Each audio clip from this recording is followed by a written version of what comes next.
Hogwarts, Harley from the Which Way by author Shimo Nuha Lie. Chapter 326-350. Welcome to Fanfic Audiobook, your go-to place for immersive audiobooks.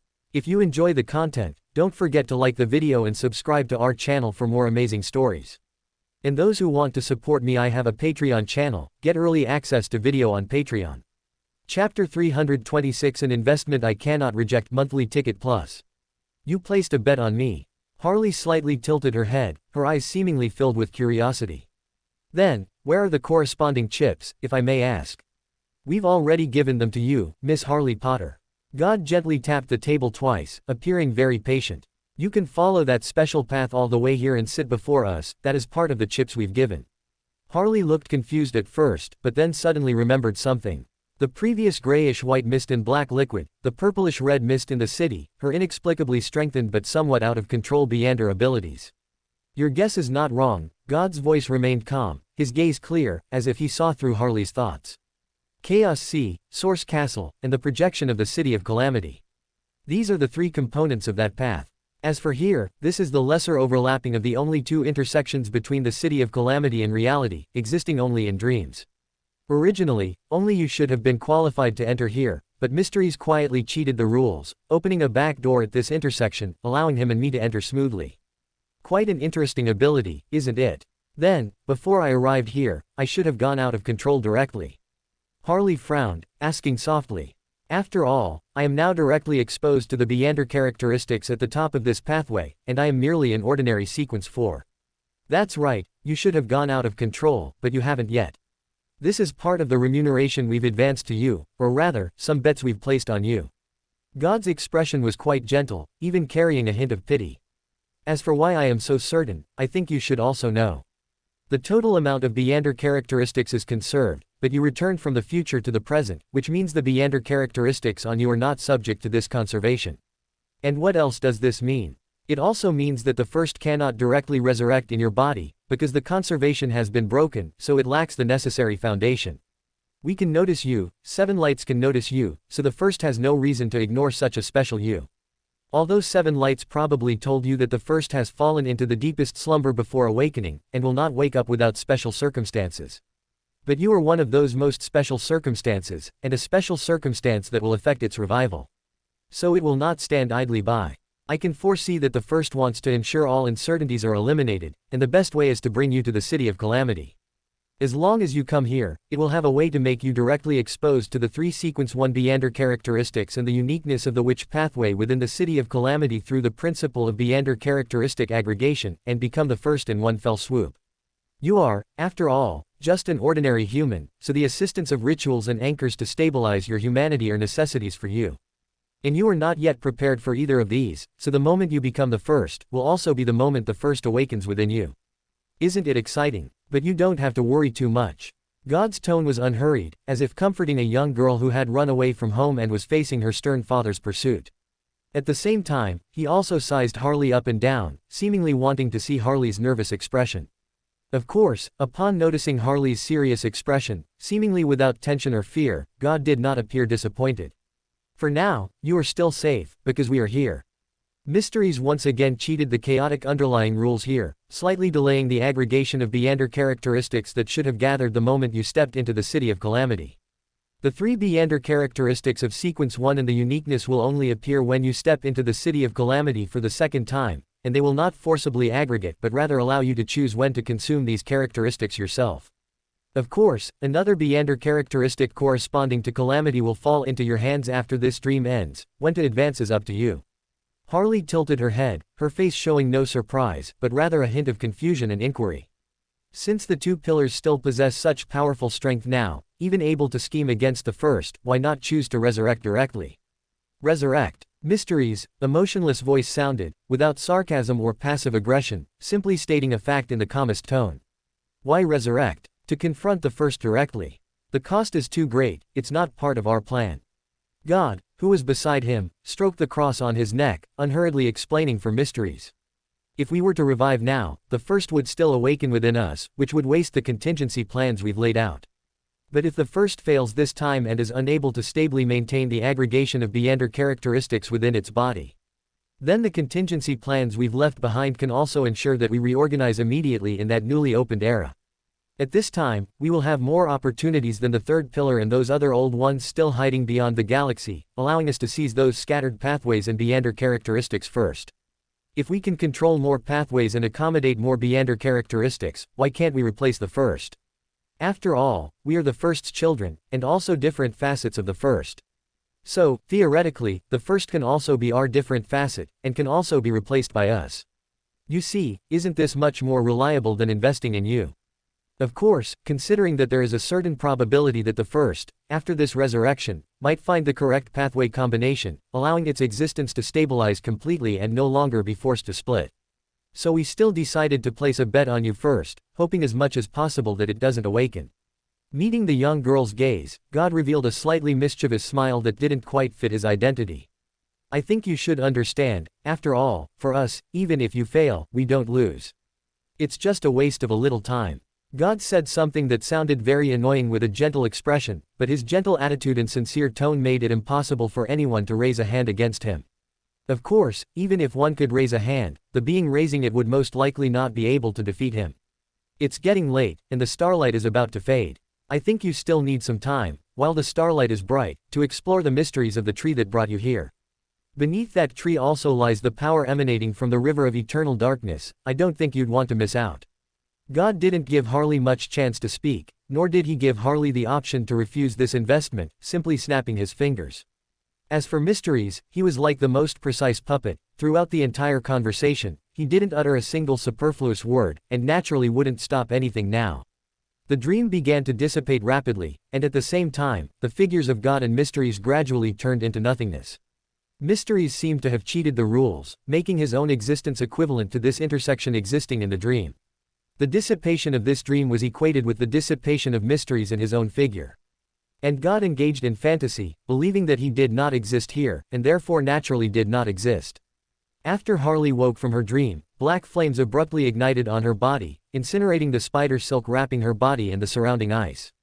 The black tree still stood quietly there, appearing profoundly deep under the starlight. Only, in Harley's hand, there was an additional Beander characteristic, and with Harley's knowledge, she could naturally tell that this was the Beander characteristic of a demoness of catastrophe. As long as she could return to being an demoness of Unaging, and complete the acting of an demoness of Unaging, coupled with various auxiliary materials and corresponding rituals, then she could advance to a demoness of catastrophe, becoming a true earthly angel. Harley's expression was complex. She flipped her hand to put away this Beander characteristic, planning to make a decision after returning. After glancing at the mechanical watch on her wrist and quickly calculating the time in her mind, Harley realized that the brightest period of starlight was about to pass. Without time for much thought, two wands slid out from her robe sleeves, transforming into avatars. One avatar put on the resurrection stone ring, while the other avatar held the invisibility cloak. As for Harley's main body, after her previous encounter, Harley didn't want to put herself in danger again. Let the avatars go. At most, she would only lose a little material if they died. For Harley, who had now become a standard rich woman and was no longer the stingy lone Beander she once was, a mere bit of material for making wands was nothing. She wouldn't even flinch at buying 30 more portions. And in the underground river beneath this black tree, the grayish-white mist, which leaned towards the night pathway, was indeed the most abundant. No wonder this black tree could forcefully pull people into dreams. After all, dreams have always been the home ground of the night pathway and the spectator pathway. After touring all the sacred lands of the three races, Harley felt a moment of wistfulness. Merperson live their entire lives in water, rarely surfacing, yet they must guard the twilight that descends from the sky. Unicorns are incomparably sacred, yet their sacred land is filled with the purest death. And the centaur village, which enjoys gazing at the starry sky while sober, is protected by illusory dreams and profound night. Each race seemed to guard a sacred object least compatible with themselves, and at the same time, was protected by it. What a fantastical world. After briefly expressing her emotions, Harley herself also submerged into the ice surface that had just appeared beneath her feet, and, using mirror travel, stealthily headed towards the castle not far away. Too much had happened tonight. Harley urgently needed to calm down. Thanks to the generous donations from the three big boss, Zhuwei Yanhu, Shishui Lu Yan, and Yuri_Gagarin_Zierzhinsky. P.S. The previous chapter was written on the train last night. originally intended as a tool for the protagonist to smoothly obtain sequence 2 Beander characteristics. Now that I think about it, my brain must have been fried at the time, insisting on bringing God and Celestial Worthy out. To quote a group member, it was written like the second uncle next door, and now that I read it myself, I also find it hard to bear. I can only try to patch up their images a bit through Harley's recollections in the next chapter, otherwise, the prestige of the two pillars will be completely lost. Chapter 327 The Immortal Witch is back. Back in the room of requirement, Harley sat on the bed, quickly calming herself down. She had originally only wanted to collect a bit of power close to the night pathway, which was the gray-white mist that seemed to be formed by the river of eternal darkness's outward erosion. Who knew her luck was so bad, or rather, that those immortal witches were so scheming, that she foolishly stumbled into the trap the first had set for her. What's more absurd is that this trap seemed to have become a public tourist spot, and the backup plans left by God and Lord of Mysteries, who were still in their resurrection match, also appeared here. And the two of them, or rather, two old ones, two pillars, in order to trip up the first and incidentally add a bit more hope for their own resurrection, helped her a great deal. All of this was suffocating, incredible, yet perfectly reasonable. This incident served as a reminder to Harley: never underestimate those monsters who seem to be in slumber or death, unable to interfere with the material world. Harley's fingers twirled a small lock of her hair, applying gentle pressure, and the tip of the hair quietly broke off. The black hair scattered into Harley's palm and, with the aid of magic, transformed into a parchment and a quill. The edges of the parchment were adorned with mysterious symbols representing the witch pathway, and the quill shaft and edges similarly displayed dazzling patterns signifying the witch pathway. Moreover, these symbols and patterns glowed faintly, doing their best to block out detection from external extraordinary abilities. After all, she was about to write some very sensitive information, and although she had already planned to use various forms of illusions, who knew if God and Lord of Mysteries would notice? After all, the spectator pathway has the terrifying characteristic of, all words shall be known, and the omnipresent characteristic of Aemon, the former representative of the error pathway, also left a deep impression on Harley. Being cautious is definitely the right approach. Harley settled at the table and began to summarize her encounters and the information she had gathered that night on the parchment. God and Mysteries appeared abruptly that night, and then disappeared just as abruptly. It's unclear whether it's because both of them are inherently enigmatic, or if these two existences, as innate pillars and different personality manifestations of the first, simply lack human emotions. In any case, their meeting in this dream was almost a one-sided notification to Harley, informing her that they were making an investment, placing a bet, completely indifferent to Harley's own attitude. However, this is also normal, let alone an demoness of Unaging. Even a sequence 0 primordial demoness would probably just be a slightly stronger canary in front of these two pillars. Harley wasn't angry about this, or rather, she knew that anger was meaningless now. Only when she successfully becomes an old one and possesses some of the characteristics of the fourth pillar will she have the opportunity to show God and Lord of Mysteries what cruelty is. However, these two pillars still revealed a lot of useful information to Harley. Firstly, these two great existences have already fallen, with only fragmented consciousness remaining, separated by the spectator pathway and hidden by the error pathway through the rules of deception. At the same time, based on the words and attitudes of God and Mysteries, they must have left many contingency plans in this world to ensure their immediate revival if the first were to split. Harley was initially skeptical, but then she suddenly recalled some history from the first epic. Despite having plundered so many tombs of third epic and fourth epic powerhouses and collected information from all over, she knew very little about the first epic. The only information she had came from a small amount of data left by a sequence 3 ancient scholar of the diviner pathway from the third epic.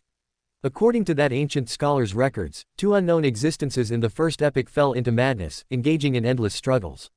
Thinking about it now, based on the timeline, it's reasonable to infer that these two existences aligned perfectly with God and Mysteries. Furthermore, they could still, to a limited extent, utilize the Chaos Sea and Source Castle they once held, but which had now been reclaimed by the first, to interfere with the City of Calamity, and they still possessed a certain amount of authority corresponding to their respective pathways. Wait, Harley's pupils suddenly constricted in thought. As she recalled these two pillars, she abruptly realized that her memory had become confused and erroneous without her noticing.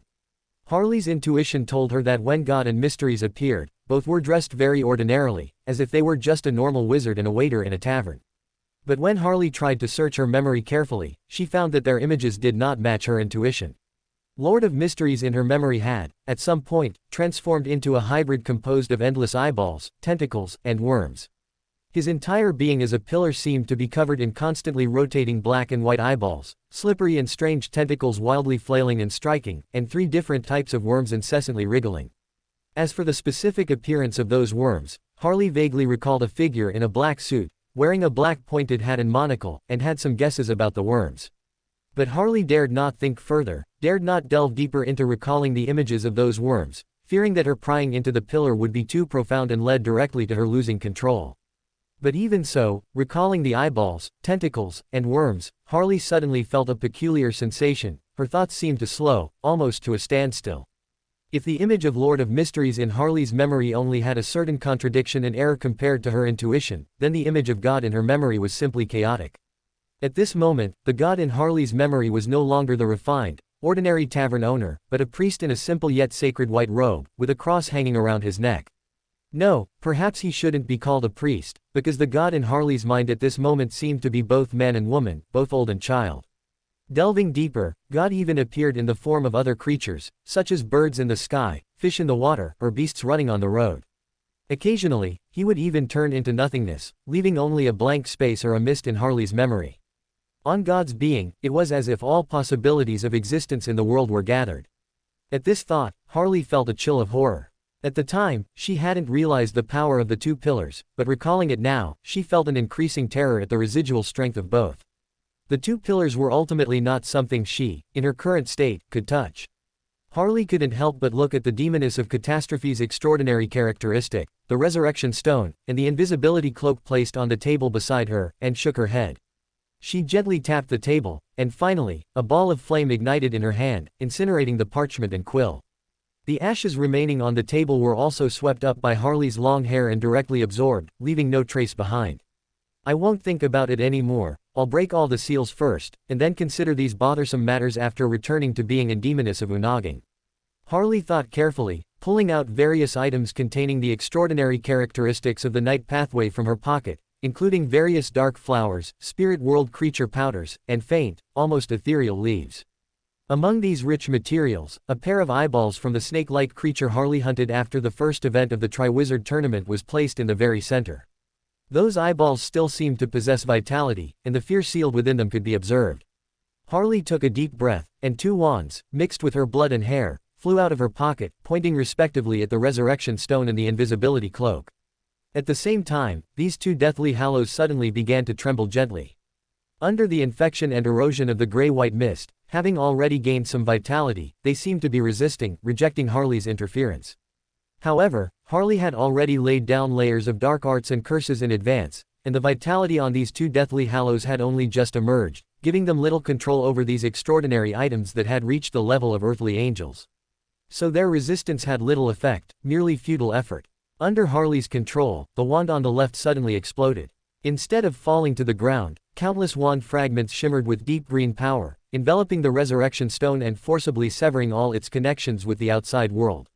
Meanwhile, on the invisibility cloak to the right, a faint gray-white mist was being forced out by the authority and power of Harley's mythical creature form, steadily rising and merging into the wand suspended in midair.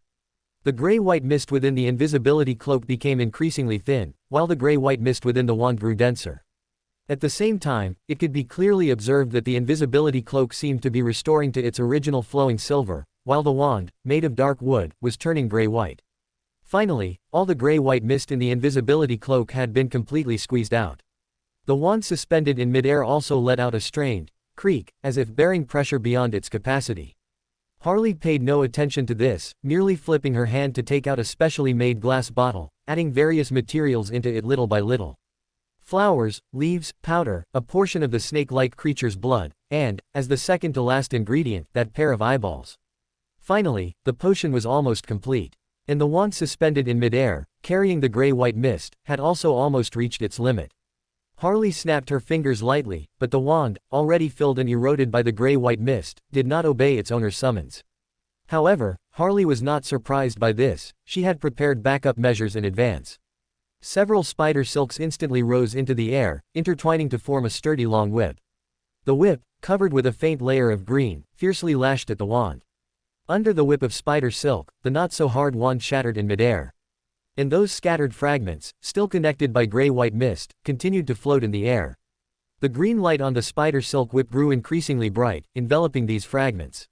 Tiny green rays transformed into small snakes, crawling along the cracks in the fragments, slowly severing the connections between the gray-white mists. Finally, all the fragments were no longer connected and had lost their ability to resist. Pulled by extraordinary characteristics, they eagerly plunged into the potion in Harley's hand, dissolving upon contact with the liquid. The potion, which had been continuously boiling, suddenly calmed down, and the sky-blue liquid began to gradually transform into a deep black. In the end, when everything in the glass bottle settled, it seemed to be holding not a potion anymore. Inside the glass bottle now seemed to be the deepest night, and a dazzling, brilliant sky full of stars. Harley slightly adjusted her state, left behind countermeasures against external interference, and completely sealed the room of requirement. After completing all preliminary preparations, she unhesitatingly picked up the ice-cold potion and drank it all in one gulp. To Harley's surprise, this time, after consuming the potion, there was no intense pain reaching her bones and brain, pervading her flesh and spirit, as there had been in previous times. Harley only felt that all her organs seemed to be malfunctioning, no longer obeying her commands. Those emerald eyes seemed to have gone on strike, so Harley saw nothing. Those fair, rosy ears seemed to be resting, so Harley heard no sound. That delicate, exquisite nose seemed to have declared independence, so Harley smelled no scent. Even Harley's fair, smooth skin no longer seemed to belong to her, unable to feel the subtle movements of the outside air. Harley couldn't even tell if she was standing, lying down, or floating in midair after drinking the potion. She felt as if she had fallen into the deepest night, all her senses abandoning her, leaving her brain isolated and immobile. In this eternal darkness, invisible mental pressure surged like waves, like giant tsunamis, constantly assailing the girl's consciousness and oppressing her spirit. Death seemed to be quietly descending with the night, smiling at Harley. After an unknown period, just as Harley, having lost her perception of time, thought that her potion had gone wrong and that she would simply die in this desolate silence, the situation suddenly changed. A glimmer of starlight quietly appeared in Harley's consciousness world, which had plunged into endless night. The starlight was initially weak and blurry, but gradually became more brilliant, finally bursting into full bloom. Under the warm starlight, a sense of detachment gradually emerged, something seemed to be peeling away from Harley's soul and body. At the same time, a higher authority and powerful force also began to awaken. Harley opened her eyes, and behind her, Medusa faintly appeared, her snake hair growing thick and slick, filling the entire room of requirement. The demoness of Unaging, Harley Potter, has officially returned. School just started, so I have to tidy up the dorm and help with freshman orientation, so recent updates will probably be a bit late. Also, there's a bonus chapter for monthly votes, author will add it tomorrow, I really don't have time today. Chapter 328 The Witch Cults, Orthodox, Witch Acting Style. After returning to the Sequence 3 Demoness of Unaging, Harley reined in the scattered magic around her, while also calming the overactive powers within her body, finally stretching languidly. She felt as if she had just woken from a long sleep, now emerging from slumber, brimming with energy from head to toe. Since returning to the magic world, Harley had never felt so relaxed, as if all the shackles on her body had been removed. A ball of black flame emerged from Harley's hands, swirling freely around the room and changing into various forms, yet it didn't harm a single object. Harley herself didn't make any movements or use her mythical creature form, only her eyes glowed with an eerie green light. In an instant, the black flame solidified in midair and quickly turned gray. The flame, along with other targets within Harley's line of sight, turned to stone. Immediately after, the petrification receded like a tide, and all petrified objects, except for the flame, returned to their original material. Without Harley uttering an invisible scream, a spectral blue halo symbolizing the frozen world directly surged from within her body. The stone formed from the black flame was instantly frozen, then shattered into a cloud of dust in midair, finally dissipating into magic. Spider silk, long hair, mirror travel, various abilities were quickly tested by Harley, and these abilities had all become more powerful than before, showing significant improvement. Finally, Harley gently swayed in place, and a magical scene unfolded on her body. Her figure, along with her clothes, began to shrink, transforming to the most adorable age of around 6 or 7. The clock on the wall suddenly moved to midnight under a mysterious force, starting to turn from the beginning. With each full rotation of the second hand, Harley's body seemed to grow 1 year older. From the soft cuteness of 6 or 7, to the fresh vivacity of 13 or 14, then the youthful beauty of 17 or 18, followed by the intellectual gentleness of 25 or 26, and the mature stability of over 30. After showcasing a full circle of her perfect charm, as the clock stopped turning, Harley returned to her 14-year-old appearance. The demoness of Unaging potion has been digested. Harley raised her hand to rub her temple, her voice filled with joy. The demoness of Unaging herself possesses eternal youth and a long lifespan, capable of living for over 2,000 years, without the risk of losing control due to aging or experiencing a decline in strength during this period. Furthermore, the demoness of Unaging can easily change her age, perfectly showcasing the charm of women at every stage of life. Harley's previous physical changes were the best manifestation of this ability. The core ability of the demoness of Unaging is embodied in the word, immortal, and the key to roleplaying as in demoness of Unaging and digesting the potion naturally relates to immortality. When roleplaying, immortal witches must always maintain the mindset of young people between the ages of 15 or 16 and 23 or 24, doing things that only young people would do. For example, Harley's senior, Katarina, the Saintess of White, who is also highly ranked in the demoness sect, perfectly demonstrated this characteristic in her role-playing method. Katarina, the Saintess of White, role-played as a demoness of Unaging by frequently engaging in passionate romances with young men from all over the world, typically 18 or 19 years old, with every muscle in their bodies full of vitality. Moreover, Katarina would fully invest her emotions in these relationships, even fabricating an identity for herself to register with various governments alongside these young men.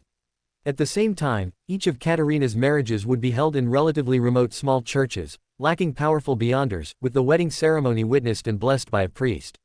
Of course, as an experienced demoness of Unaging, Katarina would not forget her true self by fully investing her emotions. After all, her way of expressing love was very special. She believed that to love someone meant to bear a healthy boy for that person, and then bring both her husband and son into the demoness sect. Katarina's approach has provided a large number of promising talents to the demoness sect over the years. After all, the mothers of these children were powerful Sequence 3 immortal witches, and their innate talent on the witch pathway would certainly not be lacking. The Disease Admiral, who is renowned across the 5 seas, is one of Katarina's more outstanding descendants, arguably the most outstanding among all her living children. It is precisely because the Disease Admiral and many other descendants of Katarina form a significant portion of the demoness sect's backbone, specifically among the mid-sequence powerhouses. Therefore, Katarina's role-playing method has been listed as the orthodox role-playing method by the demoness sect since the 5th epoch and has been vigorously promoted. It's just a pity that Harley certainly couldn't use this so-called orthodox role-playing method, as she couldn't accept it either psychologically or physiologically. So, Harley could only try her best to blend in with noble ladies, attending various balls to keep her mindset aligned with young people, thereby role-playing as a demoness of Unaging. This method of role-playing was certainly not problematic, but its effect was very mediocre, completely incomparable to the Saintess of White, Katarina's, speed of potion digestion. Therefore, despite role-playing as a demoness of Unaging for a long time, Harley had still not digested even 1/5 of the entire bottle of potion. According to Harley's own estimation, if she wanted to fully digest the entire bottle of demoness of Unaging potion, she would need at least 600 years. But now, Harley had traveled back from the original 5th epoch to before the 1st epoch, a span of time certainly exceeding 5,000 years. And during this process, although physically, Harley did not experience this time, from a mystical perspective, these 5,000 years also belong to Harley. During this period, Harley had essentially maintained this youthful mindset. Thus, unknowingly, the demoness of Unaging potion she had consumed was completely digested. Harley even had an intuition that as long as she completed the corresponding ritual for the demoness of catastrophe now and gathered all the auxiliary materials, then she could immediately attempt to advance, becoming a Sequence 2 demoness of catastrophe, qualified to use a 3-segment honorific name, respond to prayers worldwide, and use her mythical creature form at any time and place. No, at that time, she could choose to be called he. After all, she had already become a noble earthly angel. Moreover, if she was willing and showed enough sincerity, Harley would even be qualified to hold honorary high-ranking positions in any church, equivalent in name to the popes or archbishops of those churches. Of course, don't even think about wielding real power. Newcomers, in most cases, can only honestly serve as high-ranking enforcers. No, there's no rush to prepare for advancement now. After confirming her current state, Harley had to repeatedly warn herself in her mind, calming the stirrings in her subconscious.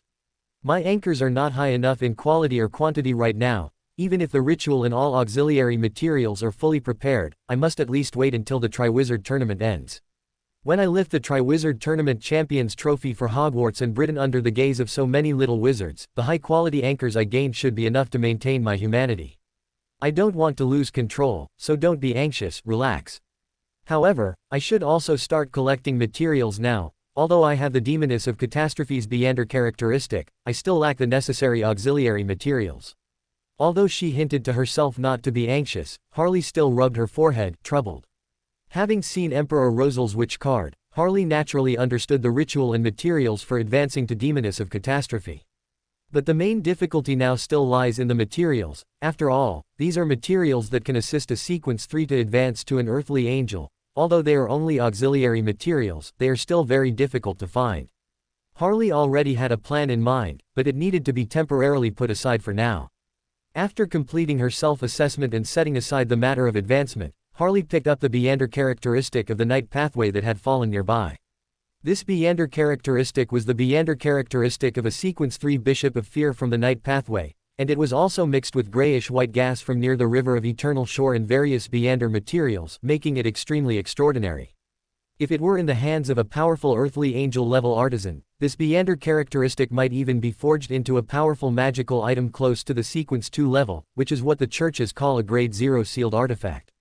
According to the previous learning progress and class speed, plus the absence of competitions during this period, the frequency of classes should have greatly increased. Presumably, Professor Babbling's alchemy course should be over by now, right? Harley carefully examined the Beander characteristic in her hand, trying hard to recall. Then I won't deal with this Beander characteristic for now. After I go back and merge the memories from this period of my clone, I'll personally forge this Beander characteristic into a magical item. Although I'm not a professional mechanical expert of the Savant pathway, using alchemy is at least better than nothing. Thinking of this, a phantom snake hair suddenly extended from Harley's hand. The snake head at the tip of the snake hair instantly opened its mouth wide and swallowed the Beander characteristic. A trace of black light flashed on the snake hair, as if something wanted to rush out. But a denser green light quickly covered the snake head, suppressing the black light. The snake hair swayed slightly, then disappeared directly, as if merging into Harley's flesh and blood. Oh, right, I also need to prepare a few resurrection anchor points. Harley, who was about to leave the room of requirement, suddenly remembered something and checked the time again. She had left the sanctuary outside the Centaur village at 4:30 a.m. and arrived at the room of requirement at 5 a.m. And now it was almost noon, 12 p.m., she didn't need to rush back to her daily life so quickly. Thinking this, Harley returned to the bed and sat down, taking out a few magic mirrors. The Witch Pathway's life-saving abilities were already numerous, and at the Demoness of Unaging level, they were particularly adept at resurrection and rebirth. Before reaching the Demoness of Unaging, witches already had wand substitution and magic mirror substitution. If there were no substitution methods, and the main body was severely injured, a witch could still wrap herself in her hair, consuming her spirituality to resist external damage while also healing her injuries. And after reaching Sequence 3 Demoness of Unaging, even if the witch was utterly destroyed, she could be reborn in the mirror world. However, this rebirth was not without cost, but came with very powerful side effects. Each rebirth of a Demoness of Unaging would permanently lower her maximum spirituality limit. Furthermore, if the Demoness of Unaging herself died within the mirror world, the resurrection method would also be ineffective. As for the location of the Demoness of Unaging's resurrection, witches naturally needed to prepare for it in advance. For Harley, the negative effect of permanently lowering her spirituality limit was almost non-existent. After all, she was a Demoness of Unaging of the Witch Pathway, and also a powerful wizard. And magic is spirituality. For wizards, magic is almost infinite. Harley, at least, had never heard of any wizard running out of magic, and she herself never experienced a lack of spirituality during combat. To resurrect, let the spirituality limit drop a bit, she didn't care anyway. So, the only condition that could limit Harley's number of resurrections in the mirror world was the quantity of resurrection anchor points that needed to be set in advance. Thus, another afternoon passed as cautious Harley painstakingly set one resurrection point at the entrance to the mirror world corresponding to each of 6 magic mirrors before stopping. One of the magic mirrors was left by Harley in the room of requirement, while another was hidden by Harley in the Forbidden Forest. Harley temporarily carried the remaining 4 magic mirrors with her, so that even if she died in battle, she could immediately emerge from a mirror, catching her enemies off guard. At 9 in the evening, Harley finally left the room of requirement and returned to her dormitory. On Harley's bed, space suddenly warped slightly, then returned to normal. Harley turned over, appearing to have no abnormalities, but her core was actually different from before. Harley lay on this long-awaited familiar large bed, quickly browsing through the memories from this period. Fortunately, nothing special had happened during this time. Her clone didn't need to complete competitions, deal with the basilisk, or fight dark wizards. Furthermore, Harley had originally used her mythical creature form to split off less than 1% of her consciousness to control this clone, so this clone was essentially herself. Therefore, no one could tell that Harley was any different during this period. Perhaps only Professor Babbling, that young vampire who had lived too long, noticed something, but she didn't point it out. The reason Harley suspected this professor had noticed she was using a clone was because Professor Babbling stopped asking her questions in the very first class her clone attended. At the same time, she also reduced the number of practical lessons, simply speeding up and lecturing on various alchemy knowledge by rote. Of course, Harley didn't care about this. After all, it was enough to acquire the knowledge. Moreover, Professor Babbling's approach greatly accelerated the class progress. After reading all of her clone's memories, Harley felt that with her current level, she could completely turn that Beander characteristic into a decent magical item. And time also allowed her to do so, as the last starlit night happened to be the full moon night in March. In other words, this weekend would be Easter, and the Easter holiday was approaching. Thanks to Juwei Yanhu for the reward.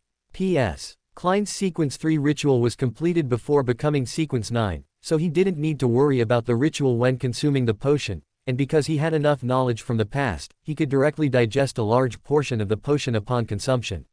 So, for me to have a pre-digestion before breaking the seal, it shouldn't be too much, right? Chapter 329, 2 hours a day to study a course, is that a lot? Thanks to the leader. If Hogwarts students were asked what holiday they hated the most, Easter break would definitely rank first. First, the main reason is that this holiday, similar to Christmas, has no essential connection to wizards and the wizarding world. For ordinary wizards, the Catholic witch hunts are an important topic in history of magic class textbooks and have always been considered persecution of wizards by muggles. From this perspective, what wizard would be so foolish as to intentionally commemorate the birth and resurrection of an important leader of an opposing force? The reason wizards began to celebrate this holiday was because a large number of Muggle wizards were absorbed into the wizarding world, thus bringing these two holidays into the wizarding community. Of course, this reason isn't actually important to little wizards, no one really cares. After all, everyone had a great time at Christmas. Hardly any students hated Christmas because of its origins or were willing to go to class. The most important reason why the Easter break became the holiday little wizards hated the most is that it's too close to the final exams. Since it's close to the final exams, professors need to use some methods to ensure that students don't get an unprecedentedly low and absurd score in their courses. And assigning homework has always been the professor's favorite trick. After a holiday, students haven't gained much weight, but they've written a mountain of homework for all their courses. Of course, there were students who complained to the professors, but the professors would only smile kindly and cruelly reject the students. In Professor McGonagall's words, studying is the best rest, and her homework is a magical artifact to help them rest. After finishing Transfiguration, clear your mind by pondering the proportions of various ingredients for potion class, then review Charms class spells to relax, and finally pick up Transfiguration again. Wouldn't that be wonderful? Of course, they say to switch your mind by looking at other subjects after finishing your own, but that's just pretty words on the surface. In reality, professors subtly or overtly hint to students that they should focus on their own subject. It seems all professors, including Professor Trelawney, share a consensus: other courses are so easy, so simple, isn't it something anyone can do? And only their own class is the key subject, mastering it will ensure a worry-free latter half of life. Professor Snape is a typical example of this. In the last potion class before the holiday for each year, he would bluntly and clearly tell all students that potion class was the most important subject in all of Hogwarts, even more important than all other classes combined. According to Professor Snape, other classes could be passed smoothly with high scores by simply flipping through the textbook before the exam. Only potion, this course, could barely be passed with persistent study and repeated practical training. In short, don't let me catch you not taking potion seriously. However, professors are not always so strict. They still have some benevolence in their hearts. Just like Professor Snape, he only assigned students a potion essay that required 2 hours to complete daily. Is 2 hours a lot? There are 24 hours in a day, 2 hours only account for 1/12 of that. Professor Snape repeatedly emphasized this sentence to all students. You only need to spend 2 hours a day on my class. This time really isn't much. I've been kind enough to you. Students really wanted to roll their eyes at this. After all, every professor thought the same. And most students have 7 compulsory courses and at least 2 elective courses, plus eating, sleeping, washing. Many students wished the professors would personally calculate if this was enough time. Was your math teacher a sports teacher? Oh, no, wizards don't have math class, no wonder your math is so bad. Of course, all these hardships had nothing to do with Harley. Champions themselves have privileges. During the Triwizard Tournament, they can be exempt from homework and exams, and even choose not to attend classes when necessary. Moreover, Harley's skill level was evident to all professors. For such an excellent student, whether she wrote the homework for their subject or not was irrelevant. Anyway, her grades were so good that writing this homework would just be a waste of time for Harley, and grading her homework would still take time to give her an O. However, Harley, who was eligible to enjoy a complete holiday, wasn't idle. In fact, her life was busier than most students. After 2 weeks of rest, Fleur began preparing for the ultimate wizard level examination. Although as a Triwizard Tournament champion, she was exempt from the school's final exams, she still needed to take this internationally recognized wizard level examination. And Hermione had already devised a complete revision plan for the final exams, a plan that was meticulously precise, almost down to every minute. In her words, she had been decadent for so long under Harley's instigation, it was time to get back to work. Harley was very helpless, but she could only, painfully, accompany the 2 beauties in the library. Besides the time spent in the library, Harley also flexibly utilized various spare moments to process various alchemy materials. And one night, Harley, having prepared all the materials, finally succeeded in crafting that extraordinary characteristic into a magical item. A magic mirror with a deep dark back and a front mirror surface surrounded by grayish-white mist. To minimize the negative effects of the magical item, Harley did not forcefully make its power reach the level of a grade 0 sealed artifact. After all, at that level, the negative effects would be terrifying, potentially turning Hogwarts into ruins at any moment. By the time it was finally completed, this magic mirror was at most equivalent to a top-tier grade 1 sealed artifact. And after a series of tests in the Forbidden Forest, Harley also figured out the magic mirror's abilities and negative effects. The magic mirror's abilities include Darkness Control, from the Night Pathway Sequence 3 Bishop of Fear, and Grip of Misfortune, and Spirit Control, from Sequence 4 Night Watchman. When holding this magic mirror, the user can use the magic mirror to transform the night into their own power, using surges of seemingly animated darkness to annihilate targets. And if more magic is consumed, the user can also barely extract the power of slumber and tranquility from the darkness. If it were a true Bishop of Fear, they could even form the pure power of slumber and tranquility into invisible blades or any conceptual construct for attack. However, this magic mirror is just a magical item, so it cannot perform such delicate operations. In addition, this magic mirror can forcibly bestow curses upon other creatures, making them plagued by misfortune. Targets cursed by the grip of misfortune will subtly experience a significant drop in luck, appearing extremely unlucky in whatever they do. Even when brewing the most ordinary potion for boils, this wizard could potentially cause a huge explosion. The Spirit Control ability mastered by the magic mirror can inflict special damage on souls and control weaker spirits. Besides these 3 extraordinary abilities derived from the Night Pathway, the magic mirror also has an ability combining the grayish-white mist from the River of Eternal Darkness and the Night Pathway. Double World in the Mirror. When using this ability, the grayish-white mist in the mirror surface will forcibly drag the target into the magic mirror's mirror world. And within this mirror world, there is a second layer, a dream world. Creatures forcibly pulled into the mirror world must constantly endure erosion from the dream. The target, with even a slight lapse, could be directly pulled into the dream, while their physical body temporarily loses protection. This ability itself is incredibly eerie, impossible to guard against, and can also be combined with the magic mirror's other 3 abilities. The spirits controlled by Spirit Control can exist in this mirror world, or in the second layer, the dream world, within the mirror world. And the abilities of Darkness Control and Grip of Misfortune can also take effect in the mirror world, becoming even stronger due to being on their home turf. More importantly, Harley made a startling discovery after sending out clones for multiple attempts. She wasn't sure if it was because she added an extra wand made from a Witch Pathway extraordinary ability when concocting the potion, and that wand contained a good amount of Harley's blood. Therefore, when she enters this mirror world, she can easily circumvent most dangers.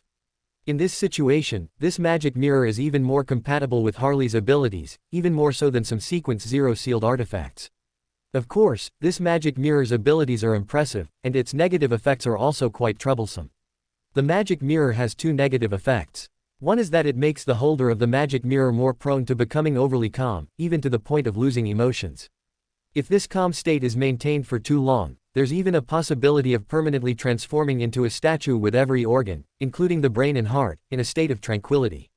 And during combat, this negative effect's erosion speed on the magic mirror holder will increase by more than 3 times. The second is that if a creature falls asleep near the magic mirror, there's a certain chance that the creature's consciousness will be pulled into the mirror world within the magic mirror, or even into the dream world within the mirror world. If multiple creatures are sleeping simultaneously nearby, the magic mirror's ability will affect the closest creature. And the level of danger in the mirror world and dream world, naturally, needs no further elaboration. As for trying to avoid its negative effects by storing the mirror separately, that's also not possible. According to Harley's tests, if the mirror is placed alone in an open space, and there are no living creatures within a 100-meter radius, then in less than 15 minutes, this magic mirror will summon an extremely deep night in the surrounding open space, and the mirror world and dream world within the magic mirror will gradually begin to erode the real world. Harley even predicted that if left unchecked, the magic mirror would continuously aggregate those scattered night pathway extraordinary characteristics. When the magic mirror's power becomes strong enough and itself advances to a grade 0 sealed artifact, it might even devour night pathway beyonders. In this situation, the magic mirror even has the theoretical possibility of eroding the entire real world. But thankfully, the first negative ability of this magic mirror conflicts with the negative ability of the manipulating glasses. Harley confirmed after a series of experiments.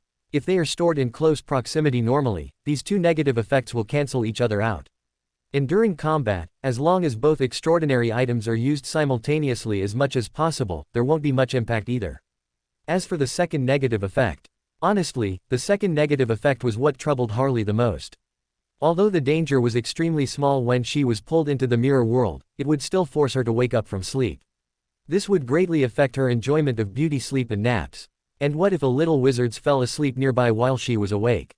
Wouldn't they be the ones pulled into the magic mirror? Sleeping in class is quite common at Hogwarts, especially in History of Magic class, so precautions must be taken. Harley pondered for a long time, and then suddenly remembered the soul fragment from Senior Riddle that had helped her through many difficulties. This soul fragment had helped her so much, bearing many out-of-control factors for her. Surely, Senior Riddle, being so magnanimous, wouldn't mind helping her one more time. Also, she still held the Ravenclaw diadem that had been made into a Horcrux. Using it to resist some of the magic mirror's negative effects would also be appropriate. After all, as a Horcrux and a semi-Horcrux, both possess strong immortality. At least the magic mirror's negative effects on spirits were not as great as its extraordinary abilities, damage, allowing it to barely maintain a balance with their recovery ability. Senior Riddle would surely be very happy to see his soul fragment serving such a great function, helping his junior solve a troublesome problem. As for whether the soul fragment would sleep, that question was unimportant. After all, Harley mastered many curses and dark arts, and was capable of inflicting a small influence on these two defenseless soul fragments, making them maintain an unrestricted cycle. Entering a sleep state to being pulled into the mirror world and dream world to being forced awake and suffering damage from the magic mirror to being remembered by Harley and pulled out of the mirror world to entering a sleep state. All in all, Harley was very satisfied with this magical item. And this magic mirror was ultimately named, Black Knight Magic Mirror, by Harley. When it came to naming, the demoness of Unaging, who suffered from naming difficulties, focused on being apartment. Thanks to Don't Drink Milk Tea, Don't Gain Weight, for becoming an alliance leader. Thanks to Juwei Yanhu, book friend with tale number 0088, and Dumpling Demon King, for their generous tips. P.S. School just started, and I'm a bit busy now. Please allow me to owe the extra chapters for the alliance leader for now QAQ. Chapter 330, the third event of the Top 6 tournament. The successful creation of the Black Knight Magic Mirror held immense significance for Harley. Not only was it the most powerful extraordinary item Harley possessed, but more importantly, this magic mirror had the ability to control the spiritual bodies of Night Watchmen. This not only meant that her attacks on souls would be stronger when using the Black Knight Magic Mirror, but also that Harley could directly control those defenseless souls. The scope of defenseless souls, besides the largely unconscious spiritual bodies in the spirit world, naturally included the spiritual bodies Harley herself created. The day after the magic mirror was completed, Harley endured intense pain and once again broke 5 snake hairs. It's important to understand that, strictly speaking, the mythical creature form was Harley's true body. Her human appearance was merely a manifestation of her mythical creature form. Therefore, Harley breaking the snake hairs of her mythical creature form was equivalent to personally digging out flesh and blood from her own body, and tearing off fragments from her own soul. The pain involved, and the severe consequences brought by the injury to her mythical creature form, were even enough to put Harley at risk of losing control. However, having broken so many snake hairs before, Harley was quite experienced and wouldn't be swayed by such pain, not even letting out a whimper. As for the purpose of these 5 snake hairs, they were naturally combined with various materials and spiritual body powders Harley had collected from the spirit world in the past, to create artificial spiritual bodies that had a certain connection to Harley's mythical creature form. When these spiritual bodies merged into Harley's wand avatars, lifelike, flesh and blood avatars with independent thought were born. However, these avatars were not entirely safe or secure. After all, although they were controlled by artificial spiritual bodies and had some connection to Harley's mythical creature form, these connections were not very strong. As the distance between the avatar and the main body grew, this connection would gradually weaken, even approaching non-existence. Therefore, if these avatars acted alone for extended periods, they were very likely to experience situations like their power growing weaker, or gaining independent thought. The former would affect Harley's plans, while the latter could even cause harm to Harley's main body. So, Harley certainly couldn't allow such a situation to exist, making the creation of the Black Knight magic mirror very necessary at this point. With the aid of the Black Knight magic mirror, Harley imposed more restrictions on these spiritual bodies and gained a deeper level of control over them, ensuring as much as possible that an adverse situation like an avatar stabbing the main body wouldn't occur. As for the purpose of these avatars, Harley naturally dispatched them to search the world for auxiliary materials to brew the Demoness of Catastrophe potion. The locations of these auxiliary materials were not difficult to find, as their approximate growth range could be inferred from the nature of their extraordinary characteristics. As materials for a Sequence 2 potion, even if they were only auxiliary materials, their origin would certainly involve some dangers.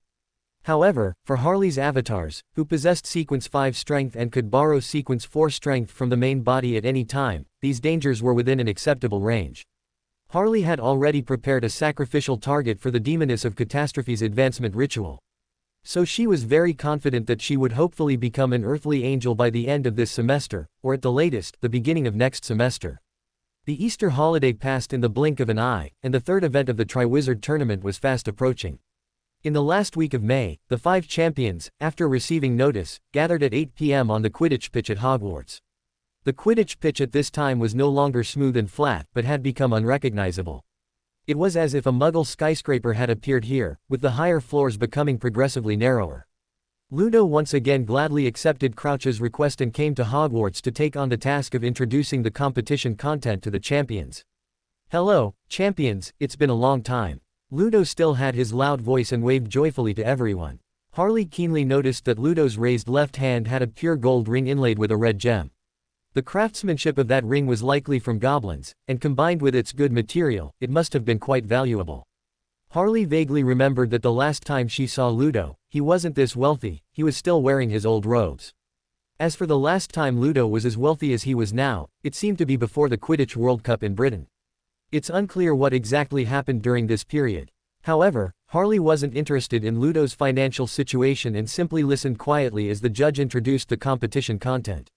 With the Ministry of Magic and various magical schools working together, the competition has proceeded smoothly and has now officially reached its final event. After a long speech full of pleasantries, Ludo finally got to the point. "Alright, now let's get down to business. The third event of the competition is related to the building in front of you. Why don't you guess what its specific content is?" The scene was silent, the champions just watched Ludo's solo act, and no one spoke. However, Ludo didn't feel awkward. Instead, he grinned and answered his own question. "That's right, I think almost everyone must have guessed the correct answer in their minds. The final event of the Triwizard Tournament is the maze. For this massive maze, our Ministry of Magic mobilized numerous employees and spent a long time to construct it. This maze has a total of 9 floors, with 6 floors above ground and 3 floors underground. The entrance is on the first floor, and there are a total of 6 entrances.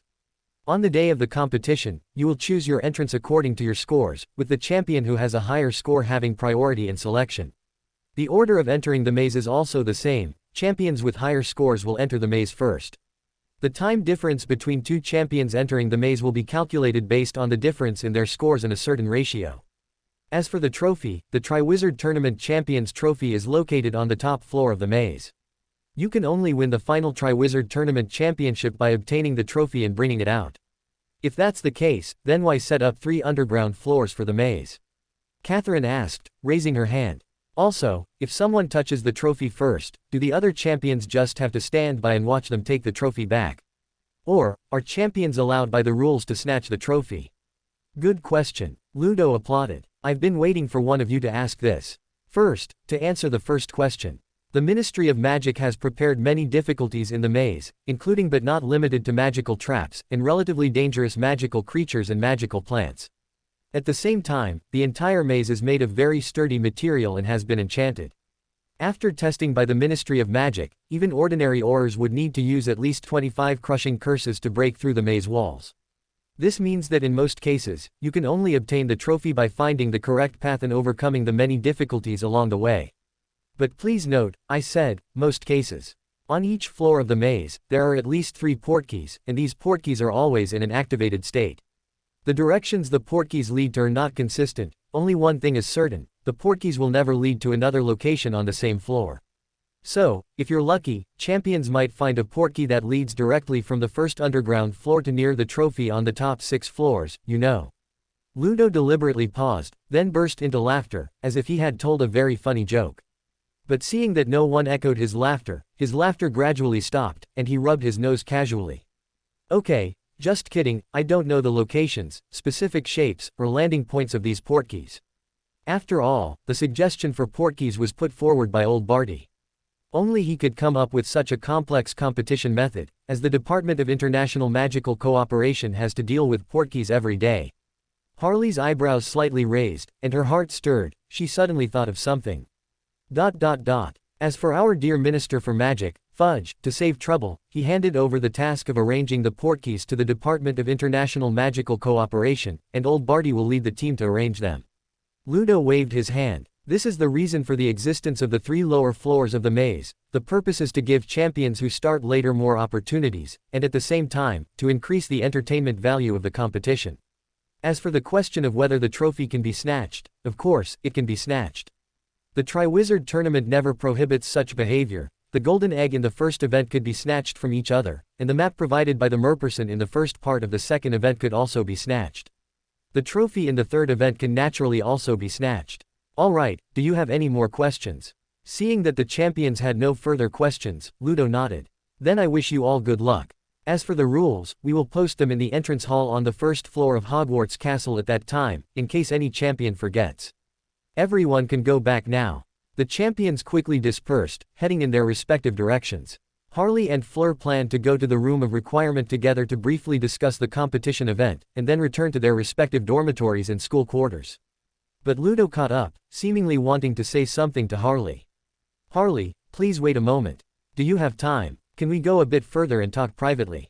However, Harley decisively rejected him. Sorry, I don't think there's anything too private between us, certainly not private enough to need to avoid my good friend Fleur. Oh, alright. Ludo's face was clearly a bit disappointed. I just wanted to cheer you on as an elder and a Hogwarts alumnus. You know, Sirius and I have always had a good relationship. So, what do you think? Do you have the confidence to be the first to win the trophy in the final event and become the champion? Of course. Harley's eyebrows slightly raised. Fleur and I both have that confidence, believing we can defeat the other champions and win back the glory of the Triwizard Tournament Championship for our school. To be precise, every champion will not lack the courage and ambition to win the championship. Don't you agree, Fleur? Of course. Fleur's hands were behind her back, eyeing Ludo with a slight hint of displeasure. If one doesn't even have the goal of winning the championship, then why participate in the competition? I'm not like those weaklings on the French national Quidditch team whose goal is to qualify for the playoffs, considering it a success just to reach the group stage. Oh, alright, I was presumptuous. Ludo sincerely apologized, but there was a hint of barely concealed joy in his eyes.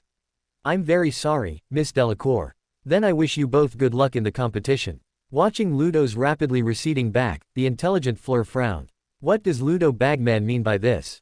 As a judge who was fully involved in the project design, he wants to talk to you alone. This is a very sensitive situation in any competition event. Wait, he wouldn't be trying to cheat, would he?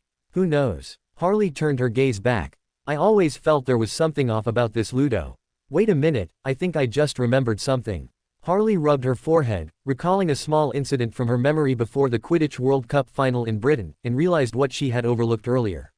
She had just remembered that Ludo seemed to have once invited Sirius to gamble a little. I probably know why he wanted to talk to me alone. Harley's expression was a bit strange as she explained to Fleur. This is a gambling addict who will come to a bad end. He probably doesn't have much capital himself, but he likes to be the bookmaker.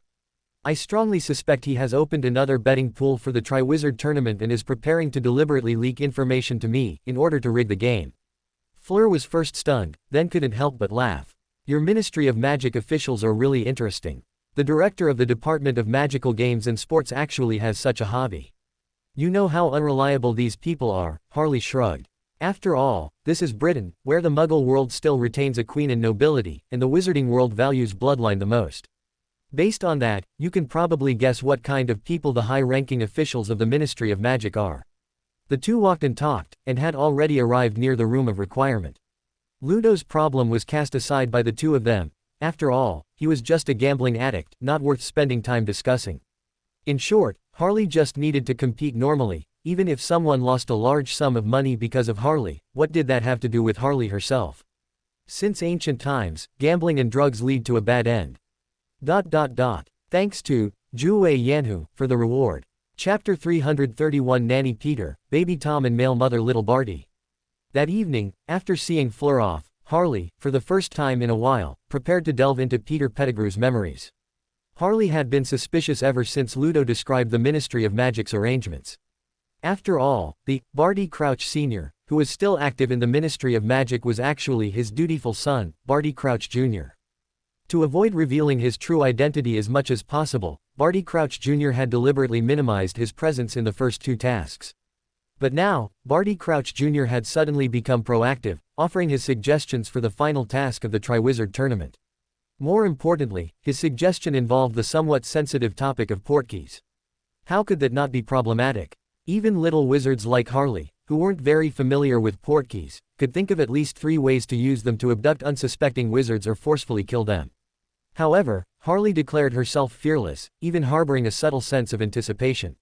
Ever since she learned in the latter half of last year that Lord Voldemort and Barty Crouch Jr. planned to make their move during the third task, Harley had been working with the master and servant, preparing for this day.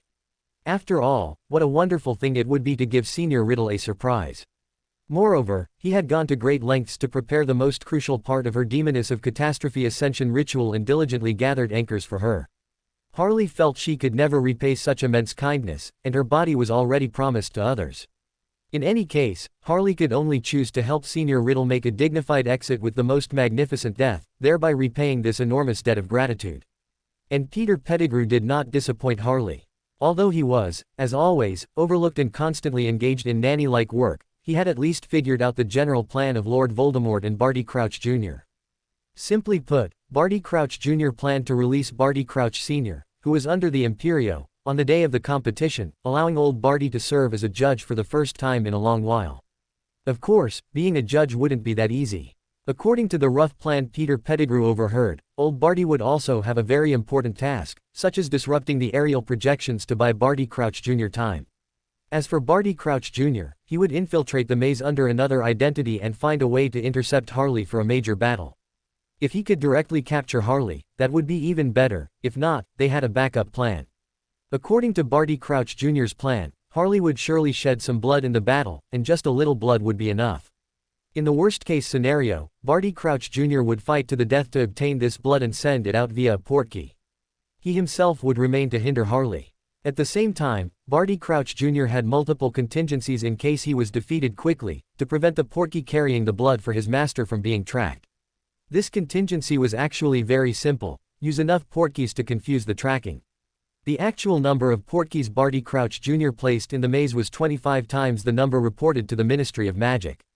According to the Ministry of Magic's original plan, 30 legal portkeys, registered with the Department of Magical Transportation in the Portkey Office, would be placed in the maze. However, Barty Crouch Jr. had actually set up an additional 720 illegal portkeys himself.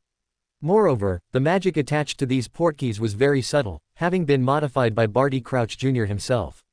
These modified portkeys did not activate at a fixed time like ordinary portkeys, nor were they the kind that activated upon being touched. The trigger conditions for this batch of portkeys were all transferred to the single master portkey that led to Lord Voldemort's location. Only when this master portkey was triggered would all other portkeys be triggered and activated simultaneously. This arrangement was simple and crude, yet extremely ingenious. If Dumbledore and the Ministry of Magic reacted quickly enough and intervened swiftly, there was a high probability that these wizards could follow the portkey's trail. After all, any ordinary member of the Ministry of Magic's Department of Magical Transportation, Portkey Office, could easily track the movement of fewer than 10 portkeys in a given area over 72 hours. And for powerful wizards like Dumbledore, who was proficient in too many types of magic, as well as experts who specialized in portkeys, such as the head of the Portkey Office and the head of the Department of Magical Transportation. Correctly distinguishing all the magical traces among a large number of portkeys leading in different directions was also part of their professional work. Based on Lord Voldemort's estimation of his own strength, only by placing over 100 portkeys could the magical traces left by portkeys in a certain area be completely disrupted, preventing Dumbledore from tracking them. So Barty Crouch Jr. gritted his teeth, worked overtime for a while, and made those 720 portkeys himself. Anyway, he just needed to prepare a large batch of readily available items like small stones and wood chips, and utter, portus, 720 times. The process wasn't particularly complicated. As for Barty Crouch Jr.'s self-created linked magic, it allowed these 720 portkeys to be treated as a single entity, with charms attached to them all at once. Barty Crouch Jr.'s plan had even more details, but Peter Pettigrew was not privy to them. After all, Peter Pettigrew was just a nanny now. His main job was to take care of Lord Voldemort's daily life. Lord Voldemort had, at some unknown time, developed a dark arts spell that stabilized his original ethereal and fragile soul fragment form. At the same time, he had designed a potion, using snake venom as an yin-zi, which gave him a fragile body. Of course, this body's appearance was that of a wrinkled baby, so it was completely incapable of taking care of itself. Thus, Peter Pettigrew was forced to experience the life of a male mother prematurely. However, judging by Lord Voldemort's attitude, he should be called a nanny. Wait, Barty Crouch Jr. always leaned his head close to Lord Voldemort's baby carriage, making it convenient for the two to discuss matters in low voices. While this was normal, it also suggested a rather intimate relationship between the master and servant. So, why did Harley always get a strange sense of a family of three whenever she thought of this scene in Peter Pettigrew's memories? Every time she thought of this scene, Harley suddenly felt a wave of nausea. Besides taking care of the baby version of Senior Riddle, Peter Pettigrew also had to look after a large snake that Lord Voldemort had acquired from who knows where. Harley couldn't identify the species of the large snake through Peter Pettigrew's memories, but this snake definitely had magical creature blood. Otherwise, it wouldn't be so intelligent. Of course, Peter Pettigrew didn't only have the job of a nanny. And once the plan succeeded and Harley's blood was obtained, Peter Pettigrew would also be responsible for brewing potions for Lord Voldemort. As for other important information, the wary Lord Voldemort and Barty Crouch Jr. had no intention of telling Peter Pettigrew, that fence-sitter. However, having learned these crucial pieces of information, Harley was already very satisfied. At this moment, she already had a general outline in her mind, and over the next month, she would continuously refine her plan. When shearing wool, you shouldn't just shear one sheep, but when there's only one sheep, you can only make him suffer a little. Harley believed that Senior Riddle would definitely understand her plight and would be very pleasantly surprised, proud to have such an excellent junior. In the month leading up to the third task, the champions suffered far more than they did preparing for the first two tasks. Although the scope of the first task wasn't announced, the champions all tacitly cheated. And once the target was known, preparing for it became much easier. The second task, though broad in scope, seemingly difficult, and with vague information, was also much easier to solve once the problem of entering the water in the dead of winter was overcome. After all, while Hogwarts' Forbidden Forest seemed dangerous, in most cases, one wouldn't encounter the magical creatures most deadly to wizards.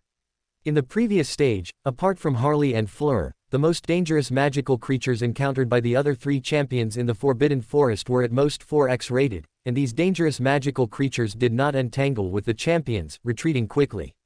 But the third task was a headache. This task was designed as a maze, with so many traps and creatures within it. The density of these traps and dangerous creatures was much higher than in the Forbidden Forest. More importantly, there were uncertain factors like portkeys in the maze. Although Ludo said his remark about a portkey potentially transporting one directly from the basement to the 6th floor to claim the trophy was just a joke, no one could guarantee such a situation wouldn't occur. So the champions had to take on an extra course during this time, at least learning how to quickly identify portkeys. But these weren't the most painful parts for the champions. What pained them most was that the rules allowed them to steal the Triwizard Tournament trophy from each other. Now that was trouble. If Harley Potter of Hogwarts claimed the trophy first, who could snatch it from her hands? Or if a champion got lucky and obtained the trophy, but was then cornered by Harley Potter, who could guarantee they could absolutely hold onto the trophy? Fortunately, the existence of portkeys and 6 entrances gave the other champions a glimmer of hope, preventing them from despairing and giving up directly. And this month was the most crucial time for a comeback. The other 3 magical schools launched intense special training, with champions skipping all other classes. Even Fleur no longer attended Hogwarts classes. Apart from 3 afternoons a week for study and exchange with Harley, Madame Maxime conducted special training for her during the remaining time. Only Harley remained leisurely, still having the chance to bask in the sun every week, appearing to have victory in her grasp. She even planned to take her final exams and continue to be the top of her grade. However, while Harley seemed relaxed, most of her energy was not actually in Hogwarts Castle. Thanks to Little Kangxi for the reward. A book opened by an old author's alt account, highly recommended. A Quanjin practitioner, one who is proficient in the 3 teachings, understands the mind and sees one's true nature, and is solely true to oneself. A Yi Ren, one who refines essence into qi, cultivates nature and body, and connects spirit with destiny. Yu Fu reincarnated into the under one-person world, joining the Quanjin ancestral temple, Chongyang Palace, to temper his mind. The truth of the Jia Shen rebellion was useless for cultivation, so he wasn't interested. The 8 unique skills were methods of causing chaos, diverging from the path of true cultivation, so he didn't wish to get involved. Yu Fu only wanted to be a pure cultivation Taoist, to roam freely in the human world, wholeheartedly pursuing the Tao, and cultivating immortality for eternal life. Chapter 332. Collecting disasters. All materials are complete, the curtain is about to rise. Monthly ticket plus more completed.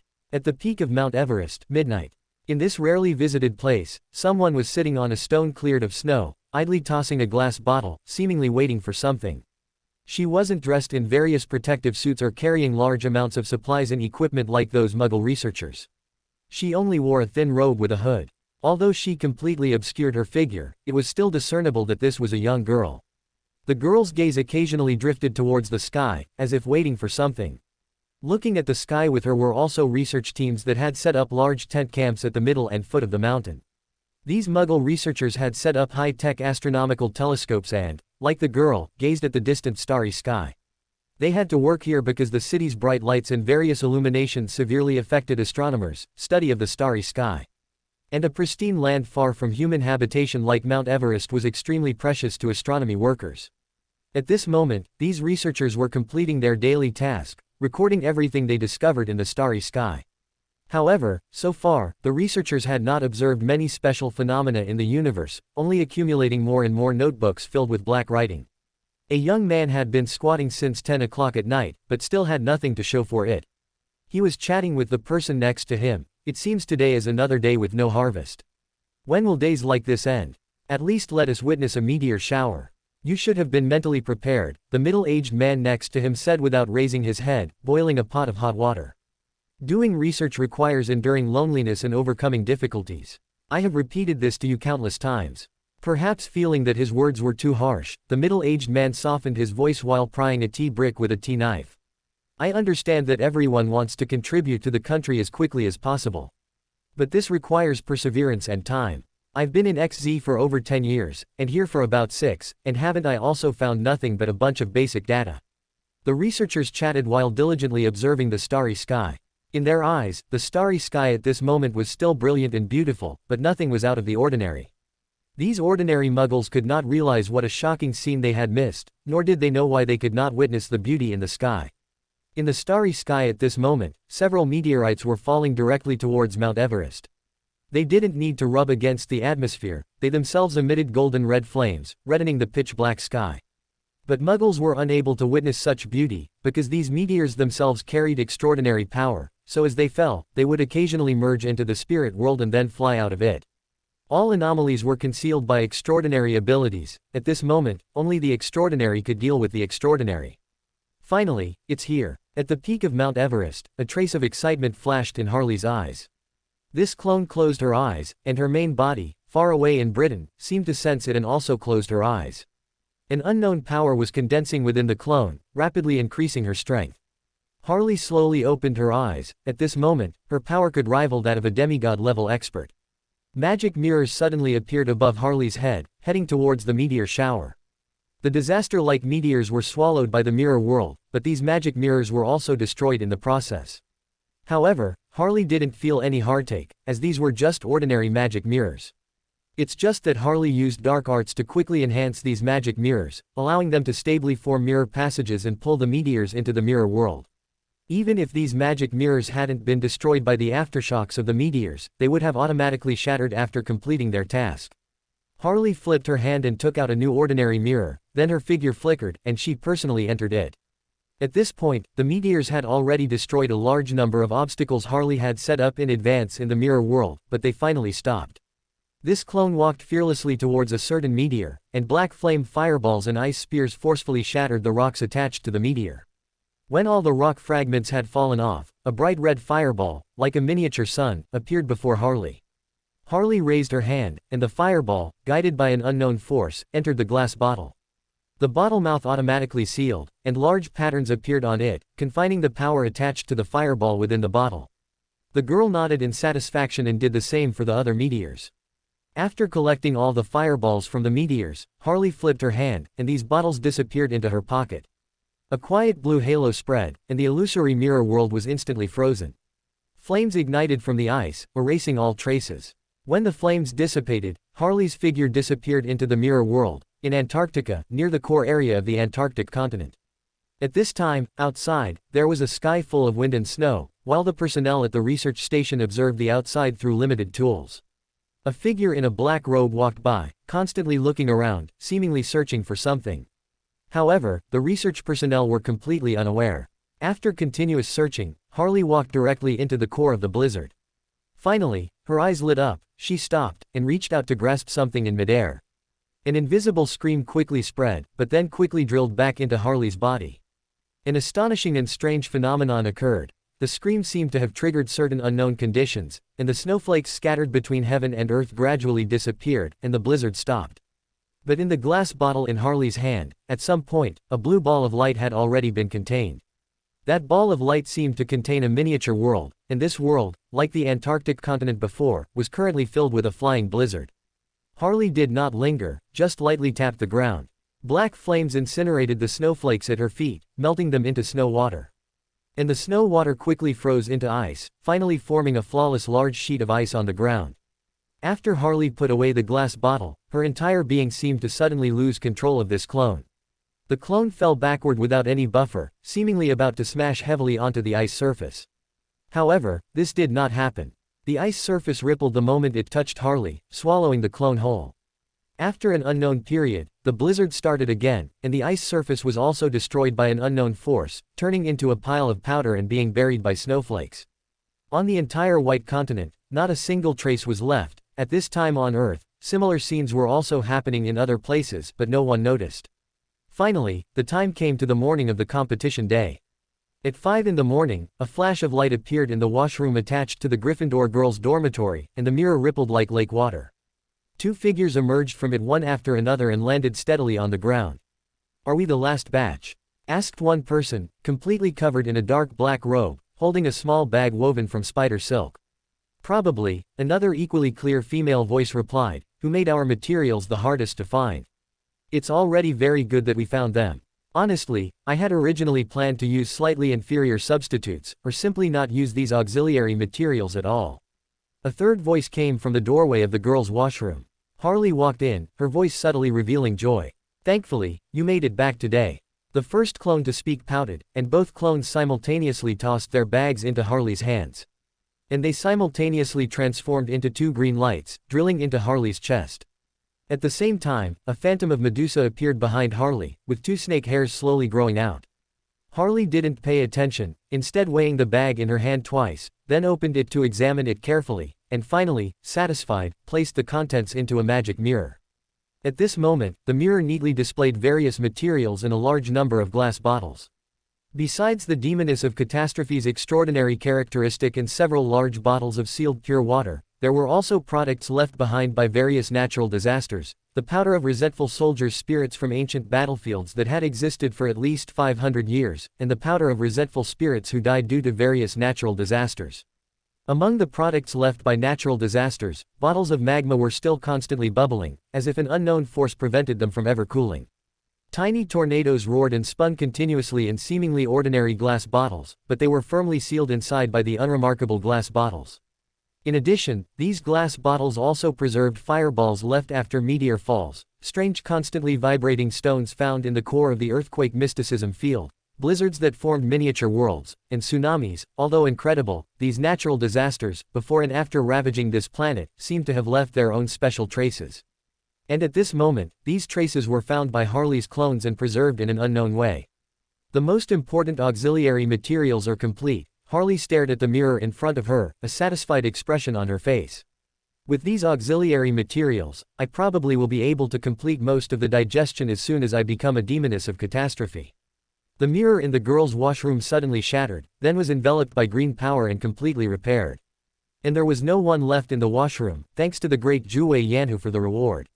Chapter 333 Werewolves, Goblins, and Dark Wizards. This afternoon, Hogwarts will host the final event of the Triwizard Tournament. At the same time, as the competition nears its end, an even more significant event awaits Harley, a grand party personally organized by the esteemed Senior Riddle. However, Harley seemed unhurried and at ease, leisurely enjoying her breakfast as usual. But the other champions couldn't manage such composure. Crumb's face was grim. He repeatedly cut the smoked beef in front of him, oblivious that he had already diced it into tiny fragments. Catherine kneaded a hard-boiled egg repeatedly, unconsciously crushing the peeled eggshell into small pieces.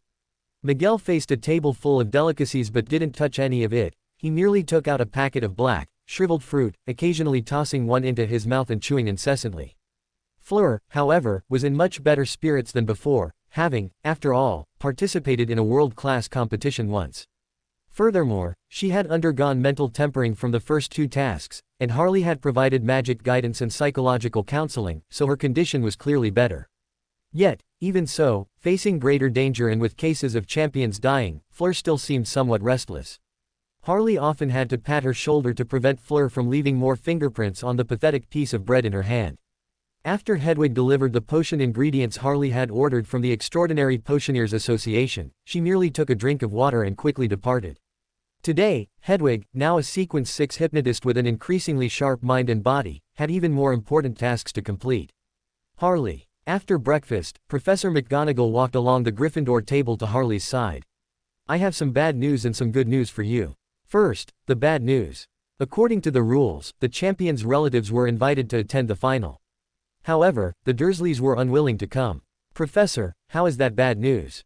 Harley slowly wiped her hands with a handkerchief. I expected as much. In fact, it would be strange if they did come. Professor, you might as well invite Professor Lupin and Sirius. Wait, is that probably the good news? Exactly. In fact, that's precisely what we did. Professor McGonagall nodded, a smile on her face, and ruffled Harley's head. We invited Sirius and Remus, but they have some matters to attend to and probably won't arrive at Hogwarts until 10 o'clock. I'll let you know when they arrive. You can continue preparing for the competition for now. All right, Professor, Harley replied politely. After Professor McGonagall walked away, Hermione leaned in again. Harley, what are you going to do next? Are you still going to the last row of the examination classroom to review materials? Harley, the competition is about to start. Why don't you relax with me? Fleur, who was beside them, also put down her knife and fork and asked earnestly. My parents have already arrived at Hogwarts. You can come with me to visit them. And my father often mentions your name, he wants to discuss potions with you again. Hermione gave Fleur a rather displeased glance and poked Harley's side. Harley, it's not long until the exam. We need to hurry to the classroom. Even though it's Professor Binns' History of Magic exam, it's still not good to be late. Ultimately, Harley chose to go to the History of Magic exam classroom. Along the way, Hermione kept discussing possible exam content, confidently declaring that she would definitely take first place. Harley remained silent, carefully controlling her expression to keep from laughing.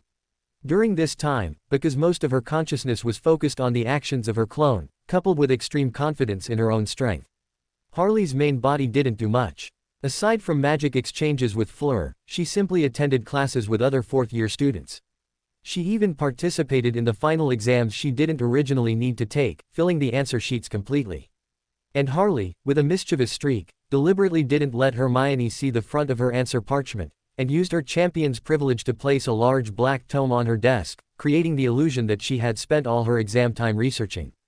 And when Hermione, with a regretful face, expressed sorrow that Harley wasn't taking the exam, and then, with a slightly unwilling tone, declared that she would reluctantly accept the top spot in their year, the young girl didn't know that Harley was secretly chuckling to herself.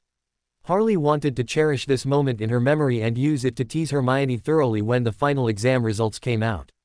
If possible, she even wanted to extract this memory, turn it into a famous painting, and give a copy to Hermione as a souvenir. Since she planned to tease Hermione, Harley naturally wouldn't miss the history of magic exam. Unfortunately, Professor Binns was uncooperative with Harley.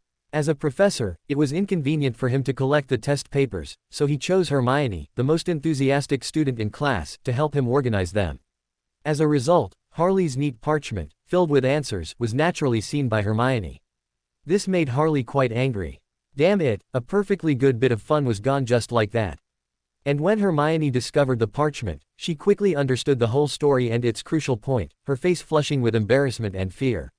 Recalling her bold declarations from 2 days prior, she wished she could dig a 3-bedroom, 1-living-room hole in the stone floor and hide in it. It was simply too embarrassing. She didn't even dare to speak properly to Harley anymore. Consequently, Harley naturally suffered a cruel chase from a furious Hermione. Fortunately, Professor McGonagall arrived in time, bringing the news of Harley's guardians coming to watch the competition, which temporarily halted Hermione's retaliation. Of course, if nothing unexpected happened, Harley might be in trouble tonight. For example, being suffocated in bed by a ball. In Professor Dumbledore's office, Sirius was sprawled on a reclining chair, while Lupin sat on the armrest of the chair. The two of you together can't even manage half a proper wizard's posture. Merlin above, you're always so undignified, it's truly unsightly. Phineas, the old principal on the wall, who had the best relationship with Sirius and Lupin, unceremoniously complained. Old man, you're wrong. Sirius couldn't help but correct him. Lupin is a werewolf, so he counts as half a wizard. As for me, he suddenly leapt from the chair, transforming into a large black dog in midair. After a few vigorous, woof woof woof, barks, Sirius proudly transformed back and lay on the chair. My animagus is a dog, so I also count as half a wizard. Therefore, together we should make up one wizard. Phineas couldn't help but cover his face, unable to bear looking at his dim-witted descendant. He strongly suspected that Sirius had been in Azkaban for too long, causing his mind to become muddled. I was clearly emphasizing your posture. Who asked you how many wizards you two count as? Phineas couldn't help but let out a hoarse roar, lamenting his great-great-grandson with a tone of disappointment. And when did an animagus not count as a wizard? Animagus is a magic in Transfiguration. Those who can use such magic are definitely wizards.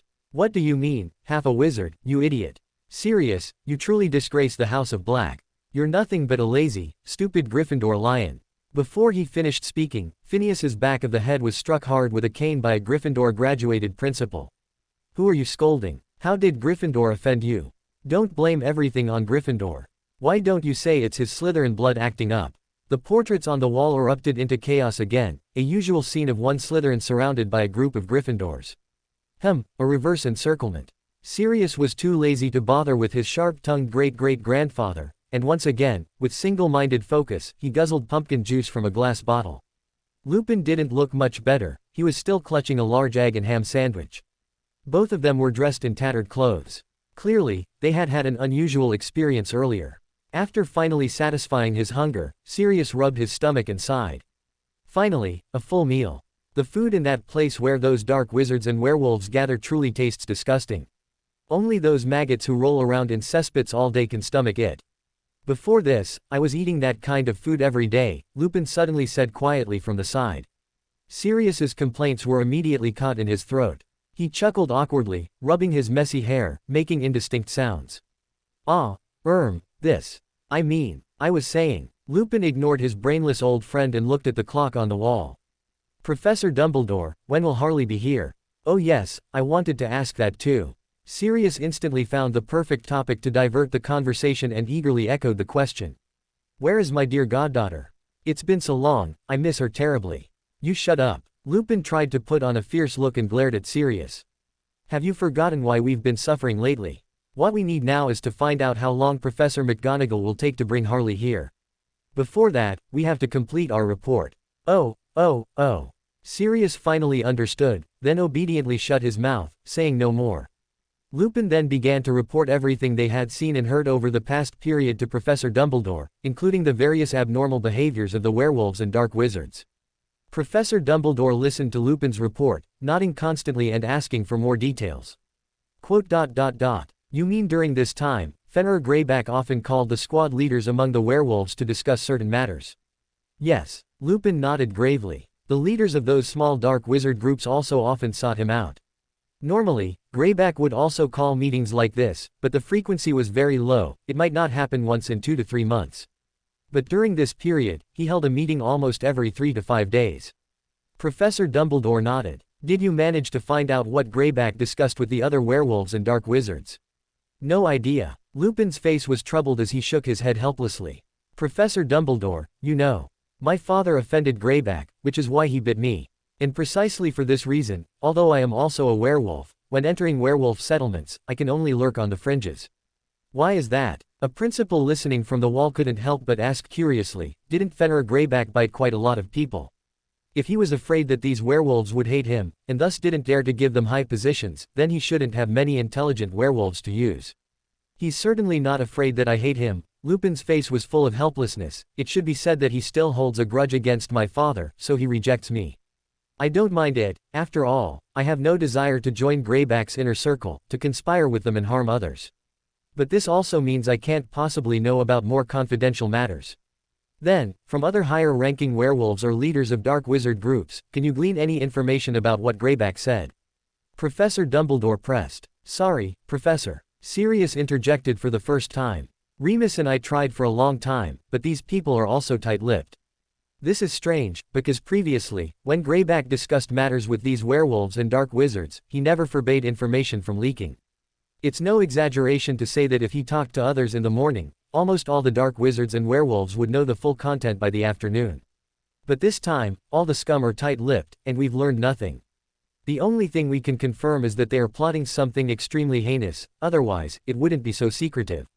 Before Sirius finished speaking, Lupin suddenly remembered something. Wait, there's one more very important thing. What is it? Professor Dumbledore asked with a solemn expression. Professor, I suddenly recalled that during this period, goblins frequently appeared in the werewolf settlements, Lupin said very slowly. And these goblins don't seem like the goblins from Gringotts in Britain, at least Sirius and I have never seen them, and their accents don't sound British either. However, their movements are too secretive. Besides a few goblins selling inferior alcohol to werewolves, we haven't discovered any more of their whereabouts. Goblins. Professor Dumbledore tapped his fingers lightly on the desk, his expression growing increasingly grim.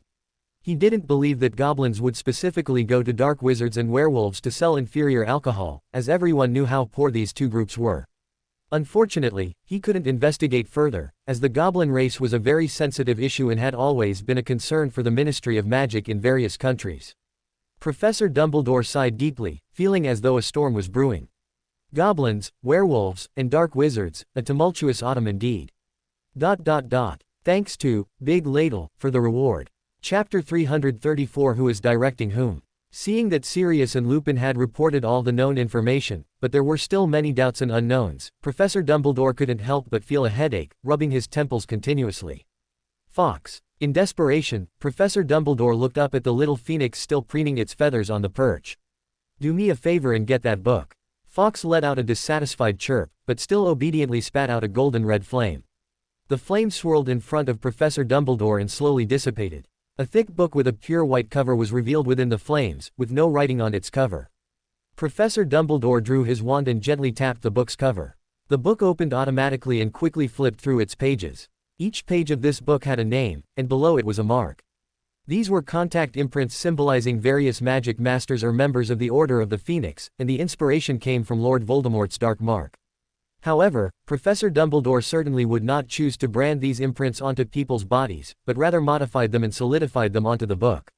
Finally, the open book stopped on a page further back, where there was a dark, rather scrawled mark. Professor Dumbledore tapped the black mark with his wand and asked aloud, "Are you there, Mundungus?" A moment later, a white light flashed on the mark, then began to glow continuously. A greasy but very respectful voice sounded. "Principal, I'm here. How may I help you? Do you have time now?"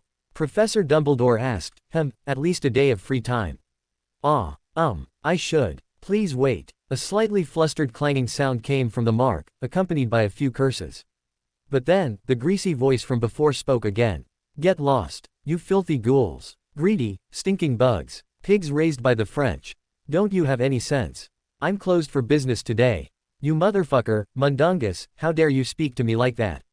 Do you want to die? Don't think I don't know about your cauldrons and potion ingredients." Another slightly agitated voice sounded, and before the words were finished, the light on the mark suddenly dissipated, becoming incredibly dim. Professor Dumbledore didn't say much, just clasped his fingers, waiting patiently, clearly familiar with this scene. "Looks like Mundungus is dabbling in those illicit goods again," Sirius muttered to Lupin. "Don't say that, he's done it more than once or twice anyway," Lupin frowned. "Besides, he's our companion, and Professor Dumbledore needs his help. If Professor Dumbledore hasn't said anything, then we shouldn't interfere. I didn't mean anything else." Sirius spread his hands. "I also have a partnership with him. Where do you think I got those potion ingredients Harley needed? Mature venomous tentacula and dried mandrake are highly dangerous contraband, only those who risk their lives can get them. I'm a newly released person, not Snivelus, I don't have that many connections, isn't it all thanks to Mundungus helping me?" Lupin didn't speak, just glared at him. About 5 minutes later, the mark lit up again. "Principal, I've taken care of everything." Mundungus's voice was still as respectful, completely lacking the roughness he had shown when speaking to others earlier. "Please command. Whatever it is, Mundungus will do it without hesitation." "That's not necessary, your first priority is still to ensure your own safety." Professor Dumbledore didn't inquire about what had happened earlier, expressing enough trust in Mundungus. "I'm only looking for you today to ask for a favor. You know, Lupin has been staying in the werewolf settlement established by Greyback, and at the same time, he's also helping me." Seeing the two of them chatting, Sirius once again lowered his head, idly playing with the empty pumpkin juice bottle in his hand.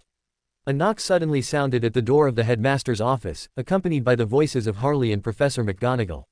Sirius jolted, immediately jumping up. "Principal, you're busy. We won't disturb you." A look of joy also appeared on Lupin's face, but he still grabbed Sirius, who was about to dash out of the headmaster's office, and looked at Professor Dumbledore. Only after Professor Dumbledore nodded to them, while still giving instructions to Mundungus, did Sirius and Lupin leave the room without a moment's delay. Outside the headmaster's office at this time, Harley and Hermione were chatting with Professor McGonagall. Upon seeing Sirius and Lupin emerge from the headmaster's office, Harley went up and gave her godfather and Uncle Remus a hug. Professor McGonagall quietly walked away, not disturbing the reunion of family. "Harley, how are the preparations for the third task coming along?" Sirius asked with concern on the way to the Great Hall. "What do you think?" Harley rolled her eyes at her godfather without ceremony. "Leaving everything else aside, just measure it against the magic I displayed at the Quidditch World Cup in Britain, do you think there will be a problem?" Sirius rubbed his head, nodding vigorously. "Well, there certainly won't be a problem." The four walked and talked, their conversation ranging from the first two tasks of the Triwizard Tournament to the Christmas Ball, and then to the champions from other magic schools. After much meandering, the conversation finally turned to Sirius and Lupin. Sirius unhesitatingly told Harley and Hermione about all the investigations they had conducted during this period, including the movements of werewolves and dark wizards. Although this was confidential information, Sirius was usually very conscious of keeping secrets. But in Sirius's view, all the work he was doing was to combat Lord Voldemort, who was gathering strength and about to return.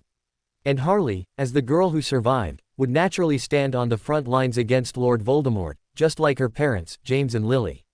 Furthermore, Harley's own magical attainments far surpassed his own. Even the entire Order of the Phoenix had few who could rival her. Therefore, as long as it concerned the Order of the Phoenix, Sirius would almost unconditionally choose to tell Harley. Lupin frowned slightly, but didn't say much. Harley and Hermione led the two around Hogwarts for less than 30 minutes, and then the four of them strolled into the room of requirement. After all, everyone was already bored with this kind of tour. Although many people never returned to Hogwarts after graduating and intensely missed their 7 years there. Professor Lupin had just served as the Defense Against the Dark Arts professor for a year, and Sirius had thoroughly explored his long-absent castle during Christmas last year. So, the two of them were not quite like other adult wizards, they were quite familiar with most of the current environment here. Instead of spending time touring a familiar castle, it would be better to help Harley prepare for the third task of the Triwizard Tournament. Of course, while it was said to be helping Harley prepare, in reality, it wasn't quite so. Sirius excitedly drew his wand, wanting to have a one-on-one duel with Harley to test her combat level. And then, he was utterly defeated. Harley, severely holding back and wanting to save her godfather's face, took less than 30 seconds to hang Sirius from the ceiling, and she herself was very puzzled. Harley felt that she hadn't used very powerful magic, she hadn't even used her extraordinary abilities, and the intensity of the charms she used wouldn't exceed sequence 5. Why did Sirius lose so quickly? Sirius, by his own efforts, made Harley lose confidence. Harley seriously suspected that her control over her power had declined, and she couldn't control the output of her strength very well anymore. She even stood frozen for a minute, quickly and carefully checking herself over. After all, she was very likely to perform a ritual tonight, take a potion, and advance to sequence 2 Demoness of Catastrophe. If her current state was declining and not at its best, it could very likely lead to problems with the ritual. So Harley had to keep track of her condition at all times to avoid any accidents. However, Harley quickly ruled out the possibility of her control over power declining. After all, her condition was simply too good. So, Sirius was just too weak. Harley couldn't help but look at Sirius, who was still tightly bound by 2 chains on the ceiling. Having ruled out all impossibilities, this could only be the truth. At this moment, Sirius's gaze also met Harley's eyes, both pairs filled with embarrassment. "What are you looking at? Let me down," Sirius couldn't help but whisper. After all, he had been easily defeated by his young goddaughter, with his goddaughter's overly intimate best friend and his old friend watching.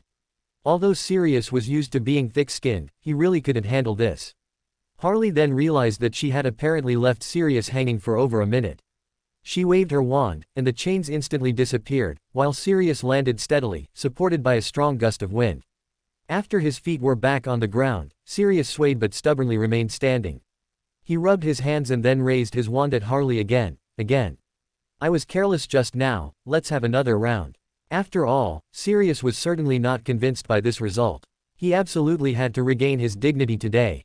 And then, Sirius was defeated by Harley 7 times in a row, directly captured 7 times.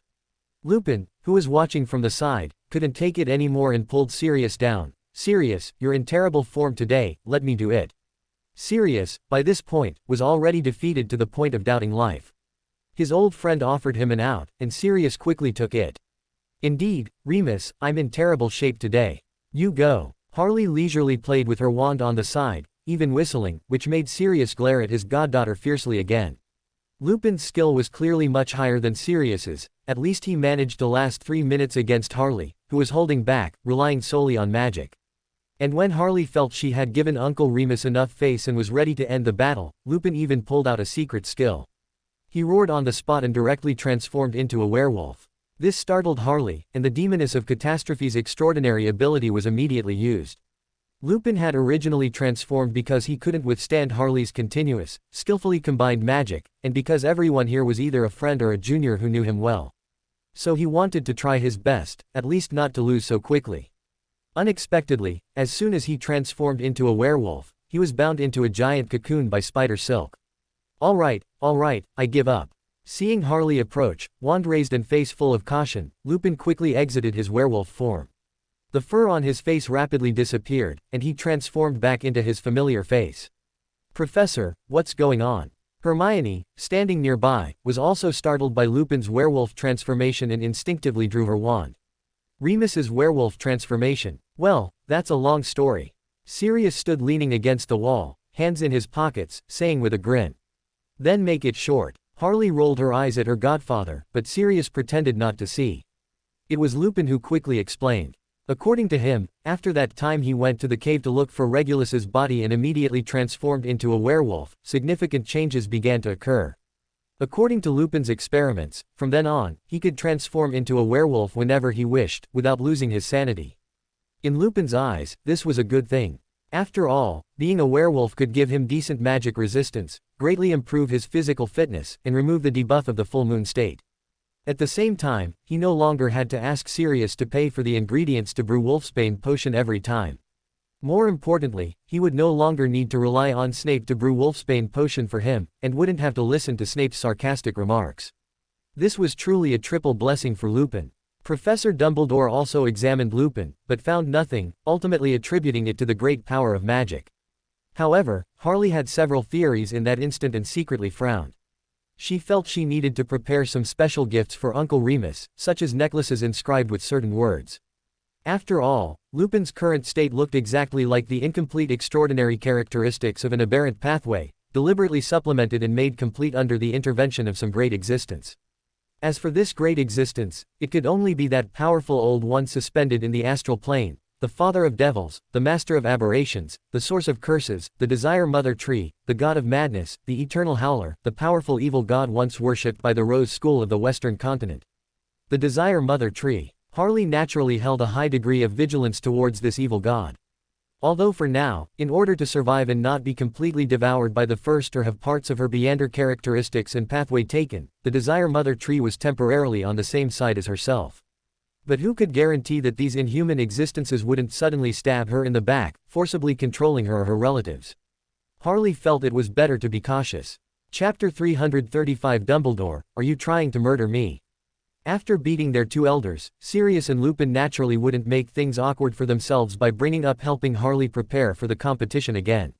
In Lupin's words, Sirius, just don't get in Harley's way.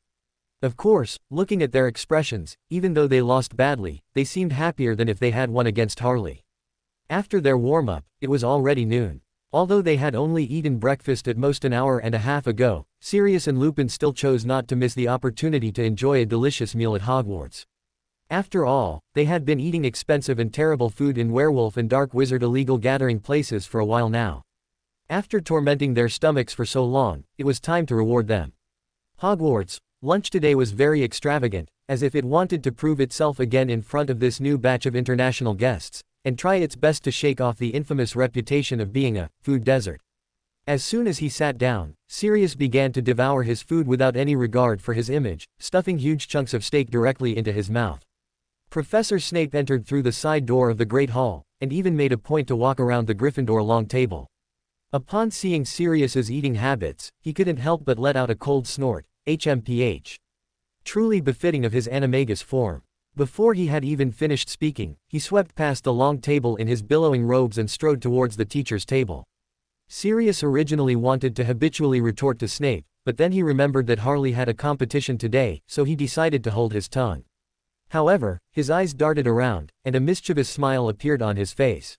Sirius casually grabbed a new fork, speared a lamb chop for Harley, and then ruffled Harley's head with his clean hand. Harley, you can do it. Your godfather believes you can definitely win the championship. Harley rolled her eyes and nodded perfunctorily, responding to Sirius's nagging. But that was enough. Sirius provocatively looked towards Snape. Professor Snape, whose gaze had been involuntarily drifting towards the Gryffindor long table since the meal began, met Sirius's eyes, and the hand holding his fork instantly tightened. His fists were clenched, He really wanted to kill that stupid black dog. Professor Snape even subconsciously touched the dark mark on his arm, and began to rationally consider the casualty ratio and the number of sacrifices in the order of the Phoenix's fight against Lord Voldemort. Of course, he only thought about it in his mind, as Harley would surely be sad about it. Professor Snape couldn't bring himself to do it. Harley didn't pay attention to the silent clash between the two middle-aged men, she was observing the parents of the other champions. Catherine and her mother were sitting at the Ravenclaw long table, chatting, and her mother was a blonde witch who bore a striking resemblance to Catherine. Miguel and Crumb's parents had also come to Hogwarts to accompany their children and cheer them on. However, Tsuchimikado Haruiki's parents hadn't appeared, and in fact, few people from Mahoutokoro came to the Great Hall for dinner today. Right, this island nation champion had been in the Resurrection Tournament for so long, he might have even won it already and started the plot of Another World. Beginning with Apocalypse and Wasteland, I evolve infinitely from Godzilla. Aside from sacrificing a champion due to their own mistake, Mahoutokuro had no sense of involvement in this event. Why would they even come to the Great Hall? Just then, the Delacour couple entered the Great Hall with Fleur, and Gabrielle followed behind, holding onto Mrs. Delacour's robes. It was clear that the little girl was pouting, looking angry. Although she knew her sister was under a lot of pressure because of the competition. Her parents' complete disregard for her feelings made Gabrielle really angry. Super angry. The kind that couldn't be appeased. She sat next to Harley, and Harley even picked her up. Gabrielle felt that she had been appeased. Upon seeing Harley again, Mr. Delacour seemed extremely excited, pulling Harley aside to discuss potions, focusing on Harley's newly published papers. This semester, although Harley still frequently went to Professor Snape for detention, Professor Snape didn't have much left to teach her. Now, their private lesson time was more geared towards collaborative research and improving potions, and they had achieved quite a few results. Harley was very busy this semester and didn't have much time to write these results into publishable, formatted papers, so she gave them all to Professor Snape. However, Professor Snape naturally wouldn't be like some unscrupulous muggles who claim the first author title without contributing any effort. On the contrary, even though he had contributed a significant part, and Harley had even stated that she would give all the authorship rights to Professor Snape. Professor Snape not only organized all the messy data and wrote the papers, but he also attributed most of the research findings to Harley, listing Harley as the primary author of the papers. This left Harley bewildered when she received letters from the headquarters of Potions Master Journal, affiliated with the Extraordinary Potioneers Association. She thought and thought, but couldn't recall ever writing such articles. Fortunately, the research data in them was indeed from her experiments, and the methods for improving potions were indeed her own ideas. Otherwise, Harley would have been too embarrassed to claim them as her own papers. Mr. Delacour clearly wanted to discuss these papers further, but he was stopped by Mrs. Delacour. What time was it, and he was still discussing potions? It was completely spoiling the atmosphere. Leave the time for the children, letting them make their final preparations before the competition is what a parent should do. The time finally came to evening, and the Great Hall was becoming even more bustling. Even the 5th-year students preparing for their ordinary wizarding levels and the 7th-year students preparing for their newts had given up studying and gathered in the Great Hall. After all, this was the Triwizard Tournament, which only happened once every 5 years, and it was the first one, so how could they miss it? The teacher's table in the Great Hall was also almost twice as long as usual, as Fudge had brought a large number of Ministry of Magic officials to watch the competition. Fudge sat in a relatively central position in the Great Hall, chatting with Professor Dumbledore, forcing a smile on his face. Lately, Fudge had been dizzy and overwhelmed with work. After all, the past 3 years had been difficult for him, and recently, the pressure he was under had reached its peak. First, 2 years ago, a basilisk and dark wizards invaded Hogwarts, and an Auror from a pure-blood family died, bringing him pressure from both public opinion and political support. Then, a year ago, Sirius escaped from Azkaban, becoming the first criminal in history to successfully break out of the wizard prison, which led to intense public pressure on him. Although Sirius was proven innocent and he struck a blow against his old political rival Crouch, forcibly turning around his public image and making the prison break seem less severe. Immediately after, the newly minted Death Eater Peter Pettigrew performed another prison break during the summer, causing Fudge to shoulder the public pressure he had just relieved. And during this school year, Fudge had even more troubles, losing face internationally. At the Quidditch World Cup in Britain, Fudge had planned to make a fortune and show off in front of the International Confederation of Wizards. As a result, he did indeed show off, but his backside was exposed with no way to clean it up. Such a riot occurred at the end of the final, and he was forced to take over many dark wizards captured by underage students not affiliated with the Ministry of Magic, and there was even a daring villain who cast a dark mark not far from him. Each of these incidents, if taken seriously, could lead to his downfall, let alone when combined. Originally, to deal with this series of events, Fudge had only slept 4 hours in 3 days, he simply couldn't keep up. Unexpectedly, his trusted confidant and beloved subordinate Umbridge began to make a spectacle of herself again, perfectly demonstrating to him what happens when a politician who only knows how to climb the ladder through political means, without actual problem-solving ability, becomes a department head. Under her extremely brilliant operations, the Department of International Magical Cooperation had recently been in utter chaos. Not only was the British wizarding world's international trade affected, but the newly formulated international magic laws had too many obvious loopholes. Even the British branch of the International Confederation of Wizards had protested to him, demanding that he seriously consider whether Ms. Umbridge possesses the ability to handle international affairs. They even issued a threat: if the British Ministry of Magic could not properly resolve the many issues of international trade and international law, then the International Confederation of Wizards will consider whether to temporarily blacklist Britain, declaring the British Isles an unsuitable magical society for travel and trade. What made Fudge even more upset was that Rita had reported this matter, which should have been kept well hidden, causing his approval ratings to plummet once again. With so many vexing issues, Fudge could only resort to his usual tactic of diverting attention. And indeed, the good news that Harley Potter had consecutively achieved the highest scores in 2 events of the Triwizard Tournament had diverted a lot of attention and greatly improved the British Ministry of Magic's image. However, in the second event, the champion from the island nation's magic school died. It would have been fine if that scoundrel had just died. After all, he brought about his own demise by trying to take a shortcut using dark arts, and even Fudge himself thought he deserved to die. But the island nation's wizarding world didn't see it that way. Even if we bear 99% of the responsibility, don't you bear that 1%? Putting aside the facts and truth, didn't the people of your Great Britain make any mistakes? As is well known, the island nation has always been skilled at concept-shifting magic.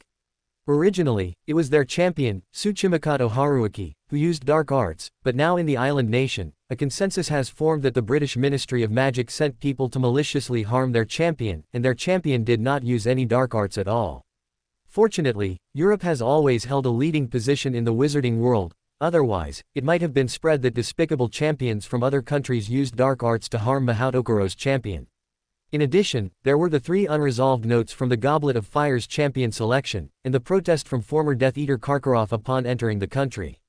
So, even though Fudge was chatting with Professor Dumbledore, his mood was still suppressed.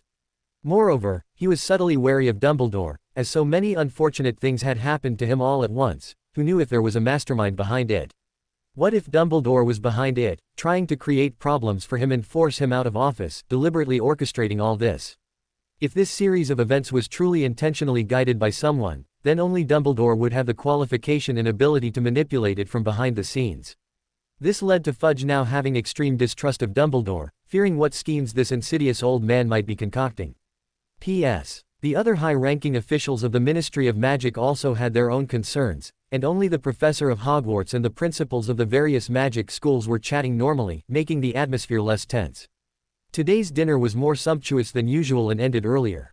When the enchanted ceiling's view changed from a clear blue sky to a dark purple twilight, Professor Dumbledore stood up from the professor's table. Everyone in the Great Hall instantly fell silent, all eyes turning to the front. Ladies and gentlemen, in 5 minutes, I will ask you to go and watch the final event of the Triwizard Tournament. Professor Dumbledore raised his hands, as if to embrace the entire Great Hall. Now, champions, please follow Mr. Ludo to the competition venue first to complete some preliminary preparations before the match. Harley stood up, and the Hogwarts students all applauded and cheered for her. This time the Weasley twins didn't pull any new stunts, instead, it was Sirius's turn to lead the fun. After all, so many high-ranking officials from the Ministry of Magic were present today, so Fred and George had received the strictest warning from Professor McGonagall. If the two dared to use their prank products indiscriminately on such an occasion, Professor McGonagall would not hesitate to give them a year-long detention package, lasting until their graduation. Unfortunately, Professor McGonagall still overlooked one detail: she forgot that Sirius was here. Sirius wasn't afraid of the Ministry of Magic at all, so he naturally went all out for fun and excitement. He generously bought out the Weasley twins' entire stock of celebratory cannons and threw them all out at once. Instantly, the dark purple ceiling turned golden red. Professor McGonagall sighed and promptly closed her eyes. Why are all these mischievous students from Gryffindor? From Sirius and James back then to the Weasley twins now, it's such a headache. She could only choose to ignore it and not be bothered. Led by Ludo, the 5 champions left the Great Hall and arrived outside the maze in the Quidditch pitch. You may choose your entrance first. Ludo waved his wand, and a flat map flew over. This is a floor plan of the first floor's edge area of this maze building, and it also marks the location of the stairs leading to the second floor. Some entrances are closer to these stairs, some are further, and the map clearly shows these differences. This is also a small advantage for champions who scored more in the first 2 events, so please be careful when making your choice. Soon, the champions had chosen their entrances, and students had already begun to take their seats in the stands. The air was filled with excitement, and the sounds of discussion and shuffling footsteps echoed throughout the stadium. The sky was still a clear deep blue, but starlight was already beginning to appear. Professor McGonagall, along with the other deans, several Aurors, and Hagrid, walked into the Quidditch pitch and approached the champions. They were dressed in uniform attire, and their hats were all adorned with sparkling crimson stars. Only Hagrid was an exception. Hagrid's stars were on the back of his thick flannel waistcoat. In this competition, we will serve as safety officers, responsible for wandering and patrolling inside the maze. Professor McGonagall said to the champions, "If you encounter any danger during the competition, please shoot red sparks towards the ceiling of the maze. At that time, the red stars on the safety officers' hats and clothes will sound an alarm and guide us to carry out the rescue. Madame Pomfrey will also be waiting outside, ready to provide you with assistance at any time." Professor McGonagall and Ludo repeatedly emphasized safety issues and competition rules, seemingly fearing that the phenomenon of Tsuchimikato Haruiki's death would occur again. Finally, after receiving a signal from the judges' table, Ludo waved his hand, asking the champions to go to their chosen entrances and wait. Ludo also went to the commentator's booth and uttered a sonorous into his throat. Professors, students, parents of champions, and esteemed guests from the Ministry of Magic and other magic schools. The final event of the first Triwizard Tournament is about to begin. After the exciting competition of the first two events, there has been a huge difference in the champions' scores. Now, please allow me to report the current total scores. Harley Potter, 1536 points, first place, Hogwarts School of Witchcraft and Wizardry. Ludo announced one score after another, and applause rang out repeatedly in the arena. Fudge's official smile finally seemed a little more genuine, as he suddenly realized that Crumb, in last place, only had a total of 761 points, a full 775 points behind Harley. Crumb's total score wasn't even half of Harley's, and the other champions also had huge gaps with Harley. It seemed that Hogwarts was definitely on the verge of winning the championship, and he could also legitimately claim a portion of the credit. Harley didn't know Fudge had thought so much. At this moment, she was wearing gold-rimmed glasses, staring blankly at the maze, lost in thought. Upon hearing the short whistle, Harley was the first to enter the maze through her chosen entrance. P.S. Regarding Fudge's thoughts in the plot, the author did not awkwardly blacken Fudge or forcibly change the plot. Fudge's thought process is indeed like this: although Dumbledore rejected the Minister for Magic position so many times in the original work, it doesn't prevent him from always fantasizing that Dumbledore wants to snatch his Minister for Magic position and always vaguely guarding against Dumbledore. You can understand Fudge's Chamberlain, who signed the Munich Agreement during a certain world war, which led to the loss of Czechoslovakia's Sudetenland. Fudge probably has this mentality: as long as it's peaceful during my term, then I am a competent Minister for Magic. He's quite good at burying his head in the sand. Chapter 336, The Battle in the Maze, extra chapter for the Alliance leader. The maze, specifically designed for the third task, was extremely dark and eerily quiet. Tall, dense hedges formed the walls of the maze, imbued with a large amount of magic that made them both fireproof and perfectly sound insulating. A wisp of black flame rose from Harley's fingertips and quickly spread, illuminating a large area around her. She simply waved her wand, while lightly touching a small magic mirror hidden in her sleeve. Harley then seemed to determine her direction and walked forward with large strides, not stopping even at crossroads. We can see that contestant Harley is very confident. Ludo watched the single illuminated screen in the sky, where a figure constantly moved, and loudly explained to the author. She didn't use any magic for finding routes or determining direction, making her judgment based solely on her intuition. Honestly, I personally don't quite approve of this approach. After all, our maze was designed by experts from the Ministry of Magic, so it's quite intricate. However, considering contestant Harley's exceptional talent, from my personal point of view, I believe she must have her own reasons for doing so. Wait, contestant Harley has encountered the closest dangerous plant, a patch of devil's snare. These poor plants, may Merlin bless them. Inside the maze, Harley merely snapped her fingers, and the black flames instantly surged forward. This startled the devil's snare, as they hadn't done anything yet. Moreover, such terrifying black flames. We are just a bunch of devil's snare that even first-year little wizards can deal with. How are we worthy of such serious treatment from you? These devil's snare very meekly parted to both sides and pressed tightly against the walls, not daring to move.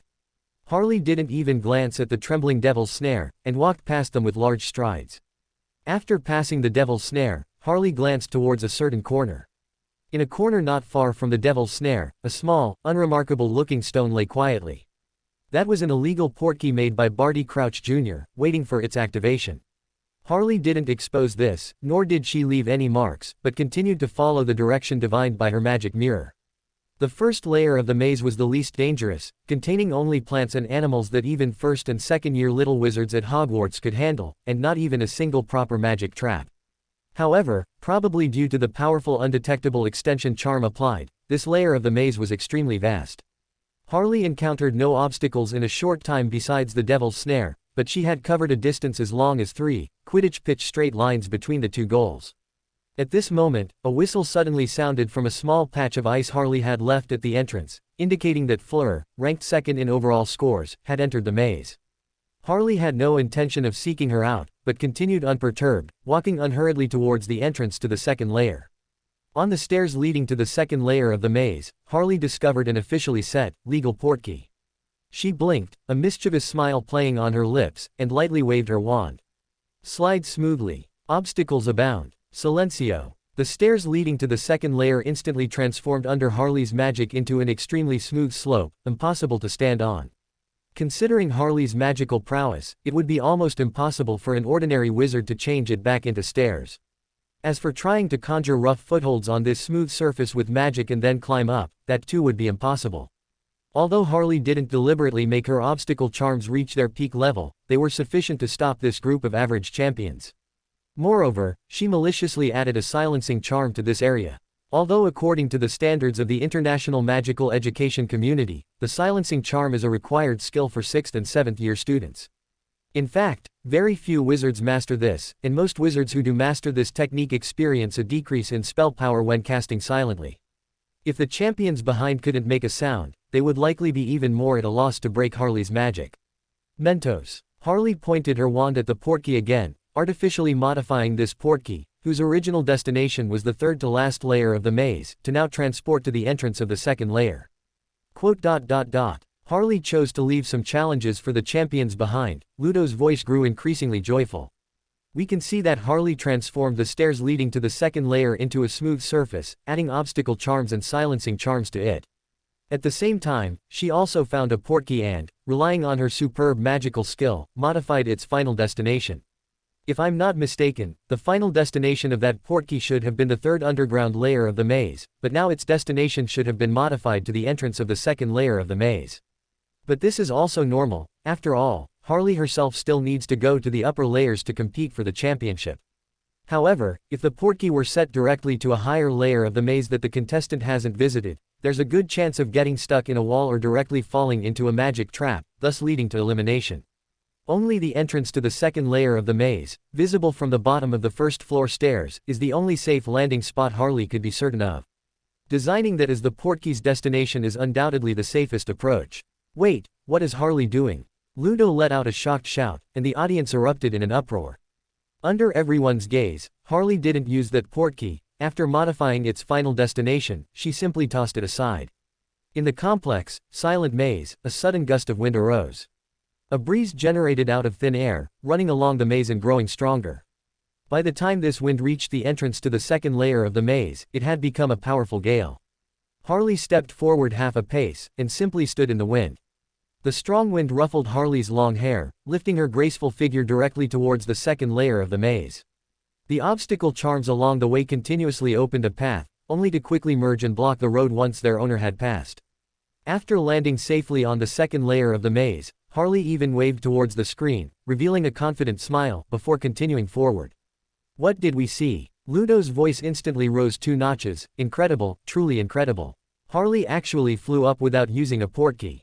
Has she mastered flying magic? This is absolutely another brand new creation in the history of charms. Outside the maze, another whistle sounded, and Catherine, ranked third, jogged into the maze. But Principal Olympe Maxime didn't even glance at her student. Instead, she frowned, staring at Harley. The other principals' faces showed similar expressions. They all vaguely sensed in their hearts that the championship was slipping further and further away from their schools. The clamor outside continued, as champions entered the maze one after another. However, the gap between these champions was huge. By the time Harley reached the fourth layer, besides Fleur, who had reached the third layer by relying on the 2 portkeys Harley had left behind, all other champions were still lingering on the first or -1st layer. And Crumb, who was last in overall score, had barely even begun, just entering the maze.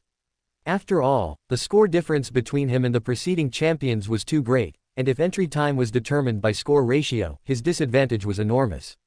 The Durmstrang champion clearly understood this, so his face was gloomy, and his wand constantly twirled in his hand. Crumb knew that as the last champion to enter the maze, if he didn't take an unconventional approach, the championship would definitely be out of his reach. After all, he wasn't confident he could defeat Harley and snatch the trophy from that Hogwarts monster. The only way was to gamble on luck, find a shortcut, and grab the trophy first. Therefore, Crumb didn't go to the stairs leading from the first layer to the second. Instead, he directly chose to rush towards the stairs leading to the underground first layer of the maze, intending to pin all his hopes on a portkey. This decision actually turned out to be a good thing for Crumb, as he no longer needed to search for the stairs that Harley had already rendered useless. Catherine and Miguel, the two champions who planned to clear the maze step by step, were both stopped by Harley's countermeasures. The two could only be forced to change direction and search for the stairs leading to the underground first layer of the maze, simultaneously closing the distance with Crumb. We can see that Catherine has now reached the second underground layer of the maze. Near her is a portkey, whose destination is the center point of the second layer of the maze. However, before looking for the portkey, she must first deal with the acromantula in front of her. Although he had little desire to focus on other champions, Ludo still needed to spread his attention to avoid criticism. Contestant Catherine used an alchemy magic tool that can fire disposable explosive alchemy items, and with just 2 attacks, she successfully forced back an acromantula. Can she notice this portkey? She noticed it. Catherine has reached the second layer of the maze via the portkey. Miguel and Crumb need to hurry up, their progress has fallen too far behind the other champions. Wait, Miguel and Crumb have encountered each other. On the light screen, Crumb and Miguel, both searching for a portkey in the underground first layer of the maze, coincidentally stepped into the same magic trap. This magic trap was a patch of red mist. Upon entering this red mist, champions would not encounter any danger or suffer overly severe negative effects, they would simply completely lose their perception of their surroundings. So, until they bumped into each other, neither could perceive that the other was a real person. Conversely, both thought the other was a wall, so they both took half a step back and prepared to turn and walk straight, hoping to leave the mist. They both happened to turn in the same direction, so it wasn't until Crumb and Miguel exited the mist that they stared wide-eyed at each other, realizing they were facing their opponent. Crumb's reaction was slightly superior. He immediately cast 2 Petrificus Totalis, but Miguel agilely bent down and dodged them. Although the first wave of attacks was ineffective, Crumb naturally couldn't miss this excellent opportunity to eliminate an opponent. He immediately pursued, continuously throwing Stupefy and Petrificus Totalis, intending to incapacitate Miguel first. And Miguel, as the most talented student of Castellobruxo, was naturally no pushover. However, his strength lay in positional warfare, and his compatibility with an agile opponent like Crumb, who excelled in mobile combat, was extremely poor. In this sudden encounter, he had no time to plant magical plants. So Miguel could only instinctively cast a shield charm to block first, while vigorously throwing a dozen floating dandelion seeds in the direction he was fleeing. These floating dandelions themselves grew extremely fast, and had been modified in advance by several professors from Castellobruxo. Under the effect of specific magic, they rooted and sprouted at an extremely fast pace, skipping the steps of growing green leaves and blooming flowers, directly bearing fruit. As Miguel passed the floating dandelions he had planted, he waved his wand, and the plump fruits immediately burst open. In an instant, the narrow passage was filled with white dandelions.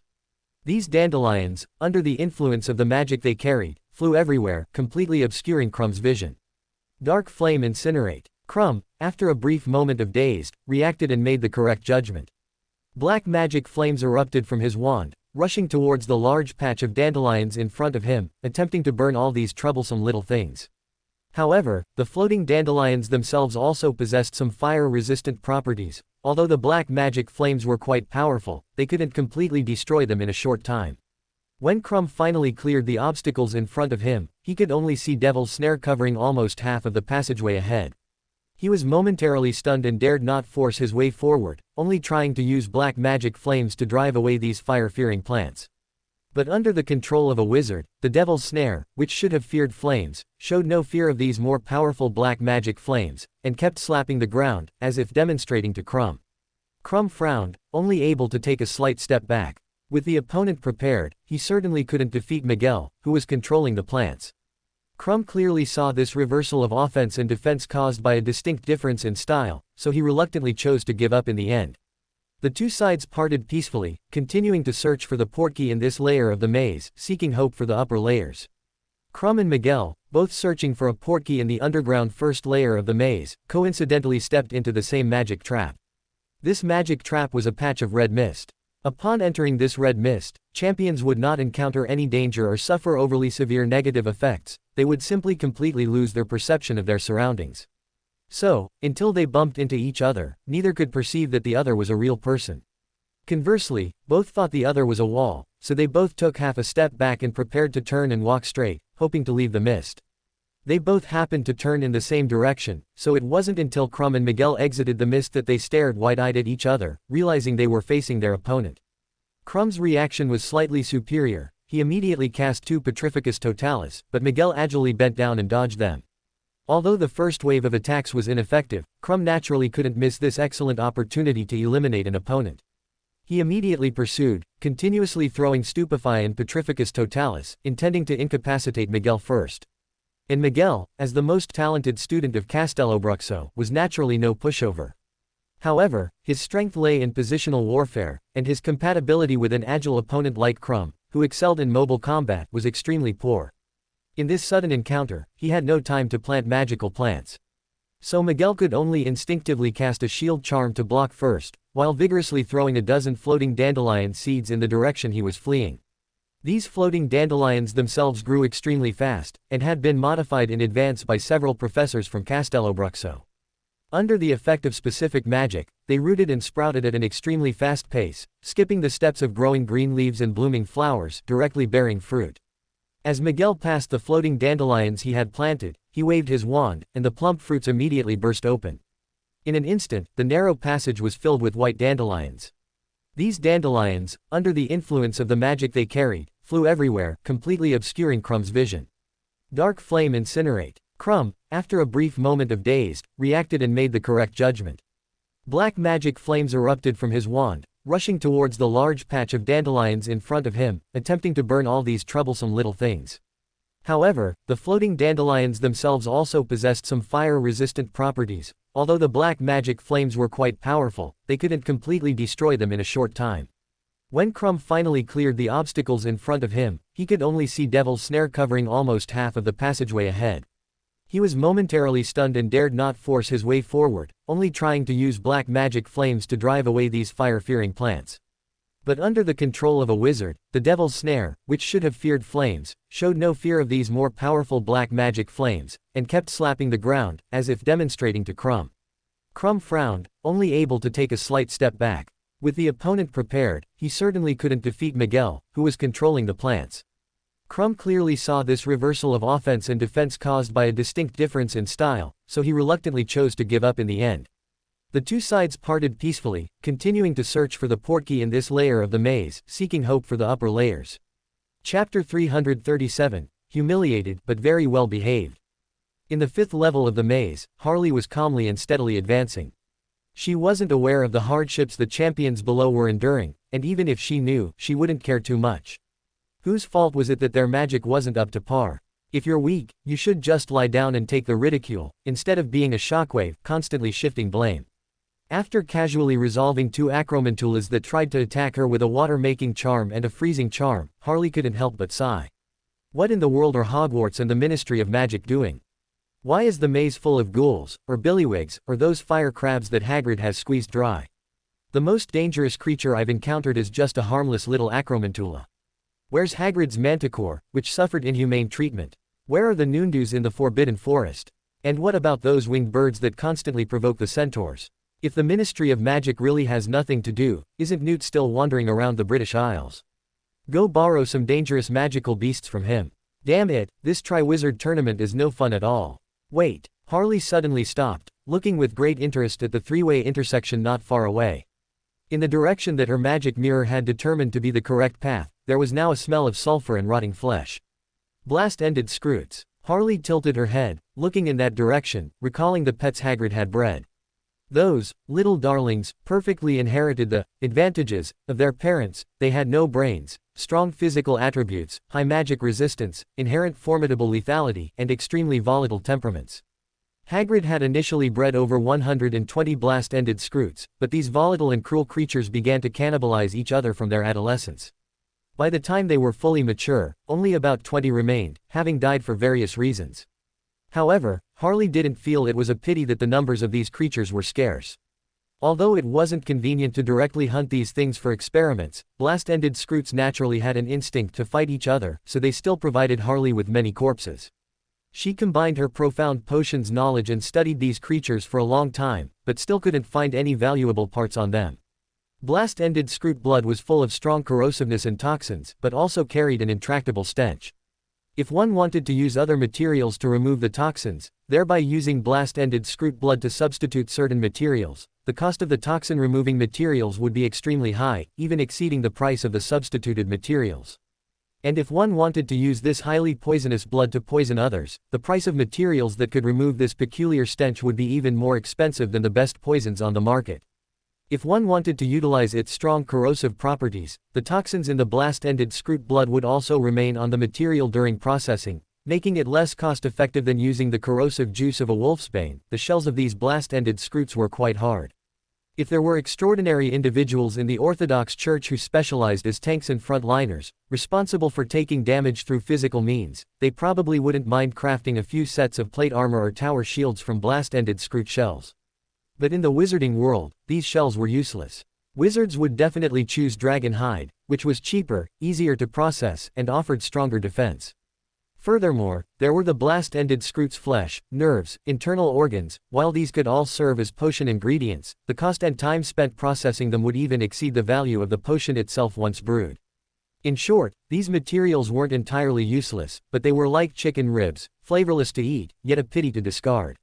Even if these creatures were given to Harley for free, she would probably have to consider it. However, it now seemed that Hagrid had probably found a suitable job for his babies, serving as guardians in various checkpoints. A blast-ended Scroot, a terrifying 10 feet long and resembling a giant scorpion, darted out. The blast-ended Scroot shot a stream of fire from its long stinger tail, locked onto its target, and charged at Harley.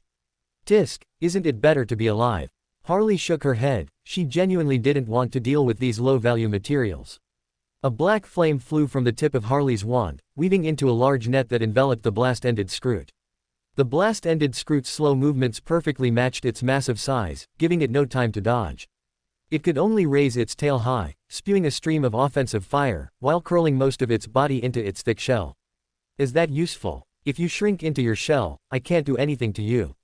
Harley shook her head, not making any further movements, as the black flames instantly enveloped the blast-ended Scroot's shell. Harley hadn't unleashed her full power, so this flame was, at most, equivalent to the black flames that a Sequence 5 Demoness of Affliction could release. However, even flames of this level were not something a blast-ended Scroot could contend with.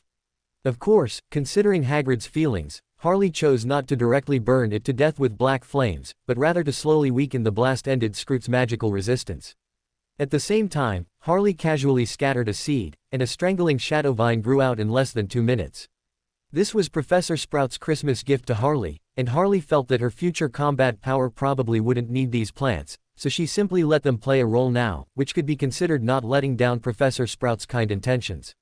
Under Harley's meticulous control, the black flames directly enveloped the vine without harming the vine itself.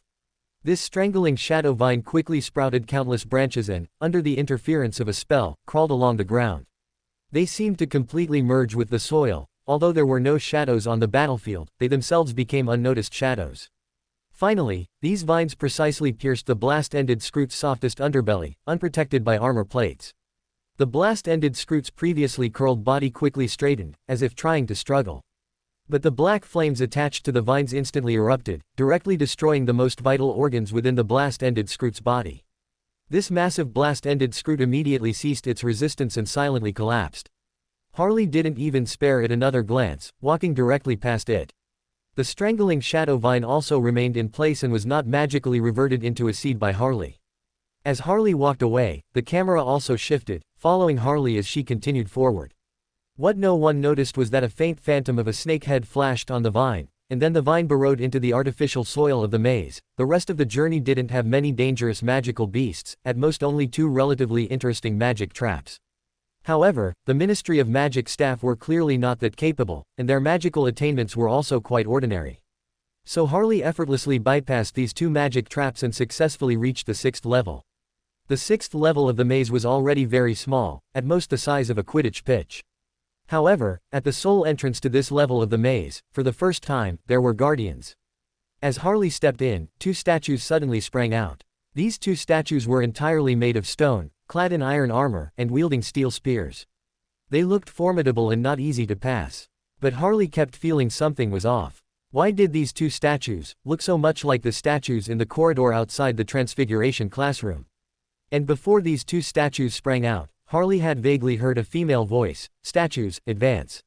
This voice sounded so much like Professor McGonagall's. Something was wrong, very, very wrong. However, Harley thought about it carefully and decided not to delve deeper. Professor McGonagall having some unknown hobbies wasn't a new thing. In the Transfiguration Club, she had mentioned more than once that she wanted to control all the statues in the school to play a game of wizard's chess. Now, taking advantage of the competition to have some fun was also within the realm of understanding. But Harley truly felt that these 2 statues were even less dangerous than magical beasts. After all, these 2 statues had clearly been activated already and didn't require another spell to reactivate them. And that earlier phrase, "Statues, advance," wasn't a spell, it was just a command to make these 2 stone statues expel intruders. According to the magic set up around them, as soon as a champion stepped onto this level, Professor McGonagall's command would activate, causing these 2 stone statues to move. Which meant, "Statues, stop."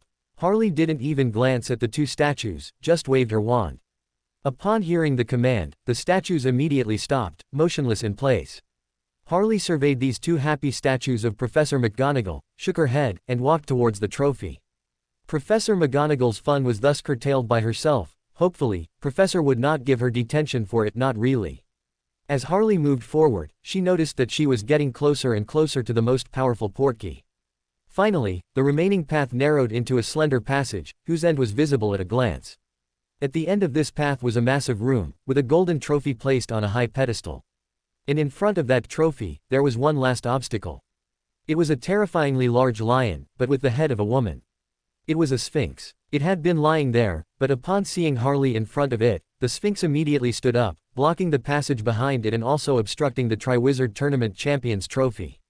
"You are the first champion to reach me," it spoke, its voice deep and hoarse. "This means you are very close to your goal. If you don't want to go around and waste more time, then passing through me is undoubtedly the fastest way. I imagine a little wizards with excellent academic achievements like you should be aware of the Sphinx's rules. To pass through me, you must answer my riddle. You must guess correctly on the first try, only then will I let you pass. If you don't guess correctly, I will pounce." The Sphinx suddenly felt its voice getting lower and lower, and its body trembling slightly. It was clearly summer, so why did it feel so cold? Also, why was this empty maze suddenly covered in frost? Unbeknownst to it, a luminous blue aura had emerged from Harley's feet, covering a large area around them. The ice skillfully bypassed the Sphinx's 4 paws and transformed the surroundings into a silver-clad landscape. If you don't choose to answer the question, then I will let you go, I won't harm you." The Sphinx's speech became slower and more stuttering, eventually unable to utter a complete sentence. Its eyes were filled with fear, and its teeth began to chatter. "Actually, I didn't say anything, do you believe me? I remember the books saying that you Sphinxes always love riddles." Harley ignored it, her hands clasped behind her back, a radiant smile on her face. "Then I'll give you a riddle too. You Sphinxes originate from ancient Egypt, and the god of death in Egyptian mythology is Anubis. So, tell me, if Anubis truly exists, would you rather meet him now, or in the future?" The Sphinx swallowed, feeling the dangerous aura emanating from the young girl in front of it, which it hadn't noticed before, and its body involuntarily crouched much lower. I think it's better to meet him in the future." "Right, I think so too." Harley took a small step forward and gently patted the Sphinx's cheek. The Sphinx, full of humiliation, obediently lowered its head, allowing the young girl to touch it. The distance between the girl and the beast was now very close. Logically, it could easily pounce forward and pin Harley down, tearing her to shreds. But the Sphinx's peripheral vision scanned the frost on the floor once more, and its beastly intuition was screaming warnings. So it dared not make any unnecessary moves, merely retracting its sharp claws backward to avoid being misunderstood by the adult in front of it.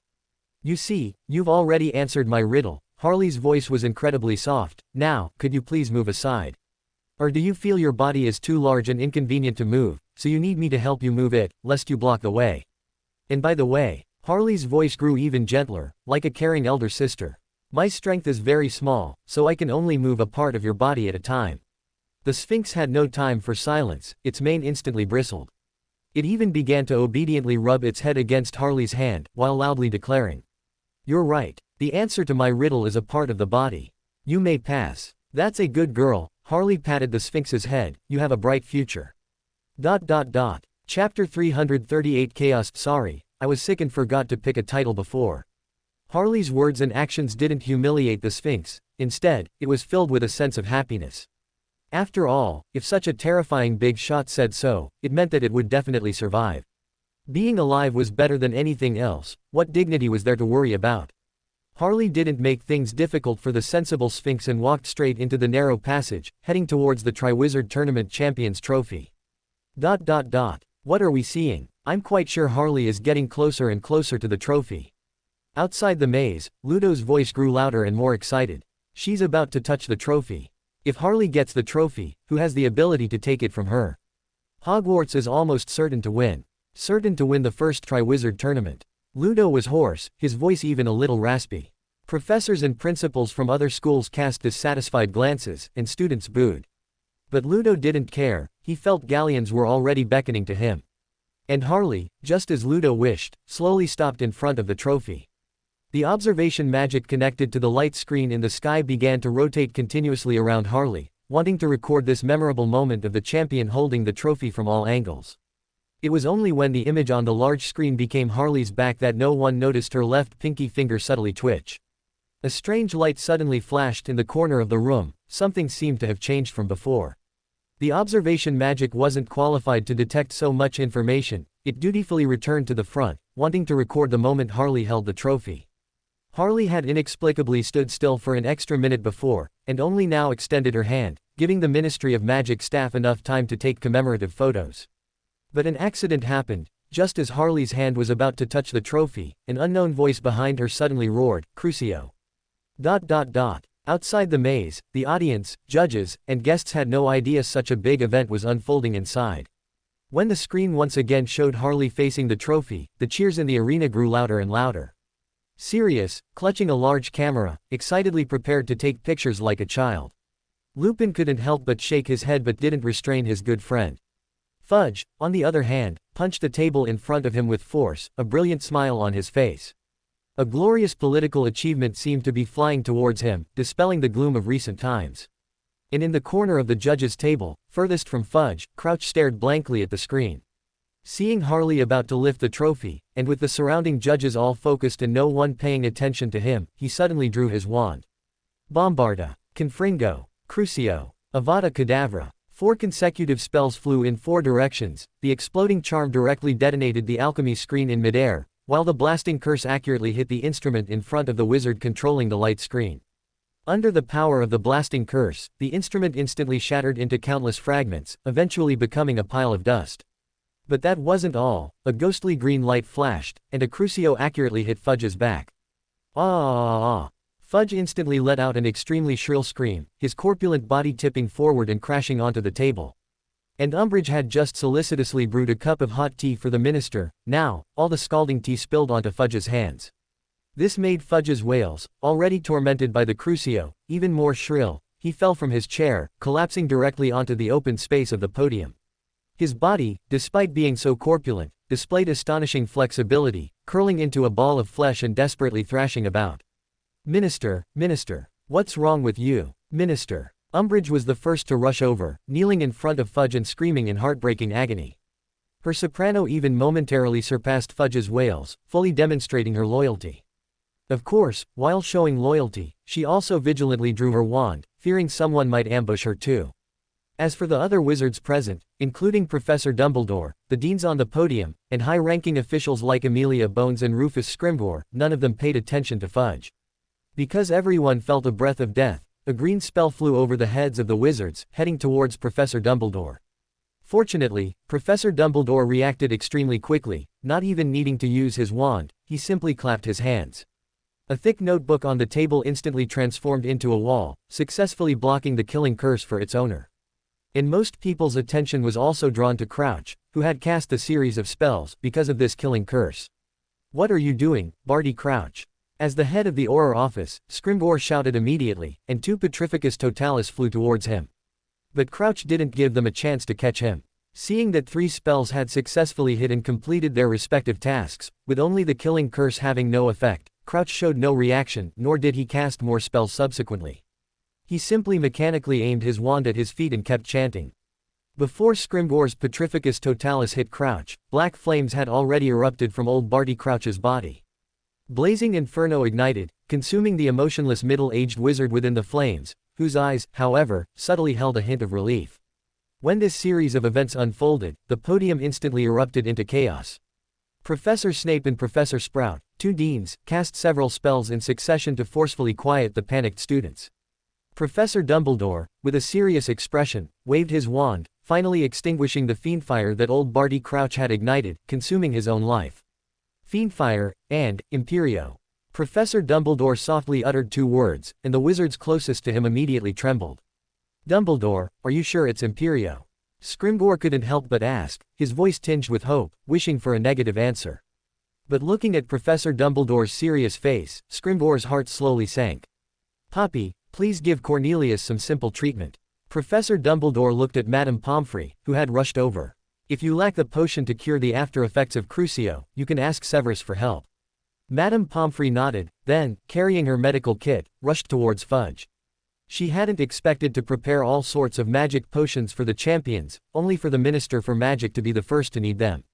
After completing all this, Professor Dumbledore began to systematically arrange various matters, while also signaling Professor McGonagall and other security personnel patrolling the maze, informing them of the situation outside. What Professor Dumbledore didn't know was that everything he did was seen by Fudge, who had already drunk the potion and felt much less pain. Whether it was the mental torment of the Crucio making Fudge more paranoid, Fudge's gaze at Professor Dumbledore became increasingly unsettling. "Good heavens, you old geezer really want to snatch my position as Minister for Magic. I just took a Crucio and wailed for a while, and you didn't even care about me, you just blatantly started seizing my power." A hint of gloom flashed in Fudge's eyes, but his political acumen quickly concealed it. Aside from Umbridge, no one noticed this scene. Harley in the maze didn't know what was happening outside, and even if she did, she wouldn't have time to care. Because she seemed to be in big trouble. The Crucio accurately hit the unprepared Harley. The girl didn't utter a sound, falling directly to the ground, her body curled into a ball. Petrificus Totalis. The unknown person hiding in the dark wasn't careless at all. Seeing Harley suffering from the Crucio, he immediately followed up with a Petrificus Totalis.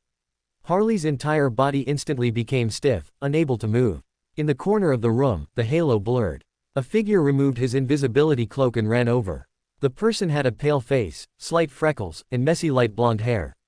It was the Death Eater who orchestrated all this, Barty Crouch Jr. Barty Crouch Jr. didn't relax his guard because Harley was petrified, nor did he waste any words. He lunged forward, a silver, goblin-made dagger having appeared in his hand at some unknown point. Barty Crouch Jr. stopped in front of Harley and fiercely slashed her arm with the dagger. Blood immediately flowed out. Barty Crouch Jr. waited a few seconds until the blood flow stabilized before pulling out a test tube, also made of pure silver, and filled it with blood. After sealing the test tube with a special stopper, Barty Crouch Jr. quickly followed up with a healing charm and a stupefy, then turned and went to the trophy. He carefully wrapped the test tube in a dragon hide pouch and placed it in the trophy. A stunned rabbit was also pulled from his pocket and thrown into the trophy. The moment a living creature with vital signs touched the Triwizard Tournament trophy, a light flashed from the trophy. The portkey was activated. The trophy twisted for a moment, then disappeared from its spot. Barty Crouch Jr. nodded with satisfaction, then drew his wand and cast several blasting curses at the pedestal where the Triwizard Tournament trophy had rested, further weakening the magical traces left by the Ministry of Magic along the trophy portkey, thereby reducing the possibility of them finding his master. How cautious, Barty Crouch Jr. Senior Riddle is truly blessed to have you. A clear voice suddenly sounded behind Barty Crouch Jr. You're so talented, do you want to be my dog? I'm still missing a clever dog like you. Barty Crouch Jr.'s heart skipped a beat, but the expression on his face showed no particular change, and he calmly opened his mouth and said, "Be your dog. That's not impossible. But you have to tell me your identity.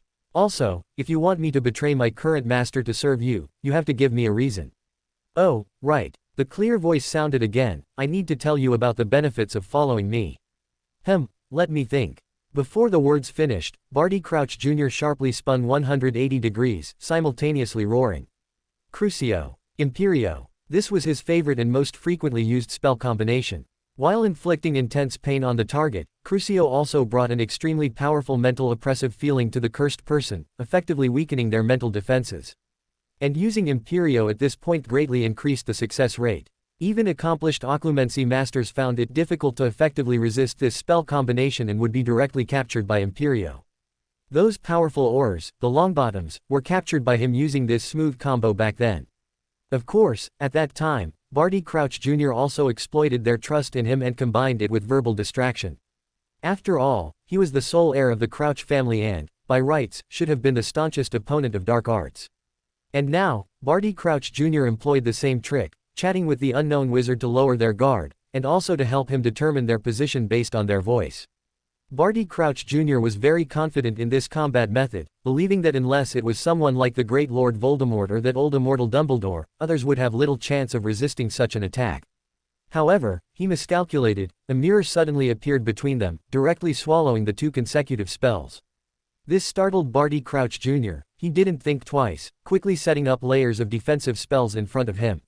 This process was unusually smooth. No one came to stop Barty Crouch Jr.'s actions. He couldn't help but feel puzzled by this, but still prepared himself according to his habits and plans. After completing all defensive work, Barty Crouch Jr. carefully scrutinized the wizard behind him. A terrifying sight appeared. The seemingly helpless girl who had been lying on the ground earlier was gone.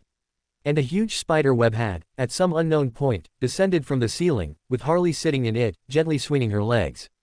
"Good evening, Senior Riddle's loyal servant, faithful Death Eater, dear Mr. Barty Crouch Jr. I can't take it anymore. My muscles ache all over. I have a headache, diarrhea, went to the bathroom 7 times in one night, and once in between, I inexplicably lost consciousness and fell. Damn it, I hope it's not COVID." Chapter 339. Sorry, this is the mirror world. Harley Potter. Barty Crouch Jr. looked at the girl in midair, his voice filled with shock. His expression kept changing, showing fear, anxiety, anger, and confusion in succession.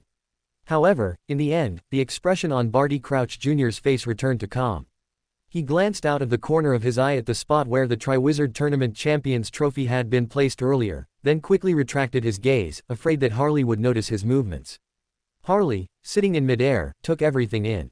However, she didn't say much, just looked at Barty Crouch Jr. with a playful expression, gently swinging her feet.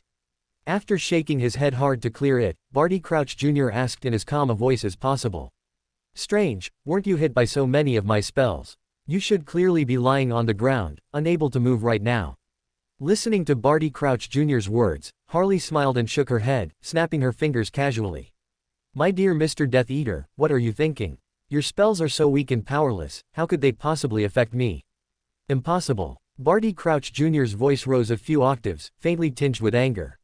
"Even the Great Master has praised my magic level, believing that my strength is among the most top tier of all wizards. Are you questioning the judgment of my master, the greatest Dark Lord in the world?" Harley couldn't help but rub her temples. What was going on? Barty Crouch Jr.'s point of anger, why was it so strange? But it was understandable. After all, she truly couldn't fathom the thoughts of these fanatics. Harley sighed, her voice carrying both helplessness and teasing. Yes, your master, dear Lord Voldemort, his magic attainments are indeed very high. Wait, who defeated him before? It seems, it was me, a 1-year-old baby at the time. Oh my, that's truly powerful, truly worthy of being the greatest Dark Lord in the world. Harley's words instantly stung Barty Crouch Jr. You dare to insult the master. Barty Crouch Jr.'s face flushed crimson, and magic fluctuations gathered on his raised wand, ready to unleash a spell at any moment. But for some reason, his anger suddenly dissipated, and he calmed down again. At the same time, he kept his mouth shut, only staring at Harley with hateful eyes. Actually, I'm quite curious about your earlier actions. Harley continued to speak to herself, as if she hadn't noticed Barty Crouch Jr.'s changing expression and body language. You meticulously prepared everything, wanting to ambush me, but then you didn't directly kill me. After painstakingly extracting a tube of my blood and carefully preserving it, you didn't personally escort it, but instead used a portkey for such a complex operation. Your actions are so strange. Are Death Eaters really that idle? Or, is it that your master, Lord Voldemort, is particularly dull-witted and just enjoys toying with you Death Eaters who obey his commands like dogs? What do you know? Every step of our actions has its own profound meaning. Upon hearing Harley's words, Barty Crouch Jr. roared in a low voice, but for the first time, a hint of joy appeared in the corner of his eye. He forcefully suppressed all emotions that shouldn't appear, and conversed with Harley in a slightly deliberate tone of anger. The plan I helped the great master devise is so meticulous, how could a little girl like you possibly understand? Oh, Harley tilted her head slightly, swinging her feet. What meticulous plan? The plan to bring Lord Voldemort back. Barty Crouch Jr.'s eyes stiffened for a moment, then he quickly concealed his emotions, continuing to glare at Harley with hostility, choosing not to respond. After all, any response he gave might lead to problems, exposing the master's plan, so it was better to remain silent. Let me guess, Harley said to herself when she saw Barty Crouch Jr. remain silent. Now, Riddle's state is worse than the most humble wraith, but he isn't truly dead, all he lacks is a physical body. I remember, it seems there's a dark arts spell that uses the bone of the father, the blood of the enemy, combined with the flesh of the servant as a catalyst, plus a large pot of complex potions, to allow a soul without a physical body to obtain a body that is most compatible with him. This is the purpose of your painstaking effort to expel my blood, isn't it? Because Riddle believes I am his greatest enemy, and a body made with my blood can allow him to gain the maximum amount of magic. Looking at Barty Crouch Jr.'s instantly constricted pupils below, Harley couldn't help but clap her hands with a smile. It seems I guessed correctly. I just mentioned it casually, and you exposed the truth. Your acting skills need some improvement, you know. So let me continue to guess. You can't guarantee to win against me in a direct magic confrontation, so you can only ambush me when I'm about to claim the trophy, with my mind fully focused on it. As for why you didn't kill me, it's probably an order from your dear master. After all, he was defeated by a newborn child back then, which would surely cause doubt among the Death Eaters about their master's great power. So he urgently needs to kill me with his own hands, thereby proving to everyone that his blunder back then was just an accident. Harley analyzed lazily, and Barty Crouch Jr.'s face grew paler and paler. He kept clenching his fists, but then slowly loosened his grip. These are all your plans, aren't they? Finally, Harley finished analyzing all of Barty Crouch Jr.'s plans and smiled as she looked at the grim-faced middle-aged wizard below. Even if you know everything, what can you do? Barty Crouch Jr. finally spoke. He sneered, then glanced at the previous location of the trophy. 5 minutes have passed now. Your blood has been sent out, and Peter Pettigrew, that good-for-nothing, has probably already helped the master resurrect. Not stopping the master immediately was the biggest mistake you made. Of course, you didn't have the chance either. The greatest wizard in the world has returned. Even if you kill me to vent your anger, it will be useless. You, Dumbledore, and all those other bastards who oppose the master, the pure-blood traitors and mudbloods, will all die by the master's hand. Harley immediately burst into laughter. How did you determine that was my blood, and how did you determine that the blood had already been sent out? Furthermore, how did you determine that this is a real world? Barty Crouch Jr. was stunned. What do you mean by that? Nothing special. A deep black magic mirror had appeared above Harley's head at some point, its surface facing the ceiling of the room. At the same time, a golden trophy also appeared in her hand. Harley reached out and took the silver test tube from the Triwizard Tournament trophy, then casually tossed the trophy onto a nearby spiderweb. Upon seeing the silver test tube and clearly recognizing the iconic goblin pattern on it, Barty Crouch Jr.'s pupils instantly constricted. Without time to think further, he immediately raised his wand. Avada Kedavra. Although the master had ordered him not to kill Harley Potter, and to leave Harley Potter for the master to personally establish his authority. But now, the master's resurrection was the most important task. To achieve this goal, all other commands the master had given him could be temporarily set aside. Unfortunately, Barty Crouch Jr.'s killing curse had no effect. A mass of darkness silently appeared between the two of them, swallowing the dazzling green light of the killing curse. This is a mirror world, my dear Mr. Barty Crouch Jr. Harley played with the silver test tube, not even looking up at Barty Crouch Jr. in front of her. As Barty Crouch Jr.'s eyes were about to burst with rage, Harley casually pulled out the silver stopper of the test tube and slowly inverted it 180 degrees. No. Barty Crouch Jr. immediately let out a furious roar, but just as he uttered one word, the rest of his voice caught in his throat. Because what poured out of the test tube was not the fresh red blood he had previously put in, but a black liquid with a decaying smell. You didn't really think your spell hit me earlier, did you? After pouring out the liquid, Harley casually tossed the empty test tube aside. I've already told you, this is a mirror world. The me you saw earlier was just an image in the magic mirror. Given that, why do you think what you collected earlier was my blood? The black liquid dripped from midair, seamlessly merging into the ground. At some unknown point, the entire room had also become filled with grayish-white mist and deep darkness. Since you are so loyal to Riddle, it seems you won't be able to follow me. Harley shook her head with a hint of regret. Of course, even if you did choose to follow me, I wouldn't dare to use you. Who would heavily rely on a traitor? Farewell, Mr. Barty Crouch Jr. Devour him. Upon receiving the command, the deep darkness and grayish-white mist instantly surged, rushing towards Barty Crouch Jr. Only then did Barty Crouch Jr. realize his predicament. He was instantly startled, then, as if insane, desperately cast various defensive spells. Various lights bloomed around him, forming layers of barriers or shields. But all of it was useless. Barty Crouch Jr. was simply wasting his efforts. The grayish-white mist easily destroyed all the defenses he had set up, and the seemingly animated darkness devoured Barty Crouch Jr. in an instant. The power of tranquility and slumber permeated the entire mirror space. When Barty Crouch Jr. reappeared, he was already in the deepest sleep. Harley beckoned with her finger, and a spider silk lifted the Triwizard Tournament trophy, placing it in Harley's hand. You wanted to stall for time so Riddle could have a chance to resurrect, but wasn't I also stalling for time? Harley shook her head, gently stroking the trophy in her hand. What a cautious and clever wizard, to set up a chained portkey that requires 5 consecutive transfers to reach its destination. Hey, it really took a lot of my energy to track down the exact location. Next to the father's grave, Riddle really chose a good resurrection spot. Harley stood up and leapt down from the spider web. The room shook, and everything around them seemed to shatter like a magic mirror. In a moment, the scene returned to its original state, and Harley stood back in her original position. It was still the familiar scene, the familiar room, and the Triwizard Tournament trophy remained quietly in its rightful place. Only the wizard in the corner, exuding vibrant life and magic, had disappeared. A crack suddenly appeared on the ground, and the previously laid Shadow Strangler vine emerged from it, holding a magic mirror. Well done. Harley rubbed the vine, and a green light flashed past. The Shadow Strangler vine quickly withered and decayed, turning into a seed. Harley put away the seed and picked up the magic mirror.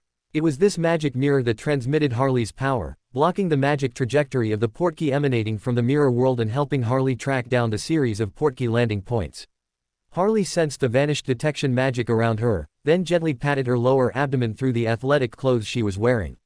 The symbol of the witch pathway, which had appeared earlier in the second task, materialized out of thin air, emitting a glowing green light. A wand fell to the ground, and the glowing green light outlined a ghostly figure around it. The figure slowly solidified, becoming full of life. Please take the trophy and go ahead. Harley nodded to her clone opposite her. No need to rush too much, just wander around the maze for half an hour to an hour. Anyway, according to the message from the magic mirror Hermione has, it's chaos outside right now. So the people outside probably aren't in the mood to care about us champions in the maze. The clone nodded, didn't say a word, and picked up the trophy. The trophy twisted, and the portkey magic attached to it was instantly activated, attempting to teleport anyone who touched it away. But Harley's hand was covered in a layer of green light, preventing the portkey from activating. At the same time, Harley also drew her wand and gently tapped the trophy, Finite Incantatum. The portkey's magic was instantly forcibly terminated, returning to calm. See you later. Harley nodded to Harley, and instantly vanished without a trace. Chapter 340, Senior Riddle, Our Relationship Has Faded. Outside Little Hangleton, in a dark, overgrown graveyard, Peter Pettigrew was holding the infant-shaped Lord Voldemort, staring blankly at a tombstone, bored. He would have liked to find something to pass the time, like sneaking 2 watered-down ginger beers from a Muggle pub in a nearby village. Unfortunately, he dared not do so, as he was holding his weak, infant-shaped master in his arms. My dear Peter, is the potion ready? Lord Voldemort, who had been keeping his eyes closed, suddenly opened them and asked. It's ready, Master. Peter Pettigrew couldn't help but grumble inwardly at Lord Voldemort's question, as this was not the first time Lord Voldemort had asked the same question. Unfortunately, he didn't have the courage to complain to Lord Voldemort, even the thought only dared to flash in his mind before being quickly suppressed. Even though Lord Voldemort was now a fragile infant, and Peter Pettigrew could easily strangle his master with a slight squeeze, he still lacked the courage. Are you sure? Once I have Harley Potter's blood, I can immediately regain my physical body. Lord Voldemort repeated his previous question, his voice cold and sharp. Completely ready, my greatest master. Peter Pettigrew's voice was weak, not daring to show the slightest disrespect. It had better be. If anything goes wrong, I'll have no choice but to feed you to Nagini. Lord Voldemort cared little for his current fragility, nor for the feelings of his only subordinate at the moment. Nagini slithered over from not far away, flicking her tongue, stared at Peter Pettigrew for a few seconds, then quickly slithered away. Clearly, the large snake was anticipating her new dinner. Why is Barty taking so long? Does it take this much time to deal with a little girl? Seeing that he couldn't trouble Peter Pettigrew, Lord Voldemort began to target his other servant. Peter Pettigrew's hands trembled slightly, unsure how to respond to Lord Voldemort. Especially since a loyal servant like Barty Crouch Jr. was being complained about, a hint of sadness emerged in Peter Pettigrew's mind. He was already regretting it now, regretting that he shouldn't have come back. If only he hadn't been so greedy, and had run directly to North America or Australia, using magic to become a wealthy muggle, he wouldn't be suffering such hardship now. But it was too late to regret now. He didn't have the courage to abandon his master and flee alone again. HMPH, they're all useless after all. Lord Voldemort didn't know what his servant beside him was thinking. He didn't have much power now to constantly use legilimency. I truly miss my most loyal and powerful servants. Barty's loyalty is sufficient, but his strength is still lacking. Before he finished speaking, a light suddenly flashed above Nagini's head. A sizable object crashed down, landing on Nagini's head. Nagini was so startled she nearly jumped, but then suddenly remembered Lord Voldemort's instructions and forcefully suppressed her inner panic. At the same time, flashes of light suddenly appeared in the graveyard. Numerous preset spells activated simultaneously, trapping the recently transported object, as if fearing that the portkey might bring over some wizards or magical items Lord Voldemort did not wish to see. The portkey is here. Lord Voldemort immediately sensed the traces of magic and let out a high-pitched, excited sound. Basic safety confirmed. No traces of other wizards or magic present. Nagini, hold it steady for me, don't let the item on your head fall. Peter, quickly retrieve it. Hurry and see if it's Harley Potter's blood. Peter Pettigrew quickly disarmed the surrounding magic according to the preset key, and at the same time, he rushed over, taking 2 steps at a time. Perched on Nagini's head was a white rabbit that had already fainted, and a stone was pressing on the rabbit's abdomen.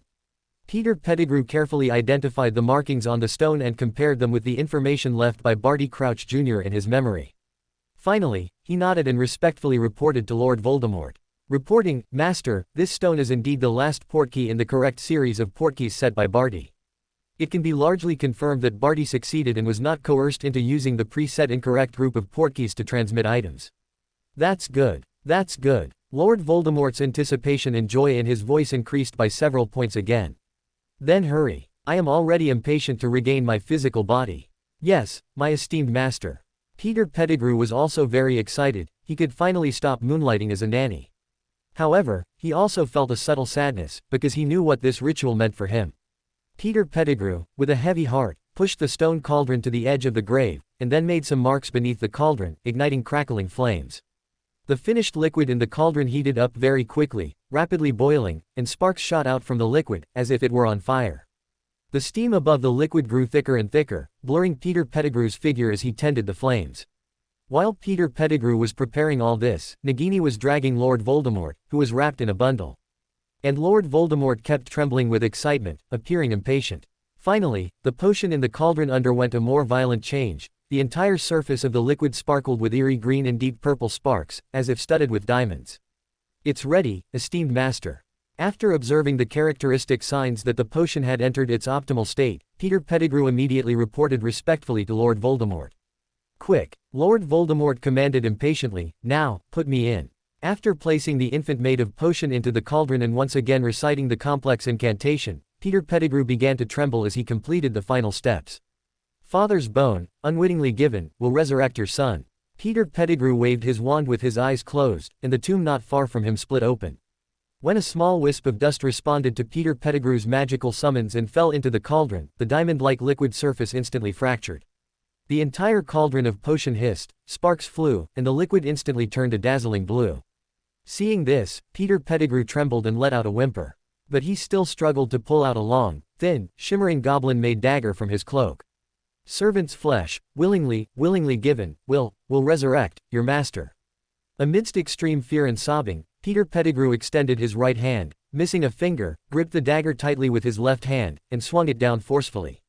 He let out an extremely shrill scream, but dared not use magic for pain relief or to stop the bleeding, so as not to affect the ritual's progress.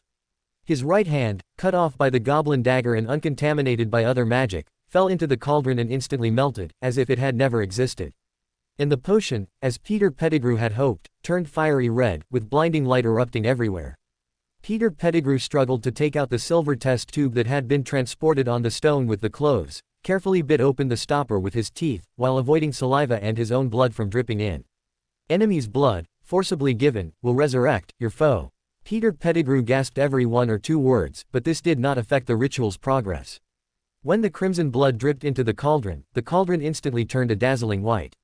But for some reason, Peter Pettigrew always felt that this white subtly revealed a hint of eerie greenish light. However, when he tried to look for it carefully, he could never find any trace of those green lights. Faced with this situation, Peter Pettigrew could only give up, assuming there was something wrong with his eyes. In midair, a dark cloud happened to drift by, obscuring a Medusa head shape forming in the sky. When the dark cloud dispersed, the Medusa head had already vanished without a trace. Finally, when diamond-like sparks flew outwards, and everything around turned the color of black velvet, all became calm. The sparks died out, a plume of white steam rose from the cauldron, and a man's dark silhouette stepped out of the cauldron.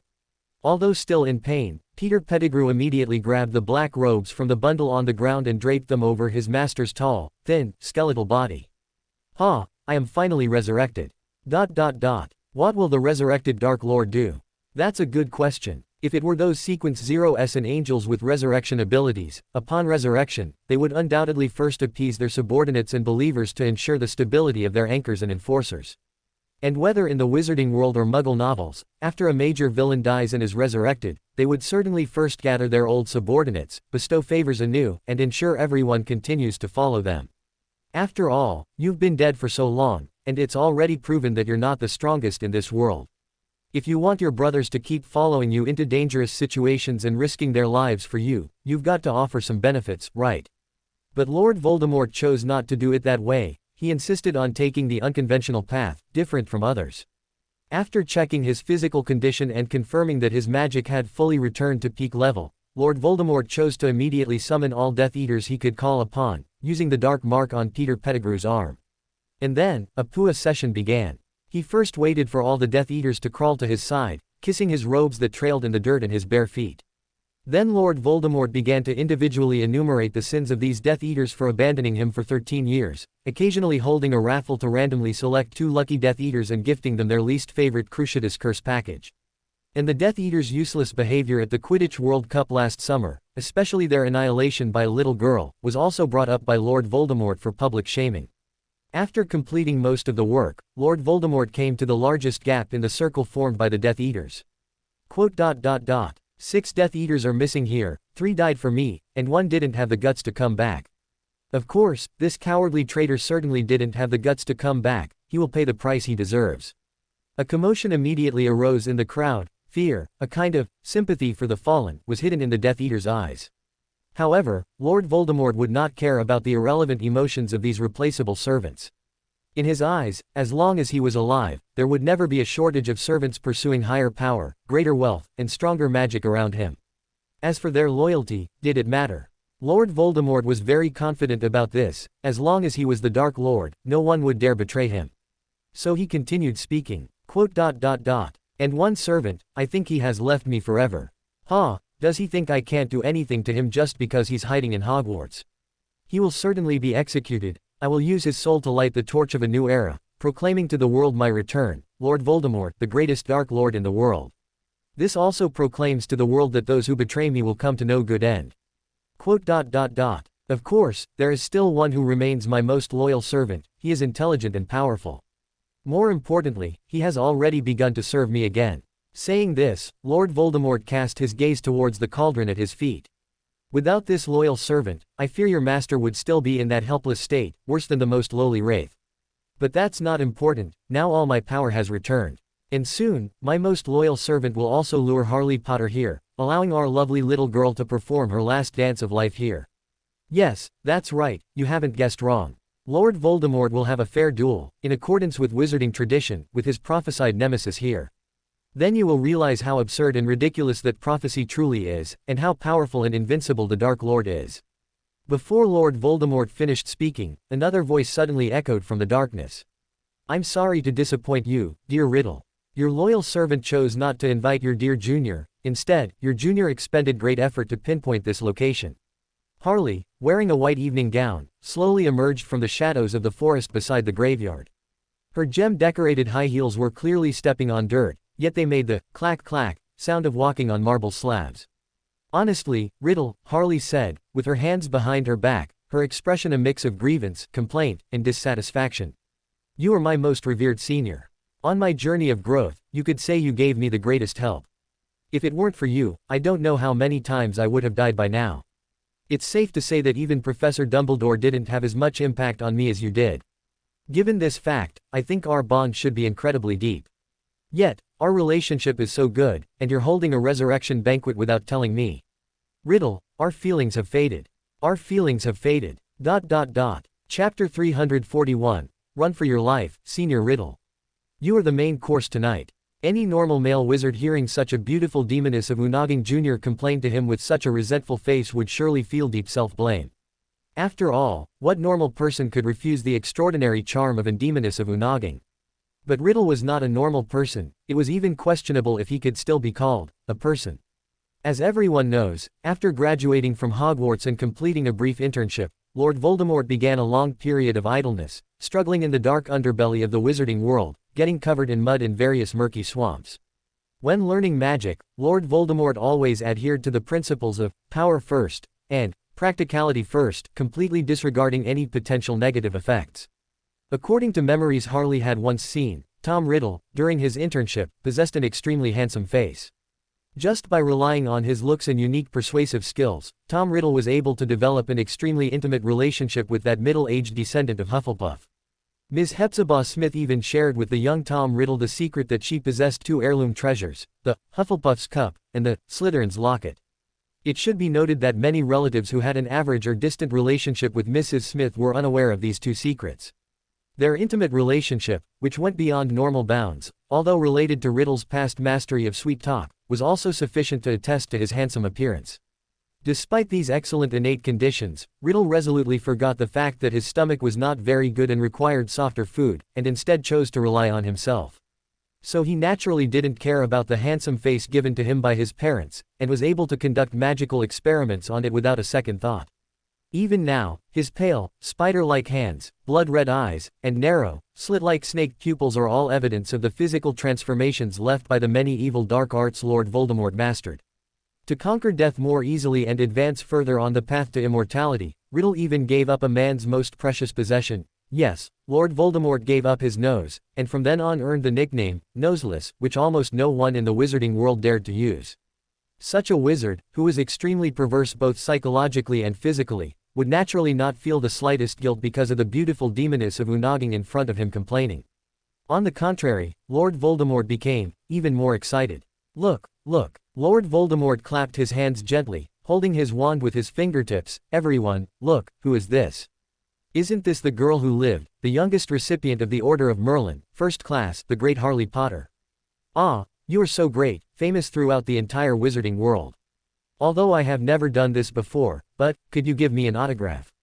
The surrounding Death Eaters immediately burst into cooperative laughter, clapping and howling frantically, as if apes were holding a meeting. Nagini let out dissatisfied hisses, clearly disliking the noisy environment, but unfortunately, no one paid attention to her feelings. Oh, I think my dear companions here also need your autograph. Lord Voldemort's lips curled into a wicked and slightly sharp smile. You see, Harley Potter, how excited everyone is to see you. Oh, everyone welcomes me so much. This truly makes me feel overwhelmed. Harley bowed slightly forward, while her wand slid into her palm. I'm so happy. After all, at first I was afraid I was intruding, uninvited, on dear Riddles and his masked friends' gathering. However, a finger gently rose and rested on Harley's lips. However, I think I should call them servants who have just gathered around you again. After all, judging by how you greeted them earlier, they don't seem like your friends. How could that be? Lord Voldemort shook his head lazily. These are my beloved friends and family. They are all my best friends, who have followed me since I went to Hogwarts, understand my past, and are inseparable from me. Don't you agree, my dear friends? Lord Voldemort waved his hand, and a chorus of agreement immediately followed, with all the Death Eaters nodding frantically in approval. You see, everyone agrees with this statement. So how can you insult them like that? Lord Voldemort withdrew his outstretched arm. However, given that you've come to attend this party, I'll forgive this small mistake you've made. Especially since you've come dressed in such grand attire for this evening ball, it truly touches me deeply. Wait, Lord Voldemort suddenly drew out the end of his words, feigning surprise. You said earlier you didn't receive an invitation. I clearly sent my faithful old fellow, Barty Crouch Jr., as a greeter to welcome you. Could it be, you missed him? I apologize, Riddle. The girl leapt back nonchalantly, sitting on a tilted tombstone. She sat askew, propping herself up with one hand, while her wand spun lightly on the fingertips of her other hand, as if it could fall at any moment. The greeter you sent was really impolite, actually using the Avada Kedavra curse on me. I think he must have been under too much mental pressure, so I could only let him rest for a while. Wait, let me think carefully, perhaps it could even be eternal sleep.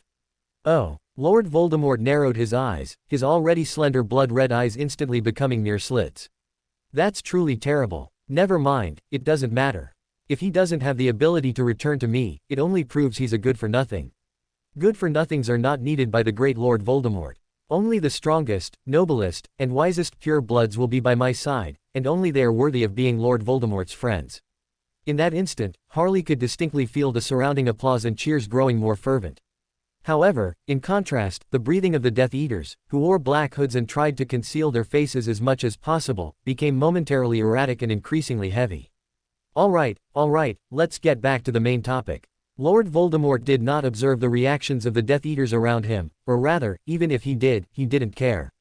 You've come at just the right time, dear Harley Potter. It seems today's dinner has no main course. Ah, no, I remember now, there was a main course prepared. You're that main course. After all, our relationship is so close, isn't it? Starting from that night 13 years ago. Despite the formidable enemy before him, Lord Voldemort still began his impromptu speech. The Death Eaters also tacitly stopped their applause, respectfully listening to their master's ill-timed emotional outpouring. Harley was quite cooperative, not making a move immediately, but instead watched Lord Voldemort with interest, occasionally giving polite applause. For a moment, the scene was unusually harmonious, as if a group of masked individuals had suddenly taken a fancy to holding a party in an ancient tomb. The only two discordant changes were perhaps the clouds in the sky and the tombstones on the ground. At some point, the dark clouds in the sky suddenly grew denser, and gray mist slowly gathered on the tombstones in this graveyard. The tombstone Harley sat on also gathered the same gray mist, but a faint hint of green continuously and silently blended into the gray.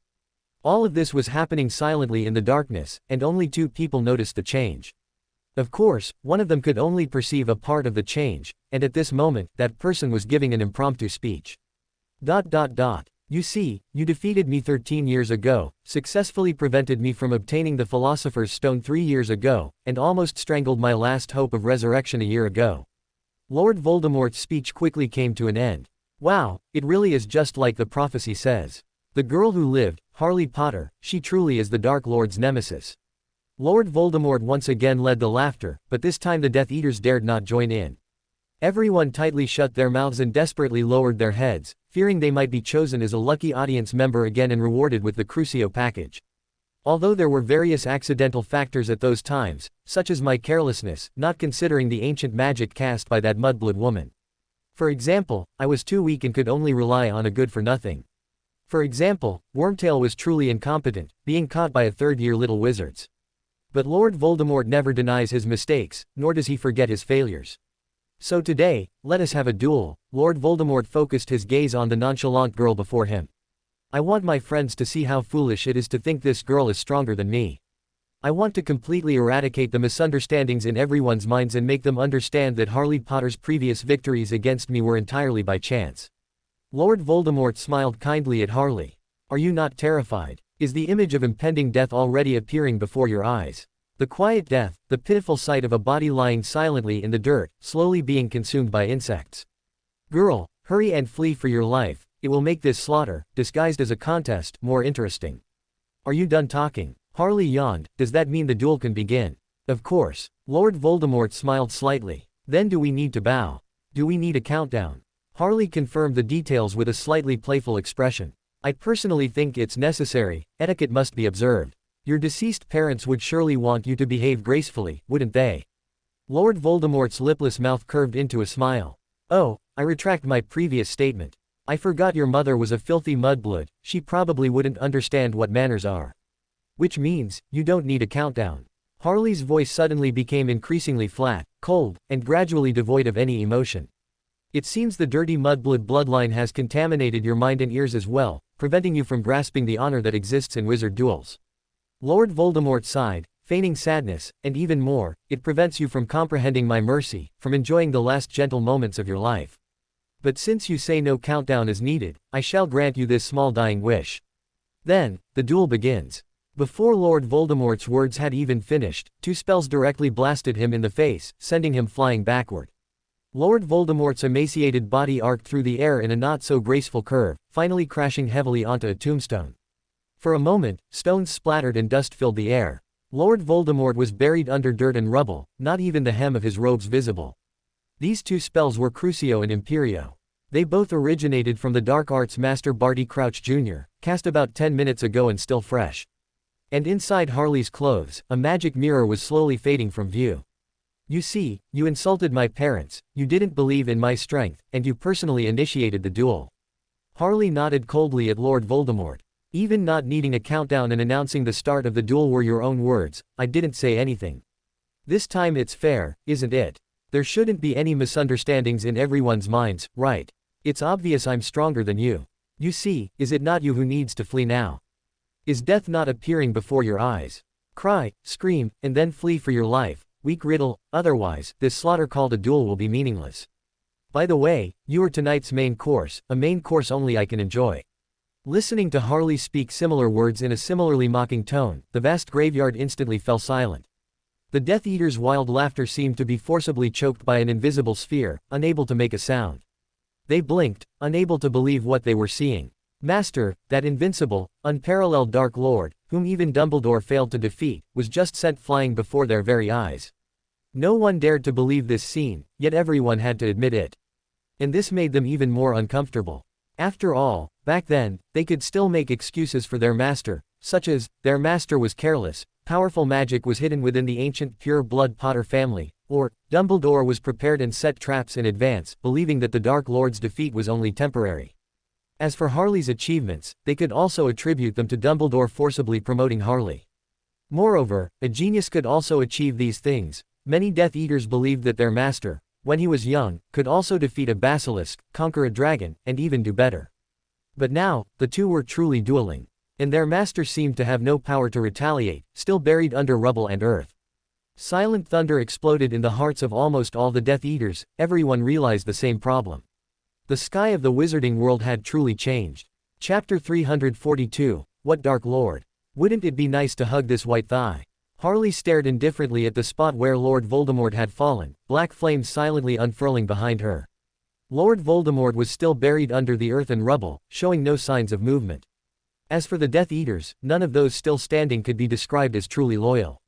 The most devoted Death Eaters, the ones who truly followed Lord Voldemort, were either still languishing in Azkaban or had already gone to meet Merlin. Though no words were exchanged, a consensus had formed in everyone's minds. Whoever won next, they would kneel to them. As long as they groveled to the victor, they wouldn't lose face. Old Lucius Malfoy even started calculating.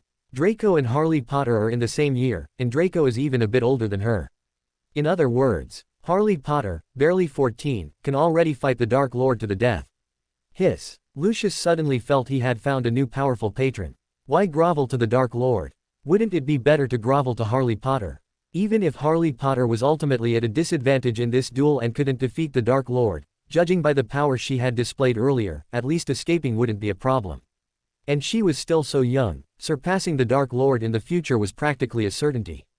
Furthermore, Harley was the sole heir of the ancient pure-blood Potter family, and her godfather, Sirius Black, had no descendants, so the House of Black would definitely be left to Harley. With beauty, power, and wealth, and, more importantly, no parents or close relatives, in Lucius's eyes, Harley Potter was an absolute catch. All of a sudden, a bold idea popped into Lucius's mind: why not have Draco charm Harley? Wouldn't that be wonderful? With Harley's talent, the Malfoy family's descendants would surely inherit considerable power. And he himself could make a huge profit in galleons, and even gain a super powerful backer, allowing him to walk with his head held high in the wizarding world from then on. By then, what Dark Lord? Would he still fear the Dark Lord? Who was the Dark Lord anyway? The more old Lucius thought about it, the more tempted he became, and the more feasible the idea seemed. Many other Death Eaters with bowed heads around him also coincidentally thought of the same thing, and of their own children who were of suitable age. The atmosphere on site inexplicably began to turn strange, leaving people feeling bewildered. However, this atmosphere didn't last for more than a few minutes before it was broken. At the spot where Lord Voldemort had previously fallen, a sudden roar erupted. Rocks flew through the air, yellow dust filled the sky, and Lord Voldemort emerged from it, barefoot. His robes hung unnaturally at his sides, remaining perfectly still relative to his feet, completely unaffected by the flying dust and stones. Very good, Lord Voldemort nodded at Harley, speaking in a cold voice mixed with a sibilant hiss of Parseltongue. I didn't expect the girl who lived, Dumbledore's beloved student, to be able to use such perfectly executed Crucio and Imperio. Unfortunately, they are useless against me. I have undergone so many modifications to my body, especially my brain. If I couldn't even resist mere ordinary Crucio and Imperio, then what was all that suffering for? The merciful Lord Voldemort has given you your chance to strike. Now, it's my turn. Lord Voldemort made no grand gestures, he merely flicked his wand lightly. Instantly, countless boulders seemed to be grasped by an invisible hand, suspending them in midair. Lord Voldemort had chosen his father's grave as his resurrection site, near his father Old Tom Riddle's hometown, the village of Little Hangleton. The village itself was nestled between two steep hills, surrounded by jagged rocks, truly the best place to acquire stone. Come, mere offense is not enough. Lord Voldemort elegantly twirled his wrist, pointing his wand gently downwards. Let the Dark Lord give you a practical lesson called magical defense, Harley Potter. Your life is the tuition fee. The boulders in midair obeyed Lord Voldemort's command, uniformly plummeting towards Harley. Harley expressionlessly flicked her wand, using only magic. Crushing curses and blasting curses flew to meet them, shattering the myriad boulders into countless fragments. Lord Voldemort sneered and shook his head, drawing a circle with his wand. The stone fragments were again drawn by magic, transforming into stone spears, seemingly no longer intending to crush Harley to death, but rather to pin her alive to the ground. This time, Harley seemed unable to react, or perhaps she gave up resisting, not using any spells. Under everyone's gaze, countless stone spears pierced her body, pinning her to the ground. But no blood flowed, and no body parts scattered. At this moment, Harley, slowly shattered like glass, finally exploding into countless sparkling, translucent mirror shards. An invisible wind blew, scattering the shards, each one glinting with a faint green light. Although everyone knew that the Harley Potter, who had just fallen had not died, and might not even be real, but merely an illusion. After all, the phenomenon when she fell was unusual, anyone with eyes could see something was wrong. But this didn't stop the Death Eaters from frantically cheering and applauding, celebrating the Dark Lord's great achievements. Lord Voldemort also laughed maniacally. Harley Potter, where did you run off to? Why don't you dare to continue confronting me directly? Weren't you incredibly arrogant earlier? Now you still have to cower and scurry away with magic. As he roared, Lord Voldemort, like a symphony conductor, brandished his wand freely. Dark, profound flames began to rise, swirling around Lord Voldemort. He showed no restraint in his use of fiendfire, summoning more and more of it, which began to take on the shapes of beasts. Fire serpents, dragons, flaming manticores, various ordinary beasts and magical creatures appeared one by one in the flames. Several clusters of flames rapidly condensed into fiery eagles, soaring high into the sky, while the fiendfire swirled at low altitudes. At the same time, behind Lord Voldemort, a violent tornado was vaguely forming. Scattered fiendfire continuously merged into the tornado, making it even more eerie. But for some reason, the distant village of Little Hangleton showed no signs of activity, seemingly unaware of the anomaly here. No, to be precise, they couldn't possibly detect the anomaly here. Because at some unknown point, in the sky above the myriad fiendfire, the moon and stars had vanished, and the entire area around the graveyard was enveloped in the deepest darkness. Though the Death Eaters were still cheering, their bodies were incredibly honest. They had retreated in fear to the edge of the graveyard, trying every means to conceal themselves. Clearly, the Death Eaters had all realized one thing: this battle was not something their group of lackeys could participate in. A few less intelligent Death Eaters even tried to apparate directly, to escape from here. Unfortunately, they were unsuccessful. The deep night that enveloped the entire graveyard and the surrounding forest seemed to also possess the ability to block apparition, forcibly preventing the Death Eaters from leaving. At some unknown point, this place had been sealed off. Lord Voldemort was still laughing maniacally, ignoring the strange phenomena around him, and continuing to empower the fiendfire.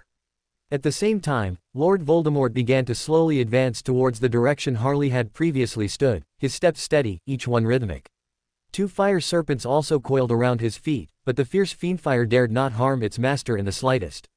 However, these flames seemed to have reined in their ferocity too much, as even the ground seemed unaffected by their erosion. A slender figure suddenly began to condense and rapidly form not far in front of Lord Voldemort. Harley was still in the same evening gown as before, the same white silk gloves and white stockings, and the same high heels adorned with decorations. "Oh my, Senior Riddle, it seems you've prepared quite a gift for me." Harley's tone was unusually cheerful, even faintly excited. "I never imagined you would prepare such a generous gift." "Oh." Lord Voldemort's face was filled with an evil smile, but deep within his red snake-like eyes was clarity and calmness.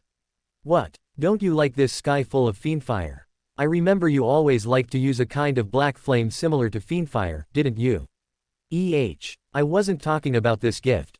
Although the flames had already reached Harley, a fire serpent even boldly coiled at Harley's feet, flicking its tongue. But Harley still ignored them, as if they were nothing but worthless rabble. "I originally wanted to corrupt this place and make it my home ground.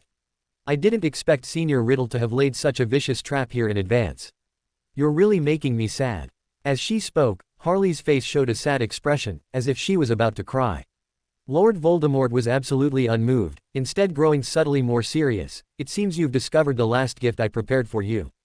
At first, I even thought I wouldn't have the chance to give you this gift, but it turns out you found it yourself before I could present it. Excellent, excellent, truly worthy of being my opponent. Now, you are qualified to receive the attention of the greatest wizard in the world, the Dark Lord Voldemort. Thank you for your high praise, my dear Senior Riddle." Harley's body subtly faded a bit. "Please allow your junior to ask a few more questions. Can you tell me where you found the raw materials for this death-related trap? This is really important to your dear junior." "Important?" Lord Voldemort gently raised his wand. "Then of course I can tell you, Harley Potter. If you are only left with your soul, I can certainly imprison your soul by my side, scorching it with flames while slowly recounting these stories to you." The fiendfire instantly exploded, spreading in all directions, and Harley turned into foam and fragments as before. However, Harley's voice still echoed in the sky. "Wow, Senior, you're really cruel. But the same goes for you. If you die, I won't despise your filthy soul. At that time, please forgive me for slowly communing with you to extract the information I need." In the sky, a large patch of dark clouds, already hidden in the deep night, suddenly opened a gap, and torrential rain poured down. At the same time, a large amount of lightning brewed in the clouds, striking down from midair towards Lord Voldemort. "Petty tricks, the powerless struggle of ants." Lord Voldemort sneered, raising his wand upwards. Countless fiendfire beasts soared into the air, colliding with the lightning and triggering bursts of explosions. And the fiendfire tornado, which had already formed long ago, instantly took flight, directly rushing into the clouds. A ghostly blue halo, seemingly prepared for a long time, instantly spread out. The clouds directly turned into huge ice blocks, and the fiendfire tornado had no room to struggle before being annihilated within them.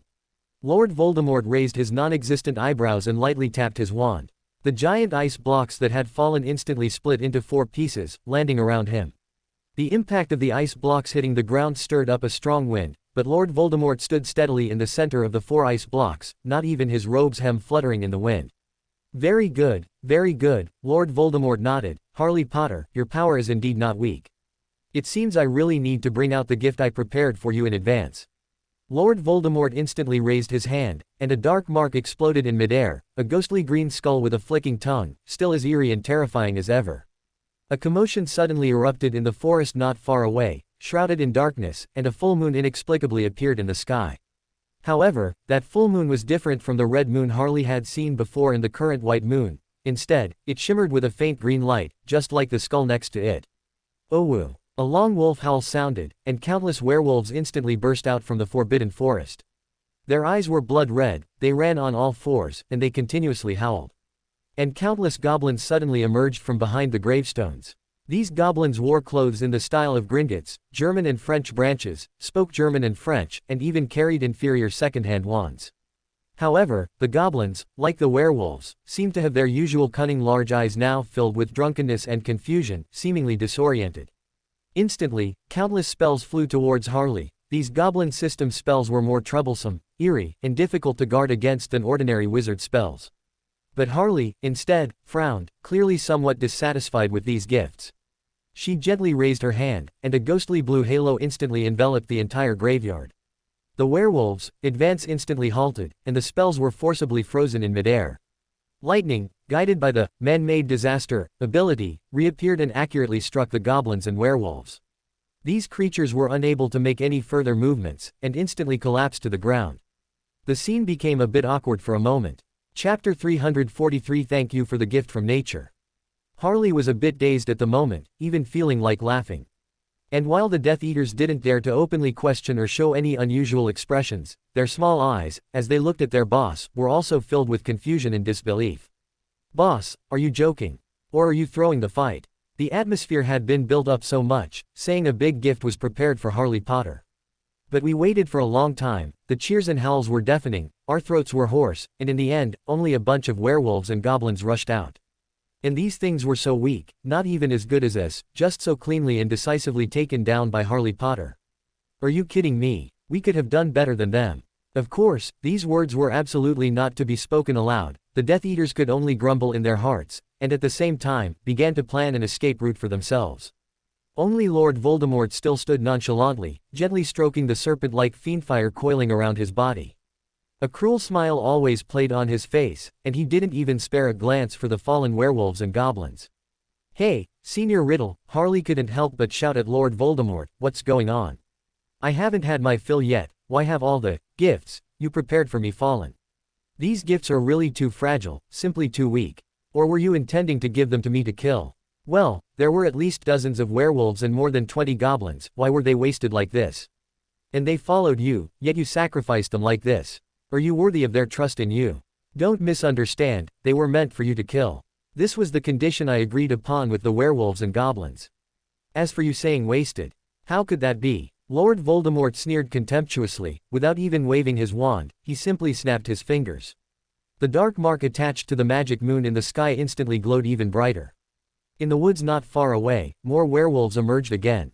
They were almost all in rags, tattered strips of cloth hanging on their bulging muscles, sharp claws and drooling teeth exuding a foul smell, their blood-red eyes filled only with cruelty and savagery, devoid of any reason.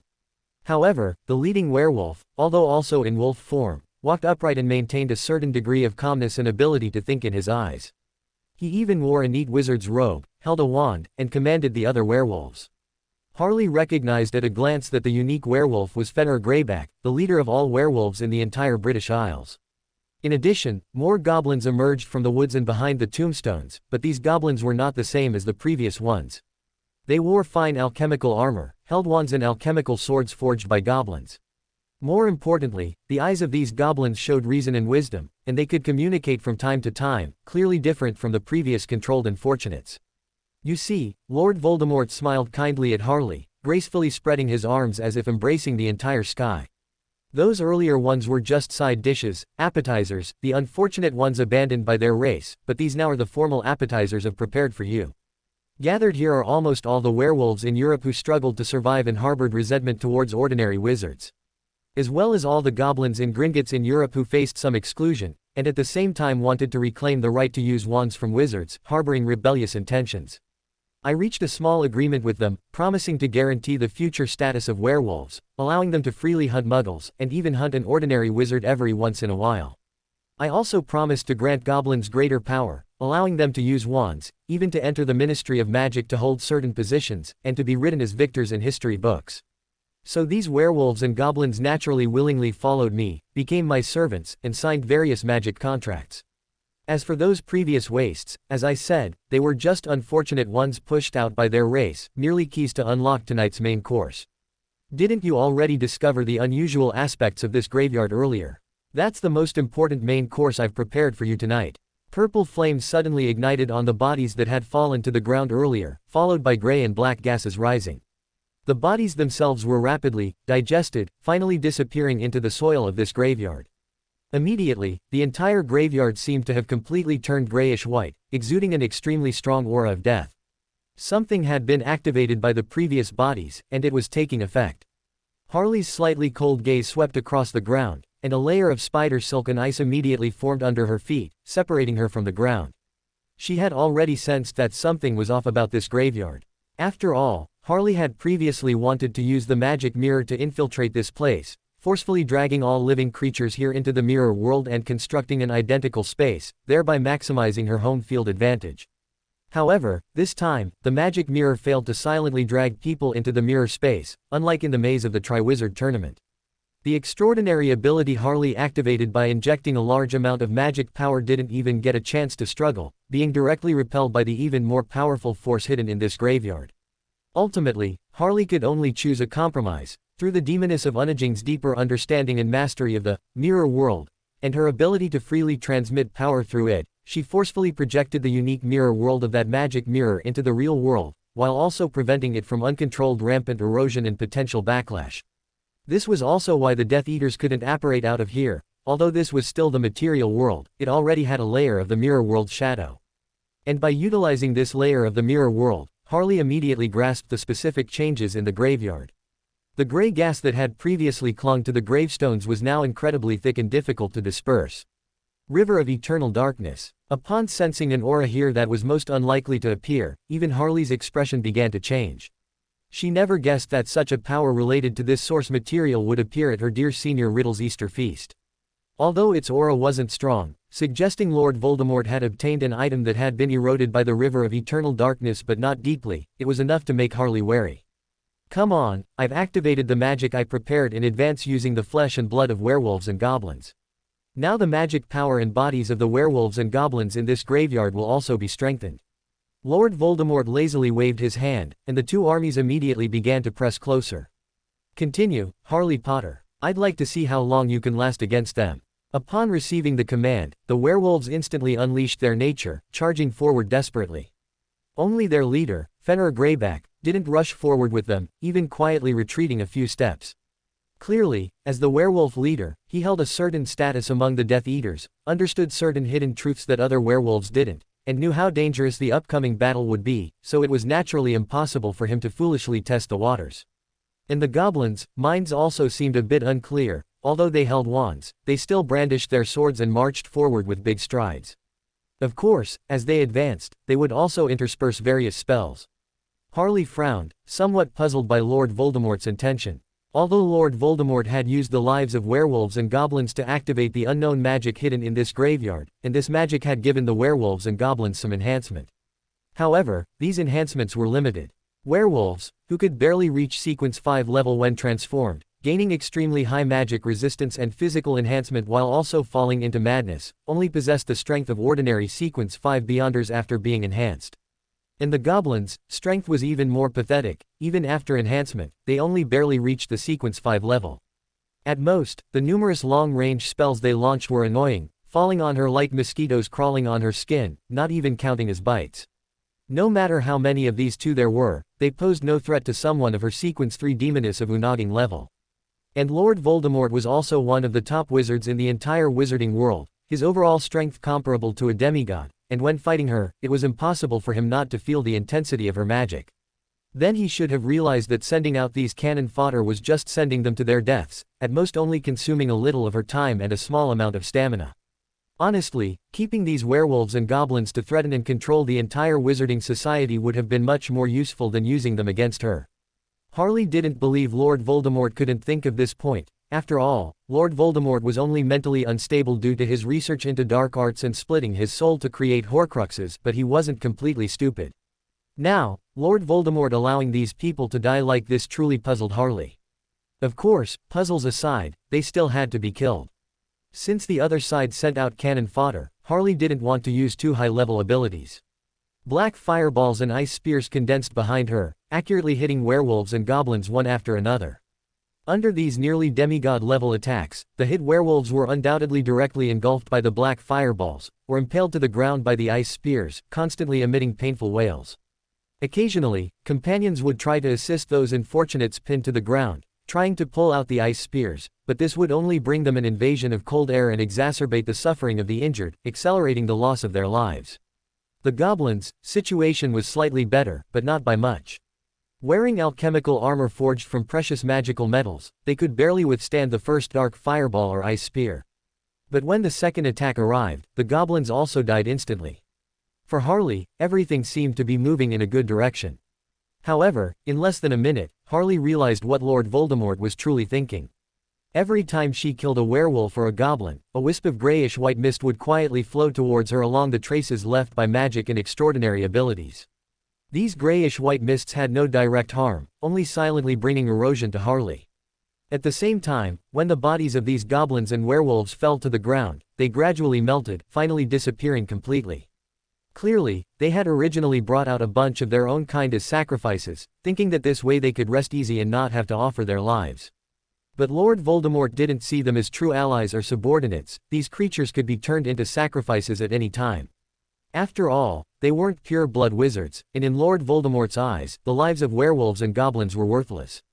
And doing this wouldn't cause widespread panic among the Death Eaters, as the Death Eaters were all pure-blood supremacists and wizard supremacists, and inherently looked down on werewolves and goblins.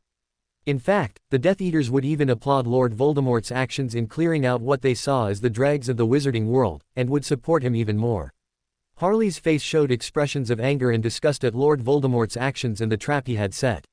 Lord Voldemort always observed his opponent, and upon seeing Harley's expression, he let out a wild laugh. "By your expression, you must have discovered my scheme, haven't you?" Lord Voldemort mocked loudly. "It's a pity, Harley Potter, this is an open scheme, a blatant open scheme. Either you calmly accept the outcome of being killed by these werewolves and goblins, or you spend a great deal of energy trapping them. Or, you can continue to choose to slaughter them as you are now, strengthening the ultimate magic I've prepared for you, while continuously enduring the erosion of these dark arts. All the choices are in your hands, Harley Potter." Harley took a moment to extend her left hand and made an insulting gesture at Lord Voldemort. No one noticed the smile in her eyes. No one noticed that behind a tombstone, at some point, there was an additional ring, an invisibility cloak, and a smiling young girl.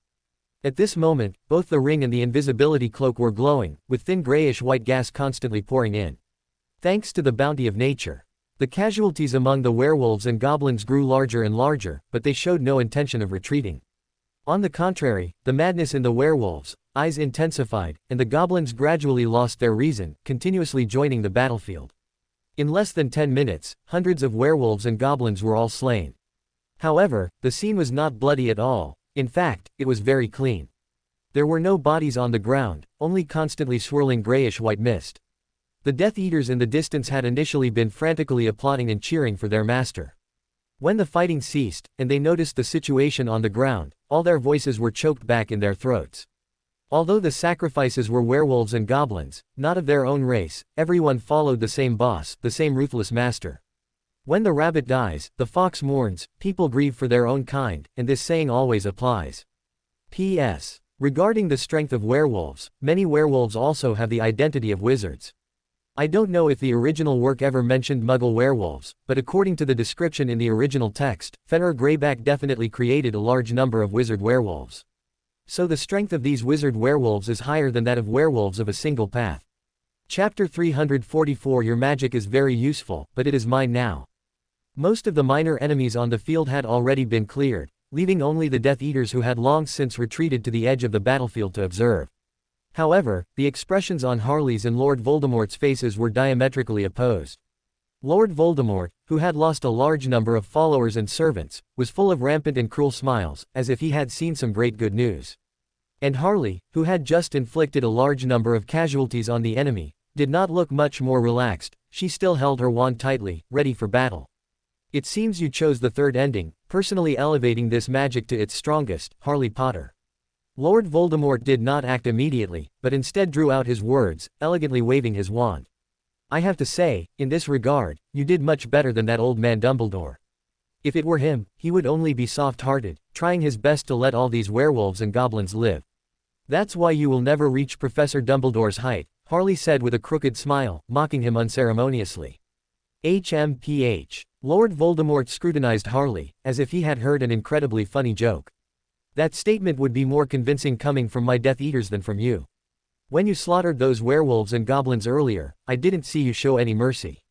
What do you think, if I were to send this memory to Dumbledore, how would he view you? Before his words finished, Lord Voldemort suddenly struck the void fiercely with his wand. The idle talk is over, and this magic is finally completely ready. Let us begin the main course. Instantly, the originally quiet grayish-white mist seemed to riot, surging like a tide. In the underground cells deep within Azkaban in the North Sea.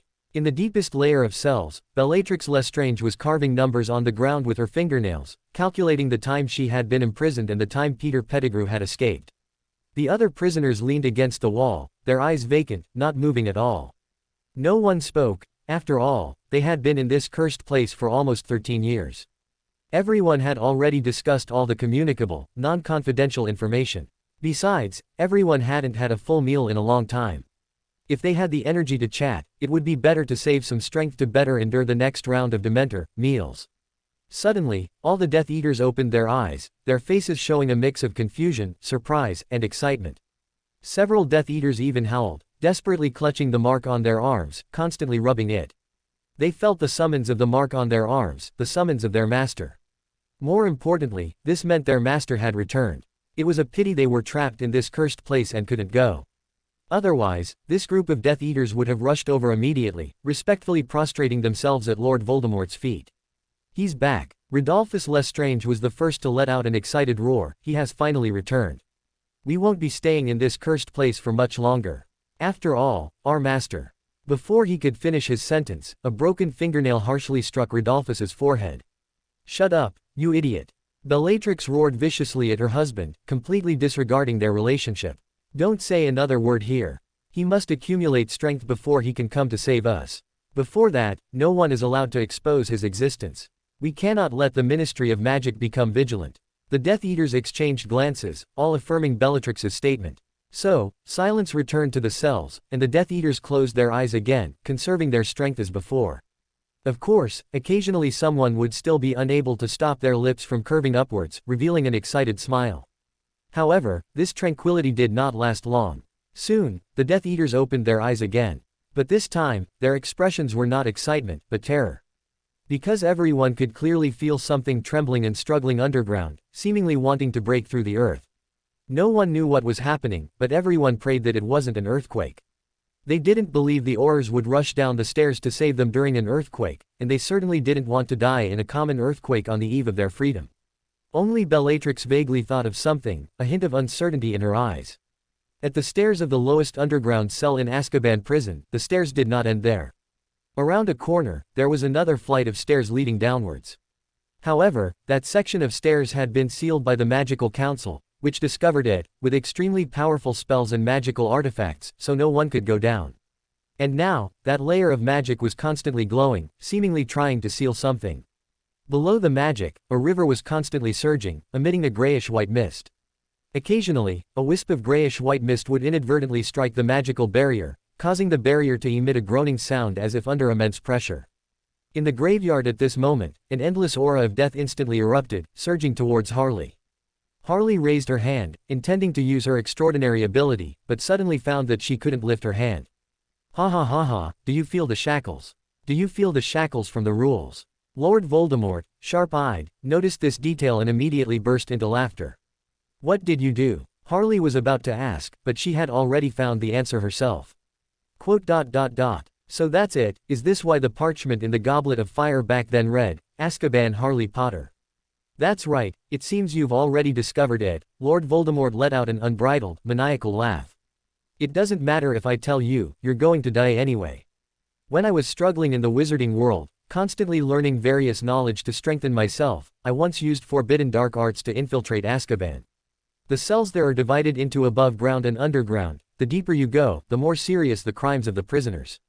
And at the end of the stairs of the lowest underground cell, there is another flight of stairs sealed by multiple complex spells. I tried every possible way to bypass that magical seal and successfully witnessed the scene beyond the stairs. That river emitting boundless darkness and death. Utterly black, full of death, coming from nowhere and going nowhere. I even saw souls circling and floating within it. I believe it must be the legendary river of eternal darkness. And I also comprehended many things on that river, and from then on, I have walked further on the path of death than anyone else. That legendary river of eternal darkness taught me how to achieve immortality. And I will repay it by becoming the new death god. Immortal. At this moment, Lord Voldemort's eyes were filled with fanaticism, as if he were the most devout zealot, yet also the most sinful blasphemer.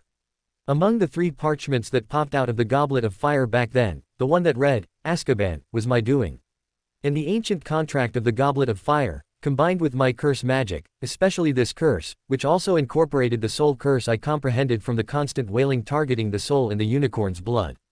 So now you are intimately connected to Azkaban, and the river beneath Azkaban, from soul to body. With just a slight modification of the magic, you will be dragged down and imprisoned by the power of Azkaban. After all, that is a prison. So, please be sure to enjoy the feeling of powerlessness as the power of death gradually covers your body. And at the same time, feel honored, for the great Dark Lord will make good use of your corpse to walk even further on the path of immortality. Harley did not respond, simply allowing the grayish-white mist to envelop her. These gases continuously spread, eroding little by little, even penetrating Harley's heart. And on Harley's chest, a ring had appeared at some unknown point. The black resurrection stone on the ring was sparkling, constantly engulfing the grayish-white mist. At the same time, an invisibility cloak also appeared on the inner side of Harley's robe, and the invisibility cloak eagerly swallowed the grayish-white mist, seemingly competing with the resurrection stone for food. And Harley seemed to be full of pain and despair, but the corners of her mouth were secretly curving upwards. Lord Voldemort was full of anticipation, constantly waving his wand and micromanaging, wanting to accelerate the erosion of death's power on Harley as much as possible. And this, Harley, in front of him was very cooperative, constantly letting out shrill screams. But Lord Voldemort couldn't understand why this damned Harley Potter could still stand steadily in place. If it were him, Lord Voldemort felt that even with all the dark arts modifications he had undergone, he would have long since been unable to bear it. Why did this Harley Potter, though appearing to be in pain, not show any obvious injury? Finally, Lord Voldemort fully realized that something was wrong. It seemed a step had gone awry. He immediately made a decisive judgment, wanting to stop the magic and control the power of death to leave Harley. He would wait until he clearly understood what was happening before making his next move. But something that made Lord Voldemort terrified happened. He suddenly lost control over the magic that enveloped the entire graveyard. Now Lord Voldemort could only watch helplessly as the grayish-white mist continued to desperately surge towards Harley. And Harley also stopped wailing, simply continuing to absorb the mist, even having time to flash a friendly smile at Lord Voldemort. Lord Voldemort immediately realized what had happened. His control over the magic had been snatched away by Harley at some unknown point. Without time to think, Lord Voldemort's wand slashed downwards fiercely. The black fiendfire that had been circling his body for a long time received the command simultaneously, tearing towards Harley. Several dazzling green lights also flew out from Lord Voldemort's wand, weaving into a large net of killing curses in midair, covering all the open ground around Harley. However, Harley didn't even bother to construct a defense. The surging grayish-white mist merely rippled slightly before directly devouring all of Lord Voldemort's magic. As the grayish-white mist dispersed, the original Harley could no longer withstand the pressure brought by the river of eternal darkness and directly disintegrated into magic. And in the place where she stood, Harley's true body smiled, gently caressing the ring on her finger. "Thank you for your gift, dear Senior Riddle." Harley nodded at the furious Lord Voldemort. "The magic you set up in advance was really useful, but now, it's mine." Lord Voldemort didn't have time to think or argue. Large patches of black flames directly erupted from his body. In the flames, Lord Voldemort transformed into a mass of black mist, swiftly enveloping the large snake named Nagini coiled on the ground nearby, then rapidly flew through the sky, heading out of the graveyard. Harley watched Lord Voldemort's retreating figure in the sky, shaking her head involuntarily. "Senior Riddle, you don't really think you can escape so easily, do you?" The magic mirror rose, and a black beam of light instantly shot out from it, spanning half the sky and piercing through the mist. "Ah!" A shrill scream with a drawn-out tail sounded, and the black mist briefly transformed into a human form. Lord Voldemort spat out a large mouthful of blood in midair, but he dared not stop, immediately forcing himself back into mist to continue his escape.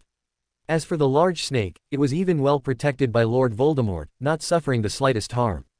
It was no wonder Lord Voldemort escaped so quickly. After all, the magic prepared in advance in the graveyard was personally laid down by Lord Voldemort, and he naturally knew how powerful it was. In a one-on-one situation, Lord Voldemort still had a mysterious confidence to suppress Harley.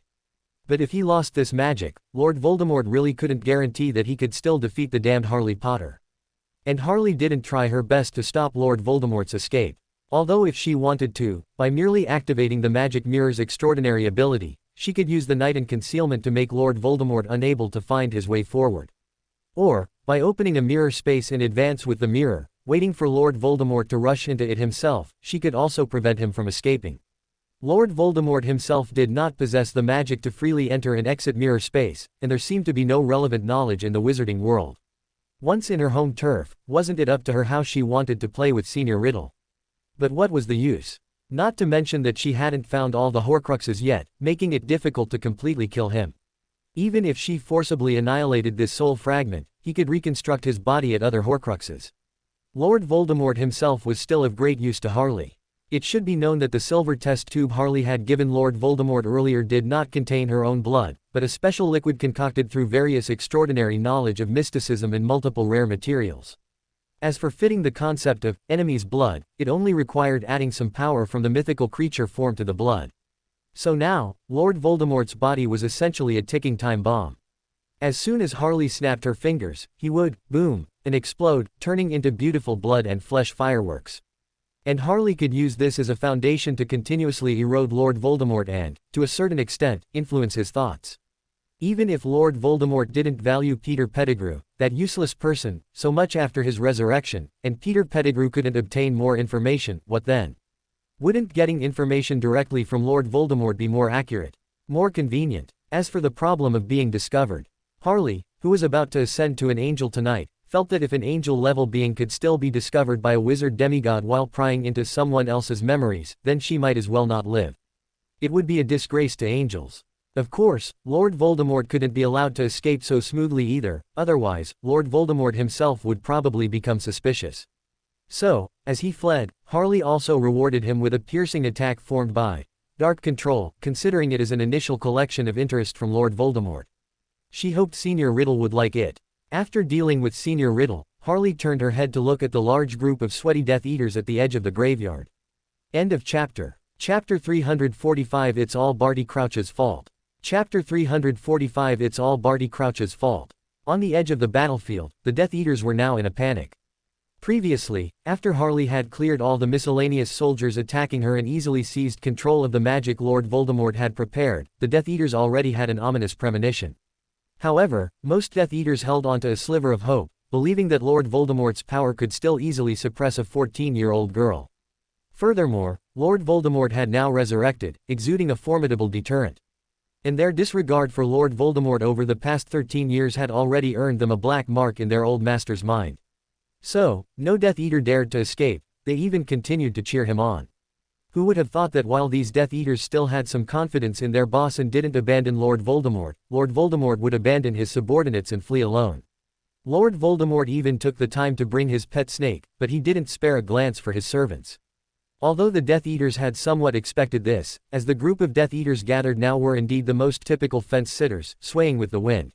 When Lord Voldemort was powerful, they followed him. When Lord Voldemort fell, they pledged loyalty to the Ministry of Magic, claiming they were innocent victims controlled by the Imperio. It was understandable that Lord Voldemort didn't care for such a group of Death Eaters whose loyalty was worse than a dog's. But that didn't stop the Death Eaters from feeling hurt. You just said we were your brothers and friends.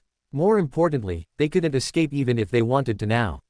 Many Death Eaters continuously tried apparition, but they were met with an invisible interference, making it impossible to succeed. And when Lucius Malfoy and other wealthy Death Eaters with House Elves tried to have their pre-arranged House Elves transport them away, they found that this traditional loophole in the defenses also seemed to be blocked. As for resisting, are you kidding? Didn't you see the powerful Dark Lord himself flee? Although they didn't dare to openly criticize Lord Voldemort's character and morals, the Death Eaters secretly knew exactly how little he was worth, how many nuts he was truly valued at. But they highly respected Lord Voldemort's mastery of the dark arts. If it weren't for Lord Voldemort's terrifying dark arts and his ideology that aligned with their interests, they wouldn't have gathered under his banner. Even the great Dark Lord couldn't defeat his opponent and ultimately ended up fleeing in a panic, not daring to look back. In this situation, rather than resisting, it was better to simply lie down and seek a quick death. At this moment, all eyes were fixed on Harley's slowly approaching figure, filled with despair. This time, it really seemed like the end was nigh. Some spineless Death Eaters even knelt down directly, performing a standard dogeza in an attempt to pledge loyalty to Harley and secure a chance to live. All sorts of fawning words flowed from their mouths like water. It seemed that if Harley wished, these Death Eaters would be delighted to use their mouths to lick clean her mud-stained high heels. Some Death Eaters even unhesitatingly offered to take off Harley's white silk stockings without using their hands and lick her bare feet clean, as a display of loyalty. In response, Harley gave that Death Eater a swift kick, sending him sprawling to the ground, his forehead bleeding profusely. The slender, sharp heel of her high heel also stomped heavily on his hand, eliciting a piercing shriek from the Death Eater. It's no wonder Harley reacted so strongly. To put it broadly, such a pervert, always lustful or hungry, what kind of future could he have? He deserved to go to hell. To put it narrowly, not being a beautiful young witch herself, yet daring to covet this demoness of Unaging. That was an even greater crime worthy of 10,000 deaths. The pleas of their comrades were useless, completely disheartening all the Death Eaters, who now awaited the slaughter. However, what Harley said next made the Death Eaters' eyes light up, feeling a glimmer of hope. I can give you a chance to escape. Harley's voice was chillingly cold, yet in the Death Eaters' ears, it was so gentle and lovely, like the most beautiful music. Next, I will remove all magic here except for the anti-apparition charm.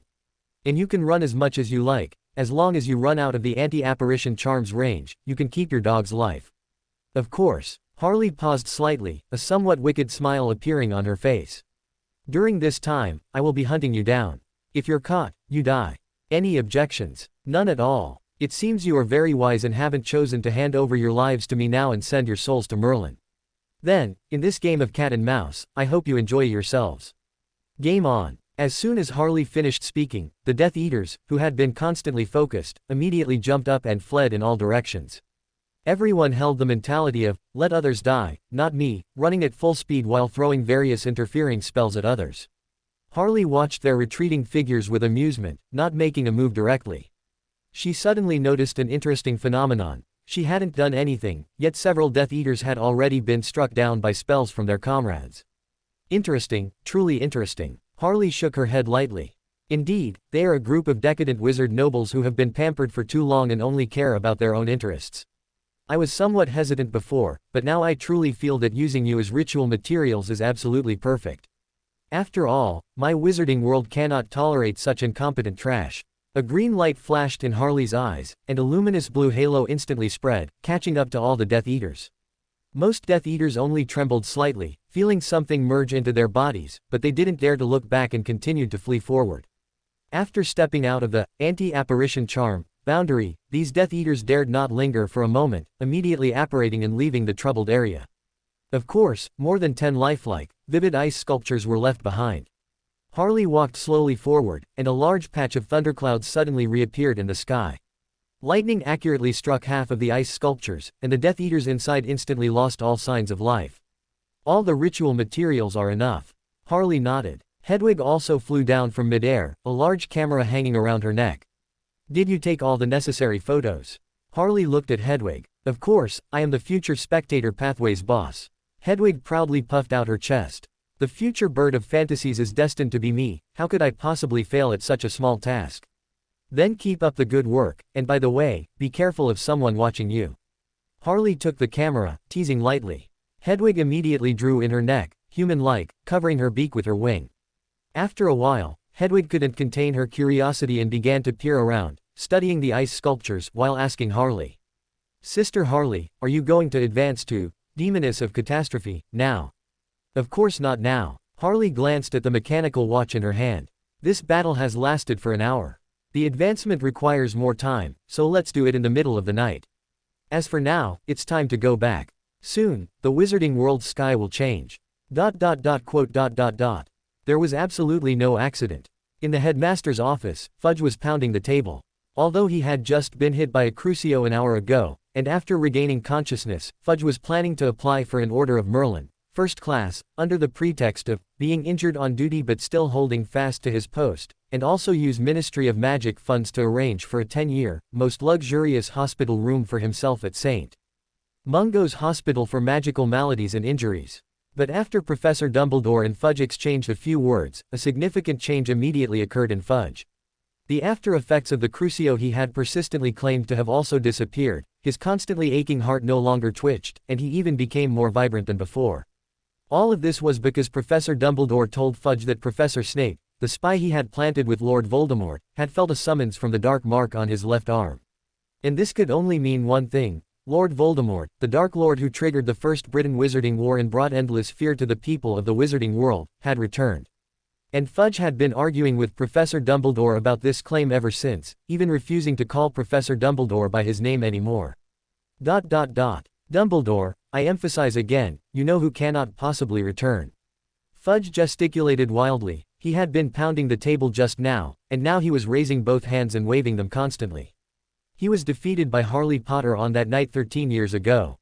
He died permanently. All the Death Eaters are now safely in Azkaban prison, and those outside Azkaban are merely innocent people controlled by the Imperio. They have been under the control of the Imperio for so long, and the harm they suffered is even more severe than that of ordinary residents of the Wizarding world.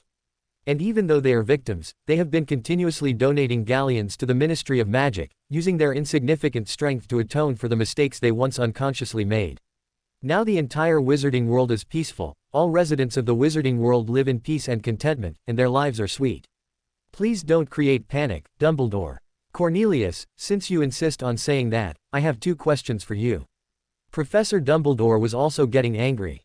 What exactly happened to Barty Crouch Sr.? If he wasn't under the control of a very powerful Imperio, I don't believe he would do such a thing. And Barty Crouch Sr.'s occlumency and willpower are very strong. Only Lord Voldemort or the most top-tier Death Eaters would have the ability to control him. Also, how do you explain the change in Severus's dark mark on his arm? Fudge's reaction became even more intense. Although he trembled when he heard the name, Lord Voldemort, this didn't stop him from roaring louder than Professor Dumbledore.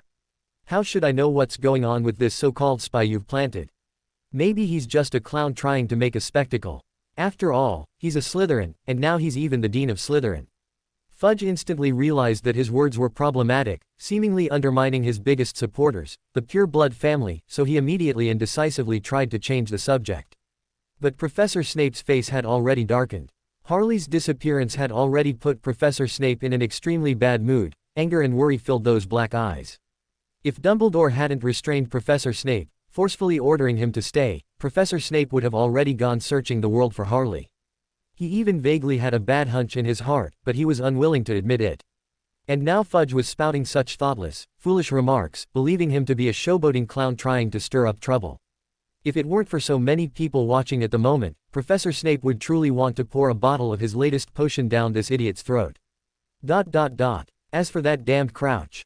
Fudge locked onto his new target, and this arch-enemy of his had just died and wouldn't contradict him. And now, he was even preparing to pin all the blame on Crouch, making it utterly impossible for Crouch to recover. He clearly held a grudge against me, the Minister for Magic. Fudge made the judgment most favorable to himself.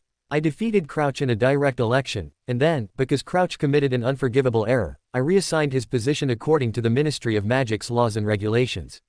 As a result, Crouch, being narrow-minded, envied me and attempted to murder me in broad daylight. Seeing that the assassination failed, he then chose to commit suicide. Yes, that's exactly how it was.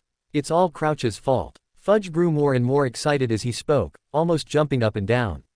What a wonderful explanation this was. It could give confidence to the residents of the Wizarding world, making everyone believe that the Wizarding world was still stable and peaceful, and it could also thoroughly discredit and blacken his archenemy. The only slightly regrettable thing was that his dear old friend Crouch was already dead, and not even a whole body remained, not even a piece of clothing to set up a cenotaph for him. Otherwise, Fudge would definitely have him locked in the lowest cell of Azkaban prison, making him live with the Death Eaters he personally judged, and at the same time, making sure the Dementors paid extra attention to old Barty. Chapter 346 Open black lens bracket laughing and crying close black lens bracket Fudge. Then where did Harley go? Facing Fudge's futile struggle, Professor Dumbledore pressed on, asking the question everyone present was most concerned about. An hour ago, we stopped the tournament and searched the entire maze. All the other champions have been found, but only Harley has disappeared. At the same time, the Triwizard Tournament trophy also vanished. Before that, we all witnessed through magic that Harley was just about to touch the Triwizard Tournament trophy. Furthermore, we conducted a joint investigation, and magical traces were found in the maze that could only be left after more than 500 portkeys were activated simultaneously. Obviously, this is an abnormal phenomenon. Did the Ministry of Magic prepare over 500 portkeys in advance? Would the Ministry of Magic provide over 500 portkeys at once? I don't believe the Ministry of Magic would do something so outlandish. So, where exactly did Harley go? I still maintain my previous view. Lord Voldemort has returned, and he took the opportunity to use a portkey to abduct Harley. After all, he has a vendetta against Harley, and he needs to prove his strength in front of the Death Eaters he is reassembling, to restore their confidence in him. If you don't agree, please provide a reasonable explanation. Fudge's face instantly grew even uglier, his fear of the name Lord Voldemort temporarily pushed aside. He scratched his head hard, unsure how to respond. After all, this was indeed a question Fudge couldn't avoid. Now Harley Potter had disappeared, coupled with the numerous magical traces left by the portkeys. All of this proved that an accident had occurred in the Triwizard Tournament, and it was very likely to be an extremely serious one. Umbridge, standing nearby, saw the difficulty in Fudge's eyes, and her eyes darted, immediately coming up with an idea. She stepped forward at the opportune moment, leaned close to Fudge's ear, and in her sickly sweet voice, cooed to him. "Dear Minister Fudge, I believe Miss Harley Potter's disappearance must be related to Barty Crouch. It must be Crouch who made these arrangements in advance when leading the team to set up the portkeys, and specifically set up a portkey targeting Miss Harley Potter. I even suspect he prepared dark wizards on the other end of the portkey to harm Miss Harley Potter." "Yes, that's right, that's it." Fudge's eyes lit up, cursing himself for why his brain had suddenly stopped working earlier. He already had a scapegoat, why not use him to the fullest? His weight was certainly enough to bear any major blame. Harley Potter's disappearance is also Barty Crouch's conspiracy. It's Barty Crouch's fault. Minister is wise, Umbridge interjected at the right moment, doing her best to praise Fudge, and the Ministry of Magic's response was very timely. Director Bones has already issued orders to head Scrimgeour and made a series of decisions. By now, the Auror office has probably already sprung into action, sending people to search Crouch's house, and simultaneously searching for Harley Potter throughout Britain as much as possible. Fudge kept nodding, continuing to argue with Dumbledore, while subtly glancing at Umbridge. He naturally knew that Umbridge also had ulterior motives. She seemed to be saying that Amelia Bones had already responded, but in reality, she was slandering Bones. Umbridge was subtly accusing Bones of making decisions and deploying Aurors without consulting Fudge. However, Fudge could understand this, as she was only trying to get a chance to climb to the position of Director of the Department of Magical Law Enforcement. After all, how could the Director of the Department of International Magical Cooperation be as good as the Director of the Department of Magical Law Enforcement, a position often called the Minister for Magic in Waiting? Moreover, Umbridge's words indeed resonated with Fudge. He really did need to be wary of Amelia Bones and Rufus Scrimgeour. Why did Fudge, unprecedentedly, directly clash with Professor Dumbledore? Ostensibly, the cause of this conflict was simply Fudge's unwillingness to believe Professor Dumbledore's claim of you-know-who's return. But in Fudge's mind, he had already concocted a lot of content and ultimately concluded that this was an extremely serious political incident. Professor Dumbledore believed his actions were responsible for the entire wizarding world, not involving any personal gain, merely stating facts. Fudge, however, did not trust Dumbledore's character and strongly suspected that Dumbledore wanted to use the false news of Lord Voldemort's return to cause panic in the wizarding world, disrupting the peaceful scene he had painstakingly created. And once this peace was broken, Fudge's power would inevitably be greatly restricted. If public opinion became extremely negative, the wizarding world might even forcibly remove Fudge from the minister's seat and appoint Professor Dumbledore as Minister for Magic, due to the need for a strong Minister for Magic. From this perspective, everything became clear. Dumbledore's goal was to contend with him for power in the Ministry of Magic, or even usurp his authority. He was an enemy who absolutely needed to be overthrown.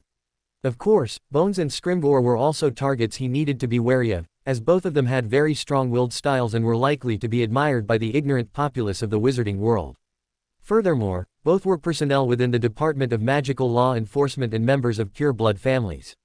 The resistance they would face in becoming Minister for Magic was, in a sense, even less than Dumbledore's. The two were still useful to Fudge, and he needed their support, so he wouldn't turn against them, but he couldn't let his guard down either. To prevent all of this from happening, Fudge's conviction grew even stronger.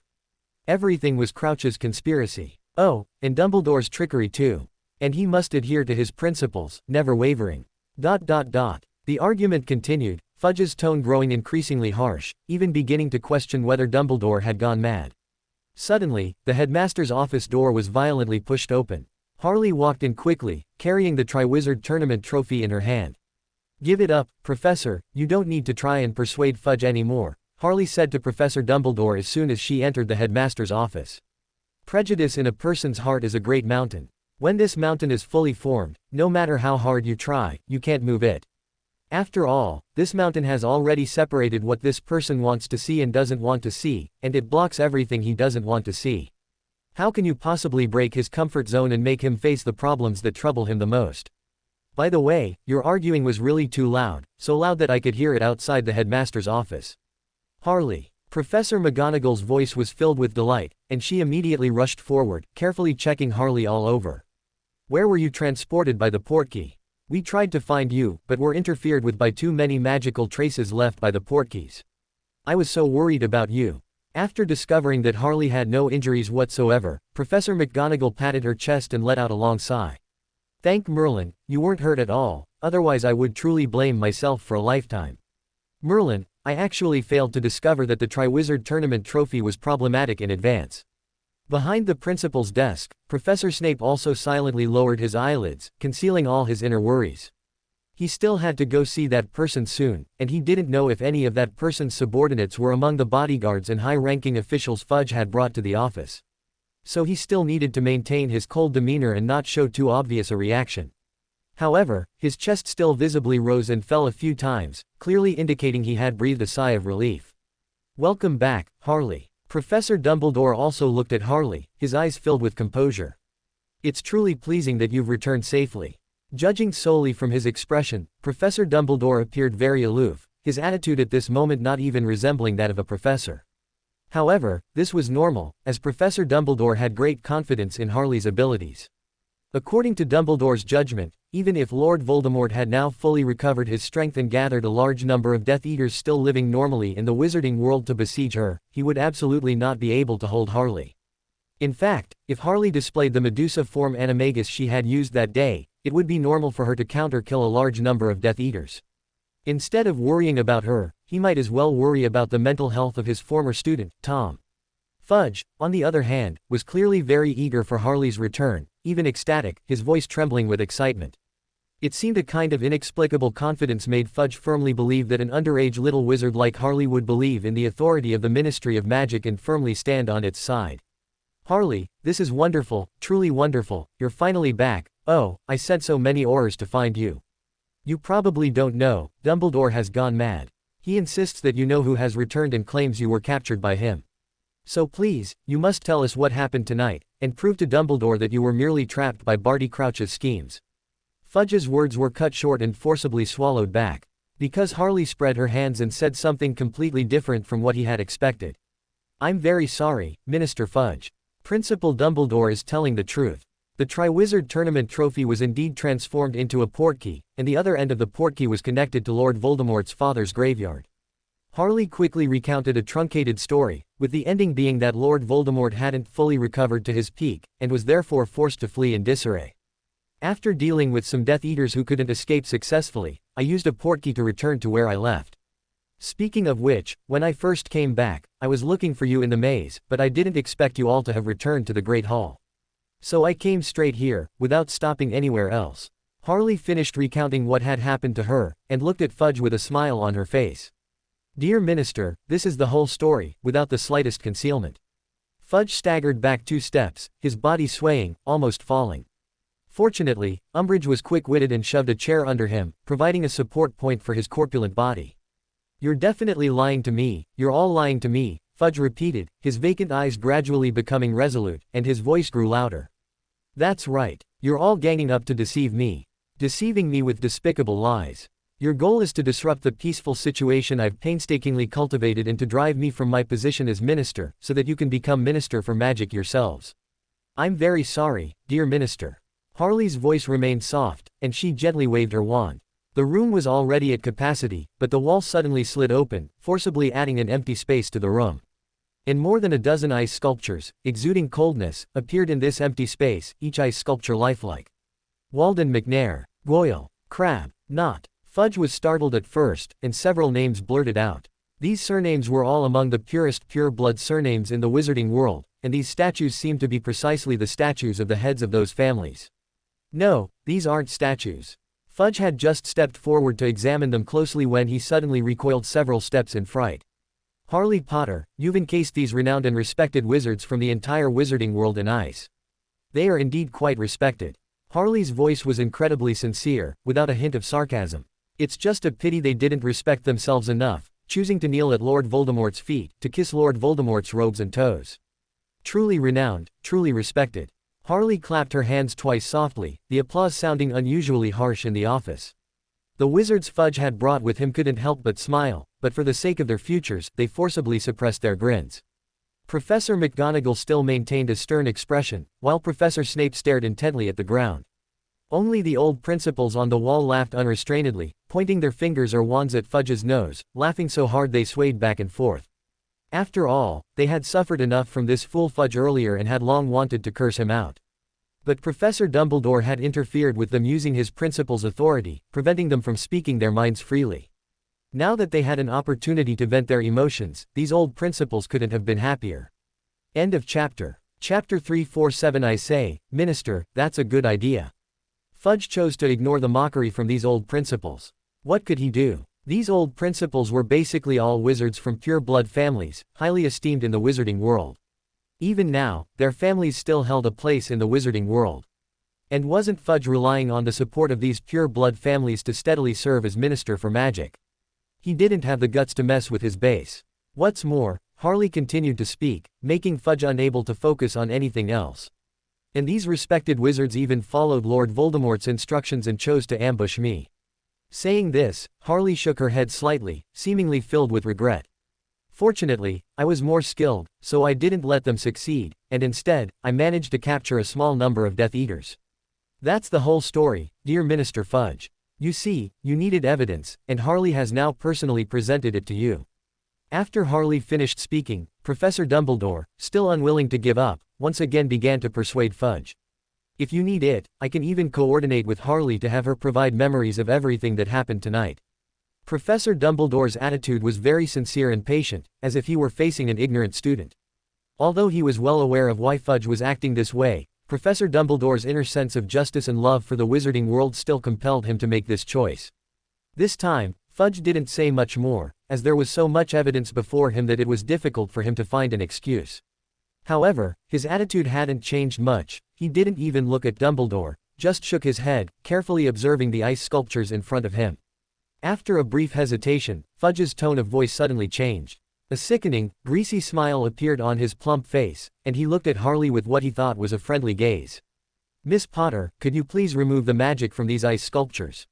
I believe we should take these suspects back to the Ministry of Magic for interrogation to ascertain the truth of the matter as much as possible.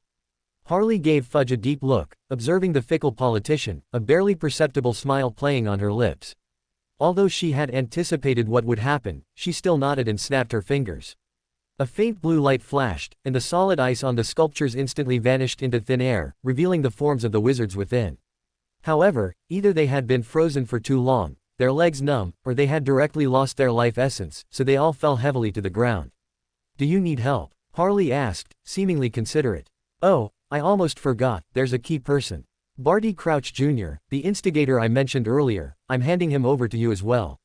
A pitch-black magic mirror flashed in midair, and no one noticed its existence except Dumbledore. Barty Crouch Jr.'s figure then appeared on the ground. He was still wearing the robes he had on when he fought Harley, holding his wand, but he was now in a deep sleep. Fudge smiled and nodded at Harley, then looked at the Aurors behind him. The Aurors quickly waved their wands, conjuring a large number of chains and shackles, binding Barty Crouch Jr. tightly. However, when it came to the fallen figures on the ground, the Aurors' attitudes changed. Many stretchers were summoned, and the Aurors rushed forward, personally lifting the Death Eaters onto them.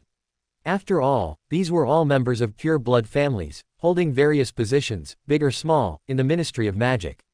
Even dim-witted individuals like Crabbe and Goyle held advisory positions in the Ministry of Magic, which were even hereditary. Now they were merely suspected Death Eaters. The Ministry of Magic hadn't even interrogated them yet. Before a definitive conclusion was reached, the Aurors made sure not to offend anyone. When the Aurors touched the body of a certain pure-blood wizard, they suddenly gasped. Minister. Consultant Goyle, he's not breathing. He's dead. Fudge's movements immediately halted, and he turned back in disbelief, asking with a hint of anger, "What did you just say?" The Auror who had first shouted immediately regretted it. Why was his mouth so quick? He could only brace himself and repeat what he had said earlier. But thankfully, Fudge didn't lash out at him, because others among the Aurors also gasped, indicating that other consultants, like Goyle, had also become lifeless corpses. What's going on? Fudge's face, which had been full of smiles when looking at Harley, now instantly became serious, mixed with anger. I believe the people of the wizarding world deserve a reasonable explanation. After all, there is no death penalty in the law, and this is outright slaughter. How can you say that, Minister Fudge? What slaughter? It sounds so terrible to say, doesn't it? Harley leaned against the bookshelf, stroking Fox's tail, which had stopped on her head at some point. I told you all earlier, they were clearly trying to attack me, using the killing curse and Crucio, trying to take my life. I merely used the freezing charm to freeze them. I was much gentler. Accidentally freezing a few to death is normal. Minister Fudge, you must be fair. I didn't want to do this, but they forced my hand. On the ground, the Death Eaters who had been lucky enough not to be chosen by Harley, and thus survived, had now regained consciousness. Upon hearing Harley's playful words, they truly felt wronged. It's unfair. We basically just stood by and watched. Who did we provoke? Even if we were given more courage, we wouldn't dare to ambush this demoness. However, the ice that had covered their bodies earlier seemed not to have completely disappeared, but had transformed into a cold energy that had accumulated in their internal organs. This made the group of Death Eaters afraid to speak, or even make a sound. Fudge was choked by Harley's words and immediately wanted to use it as an excuse to regain the upper hand. But after looking at the lifeless bodies, Fudge still cautiously refrained from saying anything more. The Aurors and accompanying high-ranking officials quickly pushed open the headmaster's office door, using a levitation charm to control the stretchers and Barty Crouch Jr. as they left. Dumbledore, Miss Potter. Fudge remained at the back of the group, and reluctantly nodded to the two, whispering, "I'm going back to the Ministry of Magic to interrogate these suspects. If you two are okay with it, I'll leave first. Oh, and Miss Harley Potter, congratulations on winning the Triwizard Tournament." Fudge suddenly remembered something, pulled out a large bag of gold coins from his pocket, and placed it directly on the table in front of Dumbledore. 1,000 galleons. We should have had an award ceremony, but given the current situation. Fudge shrugged, and without waiting for a reply, he walked out of the headmaster's office. After returning to the Ministry of Magic via a temporary portkey, everyone else quickly dispersed, preparing to temporarily detain the suspects and await Fudge's arrangements. Only Fudge and Umbridge remained in the office. Damn it, what did these people take me for, the esteemed Minister for Magic? Seeing that there were no outsiders, Fudge's expression immediately changed, becoming extremely red. He angrily grabbed the notebook, quill, and teacup from the table and threw them against the wall, continuously cursing. A bunch of damn professors, daring to talk back to me. A mere principal, can't he just teach students obediently? And a 14-year-old girl who hasn't even fully grown, actually daring to concoct such lies to make me look bad. It must all be Dumbledore's fault. That bastard will stop at nothing to seize power. Umbridge stood motionless in the corner of the office, eyes downcast. Only after Fudge had completely vented did she quickly approach him. "Minister, what should we do next? We must communicate with these pure bloods. Since Dumbledore wants to take my power, I can only rely on the support of the pure blood families." When it came to political matters, Fudge's mind was still very sharp.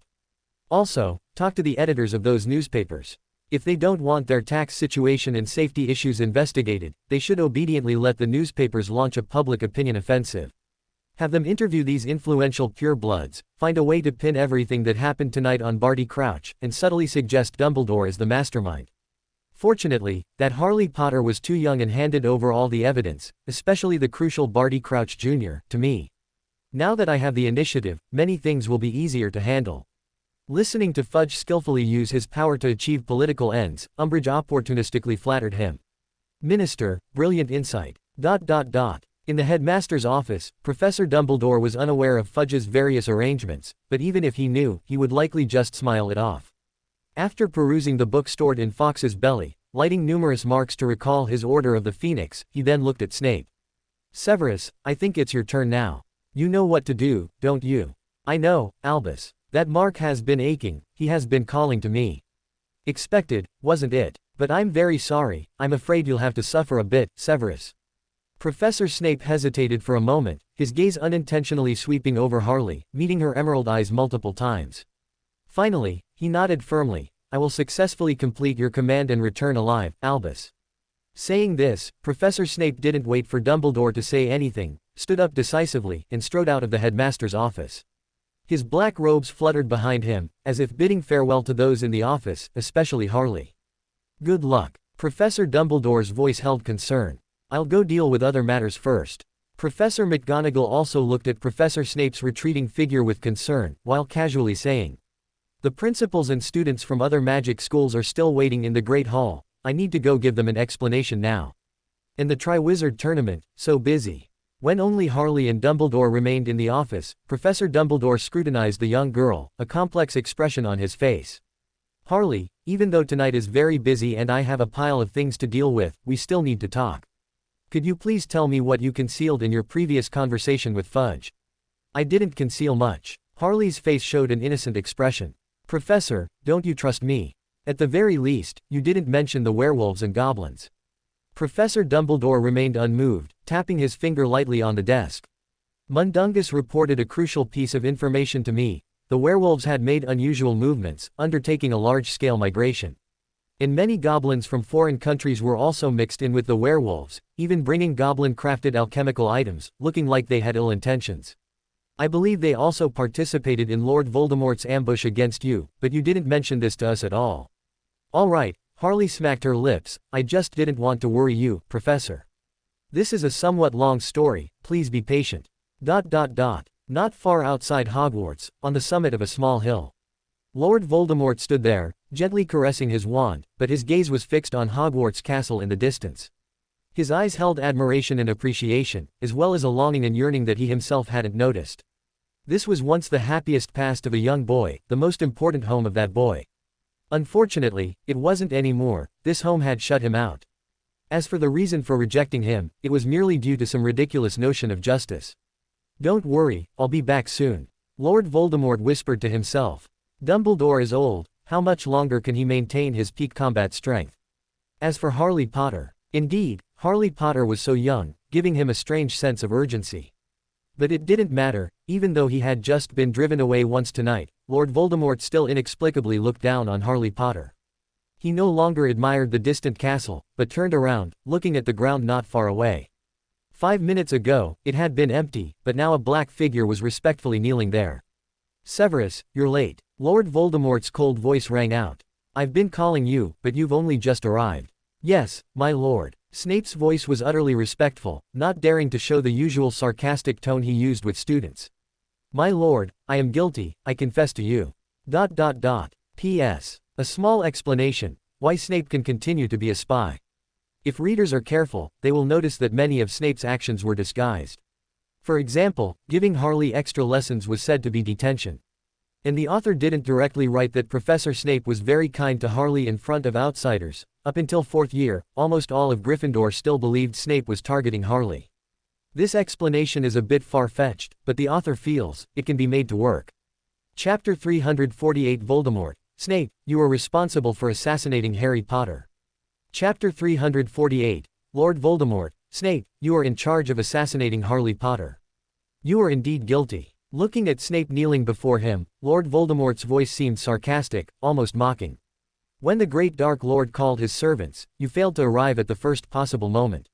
For this alone, you deserve to die 1,000 deaths. However, the Dark Lord is merciful. He chooses to give you a chance to decide your own fate with your own hands. Whether it is life or death, whether it is the torment of the Fiendfire curse or the eternal peace brought by the killing curse, all of this is for you to choose. Master, please allow me to explain to you. Snape's voice trembled slightly. The reason I was late tonight is because I had to complete the task you assigned me years ago. Oh, go on. Lord Voldemort's face showed interest. Stand up, I permit you to stand and report to me. Snape quickly scrambled to his feet, not bothering to brush off the dust, and immediately lowered his head. Master, do you still remember the command you gave me all those years ago?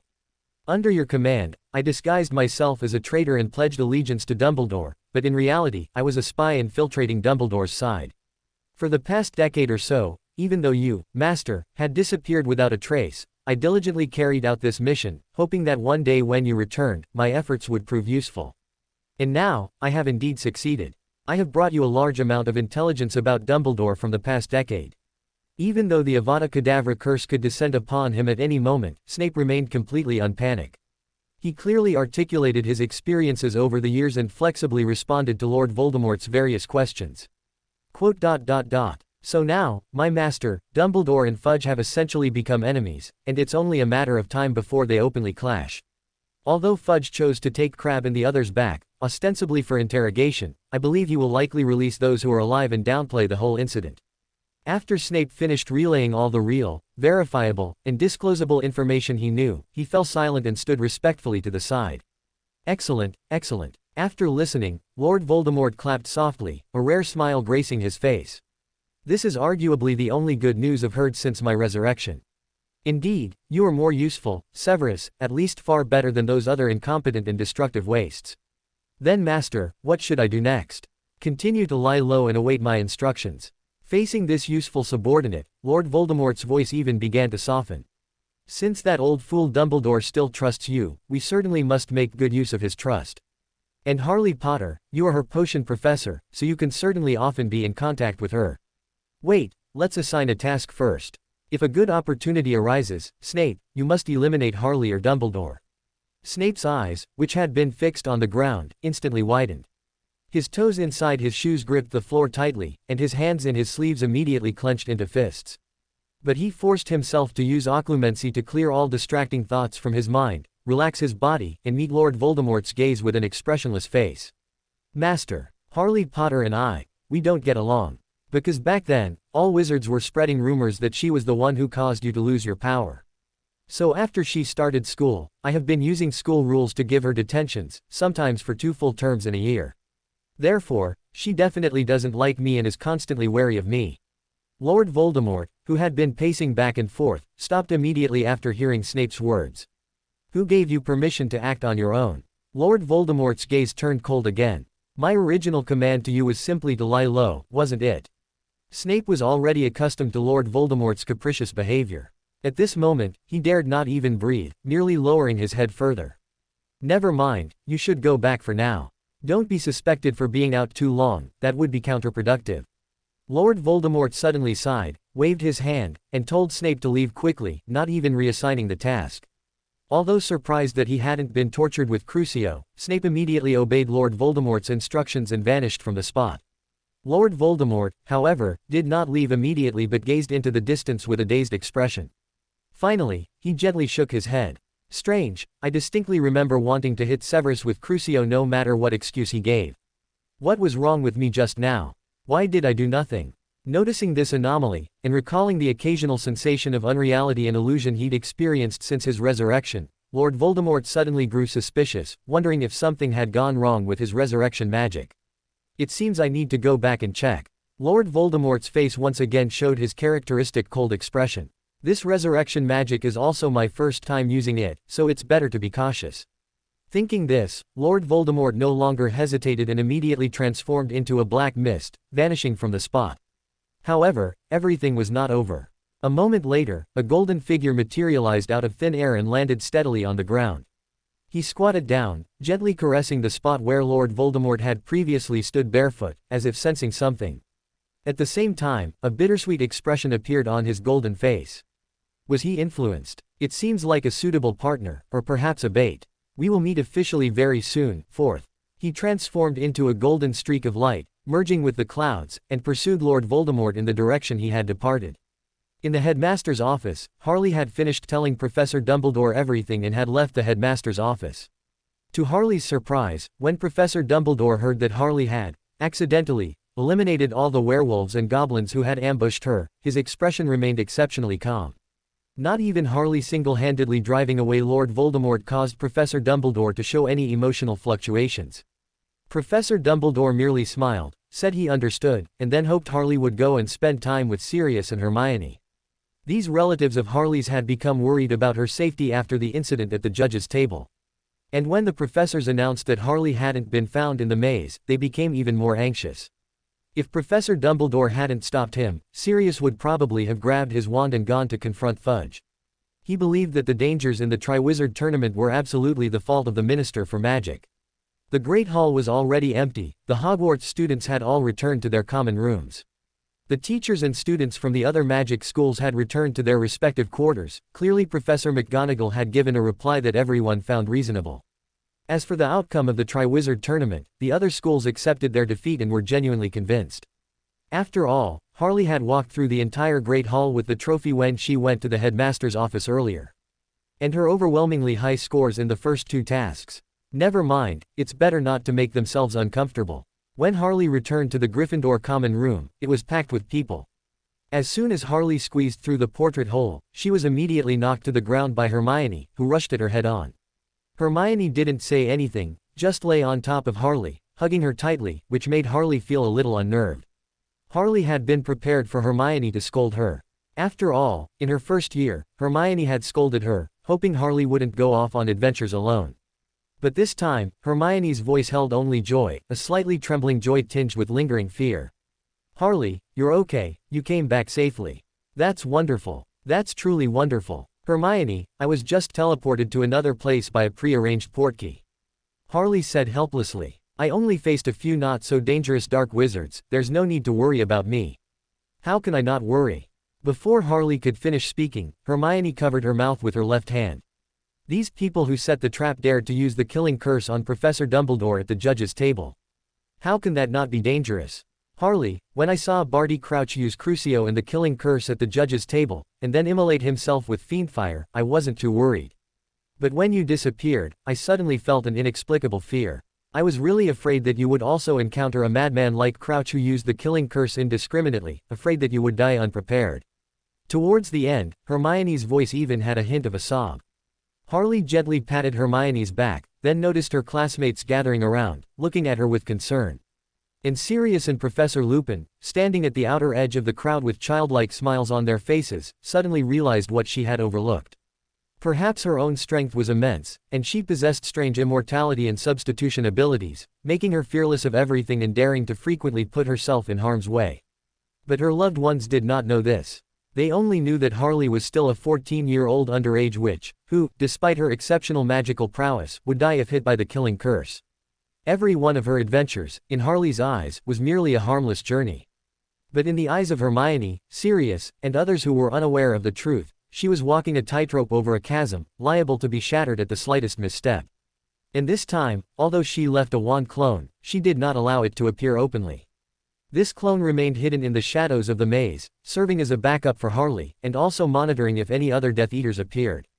In Harley's view, this was the optimal choice, but she forgot to consider the feelings of Hermione, Sirius, and Professor McGonagall in the headmaster's office, overlooking their tormented hearts. Perhaps I should pay more attention to the people around me, a thought flashed through Harley's mind and became firmly entrenched in her heart. When I completely ignore them, even if there are anchors maintaining my humanity, that humanity will likely become as indifferent as divinity. After Harley finally comforted Hermione, she quickly responded to her classmates who were concerned about her, and finally reported her safety to Sirius and Lupin.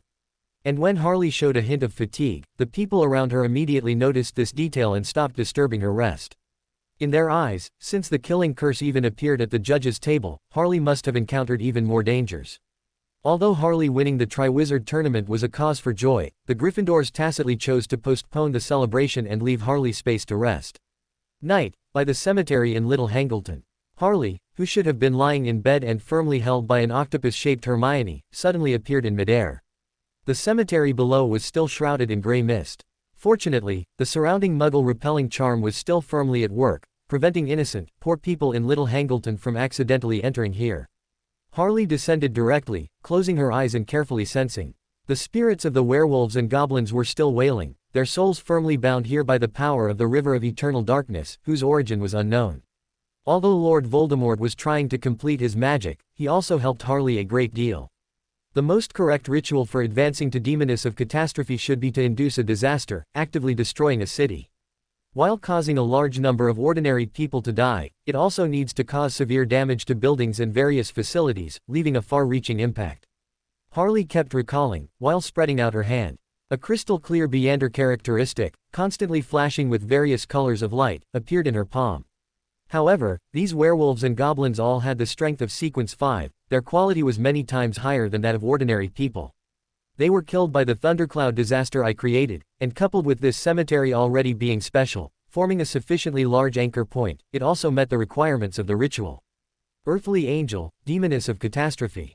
I'm really looking forward to it. Harley did not use any container, but simply controlled the breeze to make this Beyonder characteristic float in midair. A mass of the purest water instantly enveloped this demoness of catastrophe Beyonder characteristic, which melted in an instant. A large number of small bottles appeared behind Harley, their stoppers automatically popping out. Magma instantly gushed out, tornadoes drilled out of the bottle mouths, the core of an earthquake hovered and vibrated in midair, blizzards roared forth. All kinds of cores from natural disasters, powdered resentful spirits from ancient battlefields, and tombs of resentful spirits who died from natural disasters all converged and merged into the potion. Harley was extremely careful when completing this step. Because these natural disasters were extremely important, their quality was related to the strength of the demoness of catastrophe. If the collected natural disasters were of sufficiently high quality, it was even possible to complete the digestion of the potion immediately after consuming it. The materials came into contact with the Beyonder characteristic and instantly dissipated. And these disasters seemed to transfer to the interior of the potion. At this moment, the potion constantly changed colors, sometimes like a surging current, sometimes like terrifying magma. Harley's gaze was firm, and she did not hesitate because of the potion's frightening appearance. She took off her magical white gloves and gently cupped the potion. At this moment, the potion continuously roared like a gale, but it was still firmly restrained in Harley's palm. Harley took a deep breath, and the potion was instantly sucked into her mouth. Chapter 349, Angel on Earth, Witch of Disaster. As soon as the potion of the demoness of catastrophe entered Harley's mouth, it instantly transformed from a raging wind into molten lava. Harley immediately felt the scorching heat of the lava, and she had to feel the fiery stream slide down her throat to her stomach. The pain involved was naturally imaginable. Even with a demigod-level physique and having used extraordinary abilities for protection beforehand, Harley's face turned ashen from the agony. Fortunately, although the potion had the temperature of lava at that moment, it did not cause any damage to Harley's throat or digestive system. And when this mass of potion completely entered her stomach, it rapidly split, transforming into various personifications of disaster, surging towards every corner of Harley's body. Harley's eyes instantly blurred, losing control of her entire body, and her figure rapidly distorted. The black-haired, green-eyed girl disappeared from her spot, replaced by a similar-looking but much larger Medusa. Medusa's head of snake hair was wildly writhing, and her snake eyes held no wisdom, only madness and tyranny. Her snake tail violently struck the ground, but it caused no damage to the earth, merely kicking up a large amount of dust. At the same time, various natural disasters materialized around Medusa. Lightning and thunder began to appear in the small cemetery, fierce winds howled, a blizzard swept through the hot summer night, a tsunami rose from the dry land, and lava erupted from the underground river deep beneath the earth. And Medusa's body slowly became ethereal, tending towards nothingness. Streaks of emerald green light analysis out from Medusa's body, merging with the various natural disasters. Harley's consciousness seemed on the verge of dissipating, her body left with only vague instincts. At this moment, these instincts were slowly merging into these natural disasters. The natural disasters summoned by Medusa also showed a tendency to spread outwards, seemingly about to merge with this world, becoming terrifying calamities with a hazy consciousness that would never disappear. Harley's advancement seemed out of control, everything developing in the worst possible direction. But the cemetery of Little Hangleton suddenly lit up, and countless gray-white mists rapidly rose into the air. The fastest-moving tornado came to an abrupt halt, and the few instincts from Harley within the tornado continuously warned it, making the tornado afraid to touch these gray-white mists. Other disasters showed similar reactions, all firmly confined to this land by an invisible force. At the same time, the souls of goblins, werewolves, and a small number of wizards, which had been bound in the gray-white mist, were also released. They transformed into points of light, slowly ascending, while emitting circles of silent wails. These wails, in a mystical sense, transformed into tiny but powerful hands, which directly grabbed hold of the natural disasters. The various natural disasters began to slowly retreat, moving back towards their point of origin, gradually gathering and merging. When this aggregation exceeded half, the speed of aggregation suddenly accelerated, and the other unbound natural disasters were forcibly pulled back, integrating into this whole. Finally, after an unknown period, all the natural disasters successfully merged into one, transforming back into Medusa. Medusa stared directly at the sky, the tyranny in her eyes gradually dissipating, and reason returned to her mind.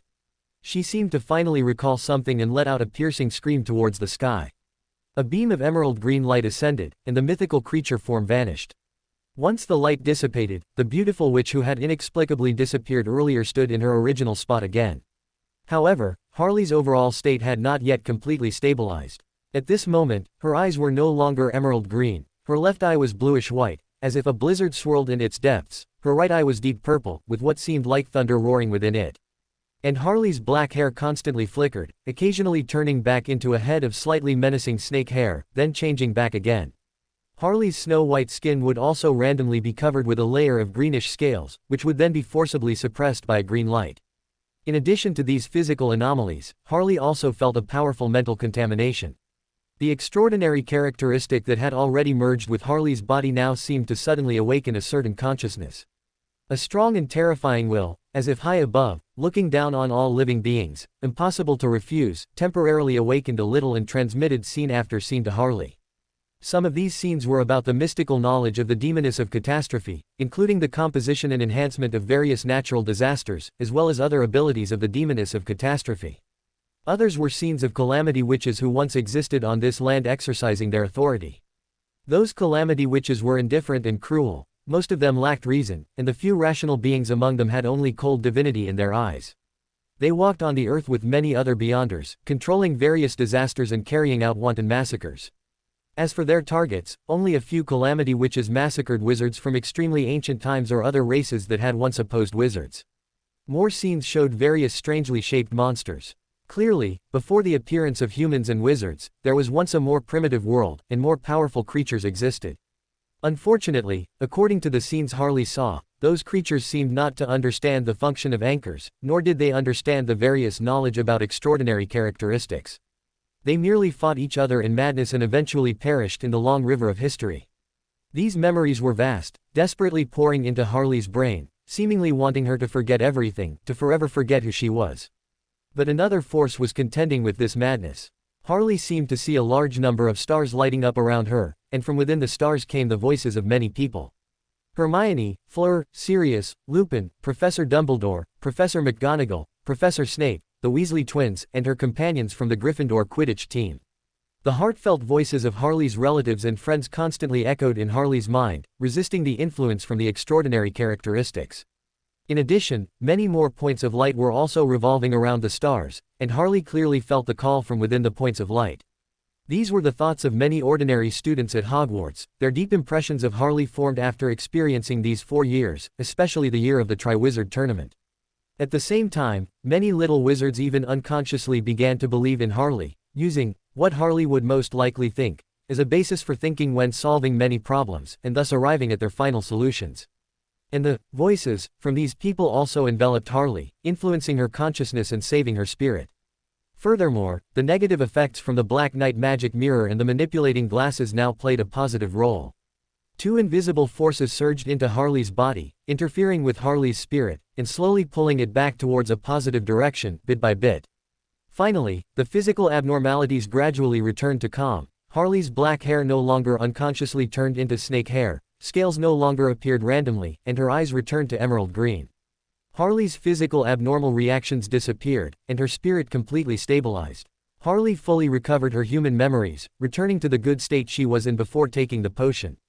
At this moment, Harley had finally advanced to Sequence 2, possessing the status of an angel, and could be respectfully referred to as she, as an earthly angel. Harley had already become a true demoness of catastrophe. After completing her advancement, Harley quickly sorted through the memories of her advancement and let out a long sigh of relief. My advancement ritual preparations were still not thorough enough, the strength of the ritual itself was insufficient. The number of dead werewolves and goblins was simply not enough to immediately hold my fragmented spirit, causing me to almost lose control. Harley, still a little scared, rubbed her temples and quickly reflected. Fortunately, Senior Riddle somehow drew upon the power of the River of Eternal Darkness, making this cemetery extremely special. If it weren't for those gray-white mists having an unexpected effect, I might have permanently fragmented into various natural disasters, forever wandering in this world. Alas, the ritual for the demoness of catastrophe is already this difficult, what about the later rituals? To advance to the Doomsday Witch, one needs to actively cause a doomsday event sufficient to bring a certain race close to extinction. And the advancer takes the potion when the disaster is halfway through, officially completing the advancement when the disaster completely ends. The stronger the chosen race itself, the greater the power gained after taking the potion, and the degree of potion digestion will also greatly increase. But in this current world, where would I find such a race? Not to mention the primordial demoness of Sequence 0. After a brief thought, Harley cast these matters to the back of her mind. She wasn't too urgent about the next stage of advancement yet, she still had plenty of time to plan slowly. The most important thing for Harley now was to carefully experience her state after becoming a true mythical creature, organize her newly acquired abilities, and summarize the numerous mystical knowledge she had thoroughly grasped. First was about anchors. Although Seven Lights had already provided Harley with a lot of information, it wasn't until she became an earthly angel that Harley truly understood the function of anchors. Simply put, anchors merely utilize the cognition, positioning, and image that other creatures form of the main body, thereby counteracting the spiritual imprint from the first within the extraordinary characteristics, forming a delicate balance. As for humanity, anchors do not maintain humanity as Harley originally perceived. In fact, they have little effect on maintaining humanity. Harley is able to maintain her humanity now, partly because anchors and divinity have formed a balance, and partly because the presence of loved ones like Hermione and Sirius constantly reminds Harley. But then again, those old ones were not human to begin with and did not require humanity. However, they also had their own anchors in the vast universe, maintaining their positioning, so as not to be contaminated and allow the first to revive within their bodies. From this, it can also be seen that anchors actually have little effect on maintaining humanity. In addition, Harley also summarized and comprehended many other characteristics of anchors. And these can precisely be corroborated with the practices of the seven churches and the seven gods themselves in the fifth epic, proving the correctness of this knowledge. Besides summarizing this knowledge, the potion of the demoness of catastrophe also brought Harley a large amount of knowledge and extraordinary abilities. Now, if Harley wished, she could unleash disasters upon this world without any hindrance at any time. Hurricanes, earthquakes, tsunamis, lava. There were no other calamity witches here who could restrict her with the same abilities, no weather warlocks who could quell her wrath, and no natural disasters from the sailor pathway who could use similar disaster abilities to offset the disasters she created as much as possible. Harley gently tapped the ground with her toe, and a stream of lava suddenly erupted from this ordinary small hillside. How wonderful, Harley said, catching the falling lava with her bare hands, completely unharmed. The lava quickly dissipated, and the crack in the ground automatically repaired itself, as if nothing had happened here. The potion's digestion is also 9/10 complete, Harley nodded with satisfaction. It was worth all the time and effort I spent collecting almost all the powerful disasters. And fortunately, no wizards currently have the ability to collect these disasters for mystical research. Tisk tisk tisk. If this were on the northern continent or the southern continent, how could the mystical core within these natural disasters be something a mere lone demoness of Unaging like me could covet? After briefly testing 2 more disasters and releasing her mythical creature form once, Harley decided to end her self-exploration for the night. It was late, and it was time to clean up this battlefield and ritual site. The cleanup here was simple. After Harley dug out an ancient dark arts artifact, an exquisite stone tablet, from directly beneath the cauldron Lord Voldemort used to brew potions for his resurrection, the abnormal phenomena here began to rapidly disappear. The remaining work was just to deal with the scattered gray-white mist and the various traces left by the disasters, and to remove the surrounding magic.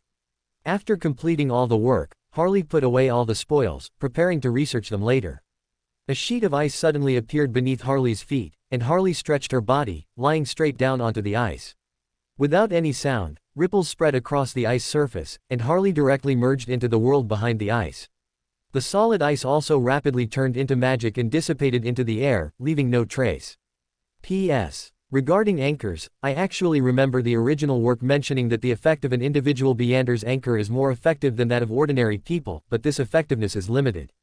However, since HP is set on Earth, the author couldn't write about establishing a demoness sect among ordinary people, as this would involve the river crab god. Furthermore, the original work mentioned that the Angel King of the Spectator pathway, Adam, as Klein's only spectator, could allow Klein to complete his advancement ritual. And in this book, it is set that wizards' bodies contain the extraordinary characteristics of the spectator, and HP wizards also have a very strong idealism, closely resembling spectators. Therefore, the author made a secondary setting that one ordinary wizard's anchor can be equivalent to a large number of ordinary people.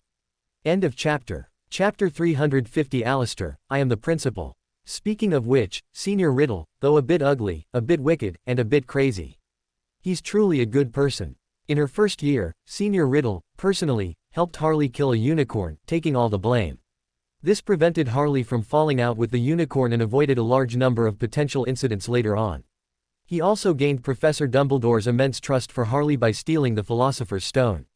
In her second year, Senior Riddle's basilisk provided Harley with so many resources, saving a lot of time and galleons. In her third year, Senior Riddle's servant helped clear Harley's relative's name, allowing Sirius to walk in the sunlight. His two Horcruxes also benefited Harley greatly, with one of them, a divine artifact, still under continuous study. And in her fourth year, Senior Riddle prepared a grand banquet for Harley to win the Triwizard Tournament. At the banquet, he generously offered so many werewolves and goblins as ritual materials for Harley's ascension to Demoness of Catastrophe, and even provided such an excellent venue for Harley. Thinking carefully about Senior Riddle's actions, anyone would praise him, saying he truly is a good senior of Great Britain. And now, Senior Riddle has provided Harley with a new, high-quality resource, that exquisite stone tablet. Upon returning to the room of requirement that she had prepared in Hogwarts, Harley immediately began researching the stone tablet and her other spoils of war. She had no choice but to research it. After all, the stone tablet might be mystically connected to the River of Eternal Darkness. If she wasn't careful and accidentally turned Hogwarts into an Eternal Darkness Castle version of the River of Eternal Darkness, things would get out of hand. The other spoils of war were nothing special. Lord Voldemort's cauldron for brewing the resurrection potion was just an ordinary stone cauldron, and most of the corpses had been cleanly devoured by the power of the River of Eternal Darkness, leaving only useless residue. Only this stone tablet was highly valuable for research. It was unknown who created this dark arts artifact or how it was made. The stone tablet was filled with curses and malevolence. Simply picking it up unprepared could instantly kill an ordinary wizard. Carved on the front of the stone tablet was a strange symbol, with intertwined and twisted lines, exuding an eerie aura, yet giving Harley a strange sense of familiarity. After much thought, Harley finally realized that the symbol resembled a composite of the symbols for the paths of night, death, and the twilight giant god of war. Besides its strange appearance, this symbol also possessed unknown effects. Simply staring at the symbol for an extended period would cause one to experience different hallucinations, sometimes seeing twilight, sometimes seeing night, sometimes witnessing death firsthand. On the back of the stone tablet was a carved drawing, depicting numerous black figures. Upon closer inspection, it could be seen that the figures in black robes were all Dementors, and they seemed to symbolize the connection between the tablet and Azkaban. However, Harley was unable to uncover deeper information and mysteries. Perhaps because it had received the flesh and blood of goblins and werewolves as sacrifices, the stone tablet itself exhibited an extremely peculiar phenomenon, no longer accepting external probes. It seems I must make a trip to Azkaban. Harley's fingertip lightly traced the runes on the stone tablet, her body directly touching the magic item. The curses on the stone tablet continuously boiled, seemingly trying to corrode Harley's flesh. But Harley was completely unaffected, not even bothering to mobilize her power to counterattack. As these curses touched Harley's skin, they were immediately absorbed into her body without any resistance, not even creating a ripple. Suddenly, Harley remembered her three-way connection with the Goblet of Fire and Azkaban. When selecting champions, Lord Voldemort had Barty Crouch Jr. throw the parchment inscribed with Azkaban, Harley Potter, into the Goblet of Fire, using the ancient magic on the Goblet of Fire to forcibly link Harley closely with Azkaban. Unfortunately, he miscalculated. When Harley discovered the problem, she immediately performed a magic mirror divination and, through it, found the root of the issue. As for such a potentially problematic contract, Harley naturally wouldn't keep it, but instead transferred it to a clone formed by a substitute wand. However, if she wished, Harley could still activate the magic contract through the clone at any time, thereby deepening her connection with Azkaban. With this connection, coupled with the hidden secrets of this tablet and the possible tributary of the River of Eternal Darkness beneath Azkaban, it seems the specific activities for this summer vacation can now be planned. Harley carefully put away the tablet, and her figure disappeared outside the room of requirement. Although she had already ascended to Earthly Angel, Demoness of Catastrophe, Harley still behaved extremely ordinarily in the following days.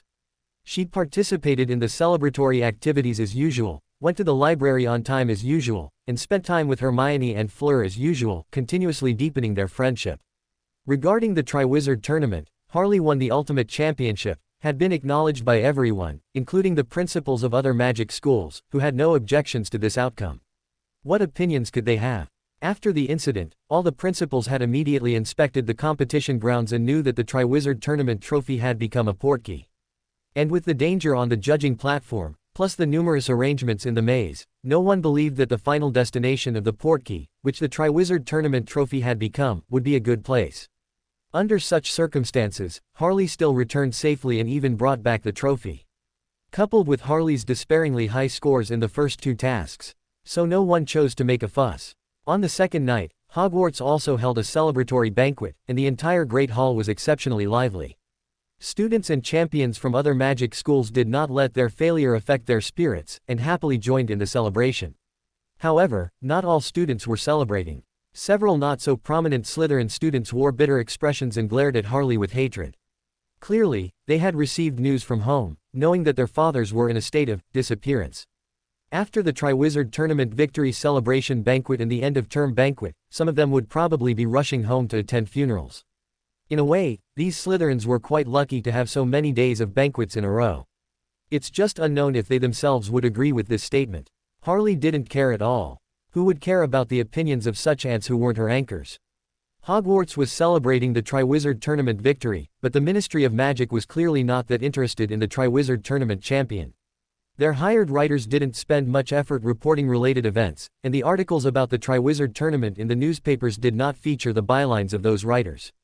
Only Rita, the full-time writer for the Daily Prophet, wrote a large number of reports and even translated them into multiple languages, sending them to the newspapers in the locations of the other 5 magic schools participating in the Triwizard Tournament.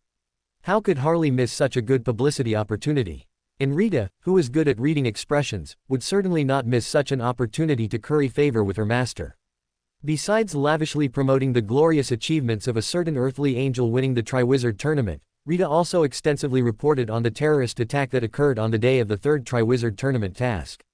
With Harley not yet giving clear instructions, Rita didn't dare to speculate on the truth of the matter, only continuously used subtle writing to accuse the Ministry of Magic and fudge. And the killing curse, Crucio, and fiendfire curse that appeared on the judging platform finally touched the raw nerves of many parents. For a time, large numbers of letters piled up in various departments of the Ministry of Magic, and Fudge was almost driven insane by howlers. However, unexpectedly, the Ministry of Magic did not respond in a short time. Clearly, Fudge had not yet finished interrogating the captives Harley provided him, or, to be more precise, had not yet coordinated their testimonies. But while the Ministry of Magic remained silent, Professor Dumbledore could no longer wait. At this time, the 2 most important exams, the ordinary wizarding levels and the NEWTs, had already concluded, and this term was about to draw to a close. On the evening before the start of the holidays, all students, including those from the other 5 magic schools, gathered in the Great Hall. As per tradition, this leaving feast would be a celebration, commemorating everyone's growth and new knowledge acquired over the past year, and announcing the winner of the House Cup. 7th-year students who were about to graduate would receive everyone's blessings and leave Hogwarts by boat. Just as they arrived, by boat they came, and by boat they returned, ending their 7 years. From now on, most of them might never return to Hogwarts, never return to the place where their dreams began. At previous leaving feasts, the Great Hall would be redecorated in the colors of the house that won the House Cup. And after Harley arrived at Gryffindor, Gryffindor truly became worthy of its name, winning the House Cup for 3 consecutive years. This year, after winning the Triwizard Tournament, Harley had undoubtedly secured a large number of points for Gryffindor again, meaning Gryffindor was heading for its 4th consecutive victory.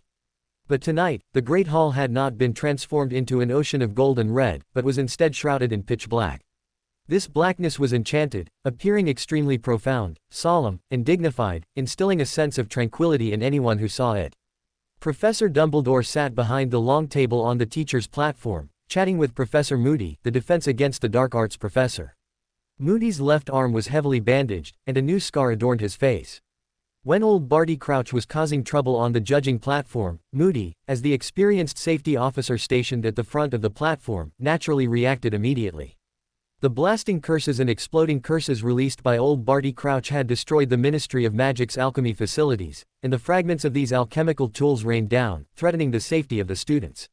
Moody, as a former Auror in defense against the dark arts professor, naturally used charms to intercept them immediately. Unfortunately, the magic power within these alchemical devices was extremely strong, and the fragments scattered in many directions and were dense. Moody successfully protected all the other panicked little wizards, but he neglected himself. Many magic-rich alchemical fragments were embedded in his body. Although not fatal, he sustained considerable injuries. Madame Pomfrey, after she was free, immediately treated Professor Moody's injuries. Most of Professor Moody's injuries quickly healed completely, leaving no lasting ailments. It was just that the magic power in a large alchemical fragment embedded in his left arm was too strong, and ordinary magic potions could not restore it to normal in a short time. So, even now, Professor Moody still needed to wear a bandage. And just now, Professor Dumbledore was actively dismissing Professor Moody. After all, he and Moody were old friends, and Dumbledore himself was certain that Lord Voldemort's curse on the defense against the dark arts position truly existed. Furthermore, this year, Moody had been very steady, exhibiting the vigilance expected of an old Auror to the extreme, yet he still suffered a not insignificant injury as the term was about to end. This caused Dumbledore to be inexplicably worried, fearing that if Moody didn't resign, something unexpected might silently happen to him during the holidays. Forget it, this position should be taken by someone else. Anyway, Professor Moody had only said he would temporarily teach for a year at the start of the term, so resigning now was reasonable. Professor Moody was quite unwilling, as Hogwarts was so interesting, with people casting killing curses and Crucio even in peacetime. Now that Lord Voldemort had returned, wouldn't Hogwarts be even more exciting, possibly even having Death Eaters teaching there? And how could he miss such a grand spectacle? Unfortunately, Professor Moody's protests were ineffective. Professor Dumbledore waved his hand and declared, "Alistair, I am the principal. For your safety, you are fired." Professor McGonagall sat on Professor Dumbledore's other side. Although Gryffindor had won the House Cup, her face was solemn. Professor Snape also, for once, remained expressionless. Even when his gaze met Harley's, there was only a hint of a smile in his eyes, and his lips didn't move at all. The principals of the other magic schools also sat at the teachers' table, their expressions varied, wondering what they were thinking. Thanks to Tongji Advanced Mathematics for the generous tip. P.S. Some readers have questioned the author, believing that anchors maintain humanity. Please see Chapter 2, Miracle Master, of Volume 7, which states that the function of anchors has nothing to do with maintaining humanity. Also, in the last few chapters, I remember it was explicitly mentioned that the goddess maintains humanity using night-scented orchids and deep-sleep flowers in her divine kingdom. For more thrilling fanfiction stories like this, check out my channel Fanfic Audiobook. Dive into epic adventures, mysterious realms, and legendary journeys brought to life through immersive storytelling. Don't forget to like, share, and subscribe for more amazing audiobooks.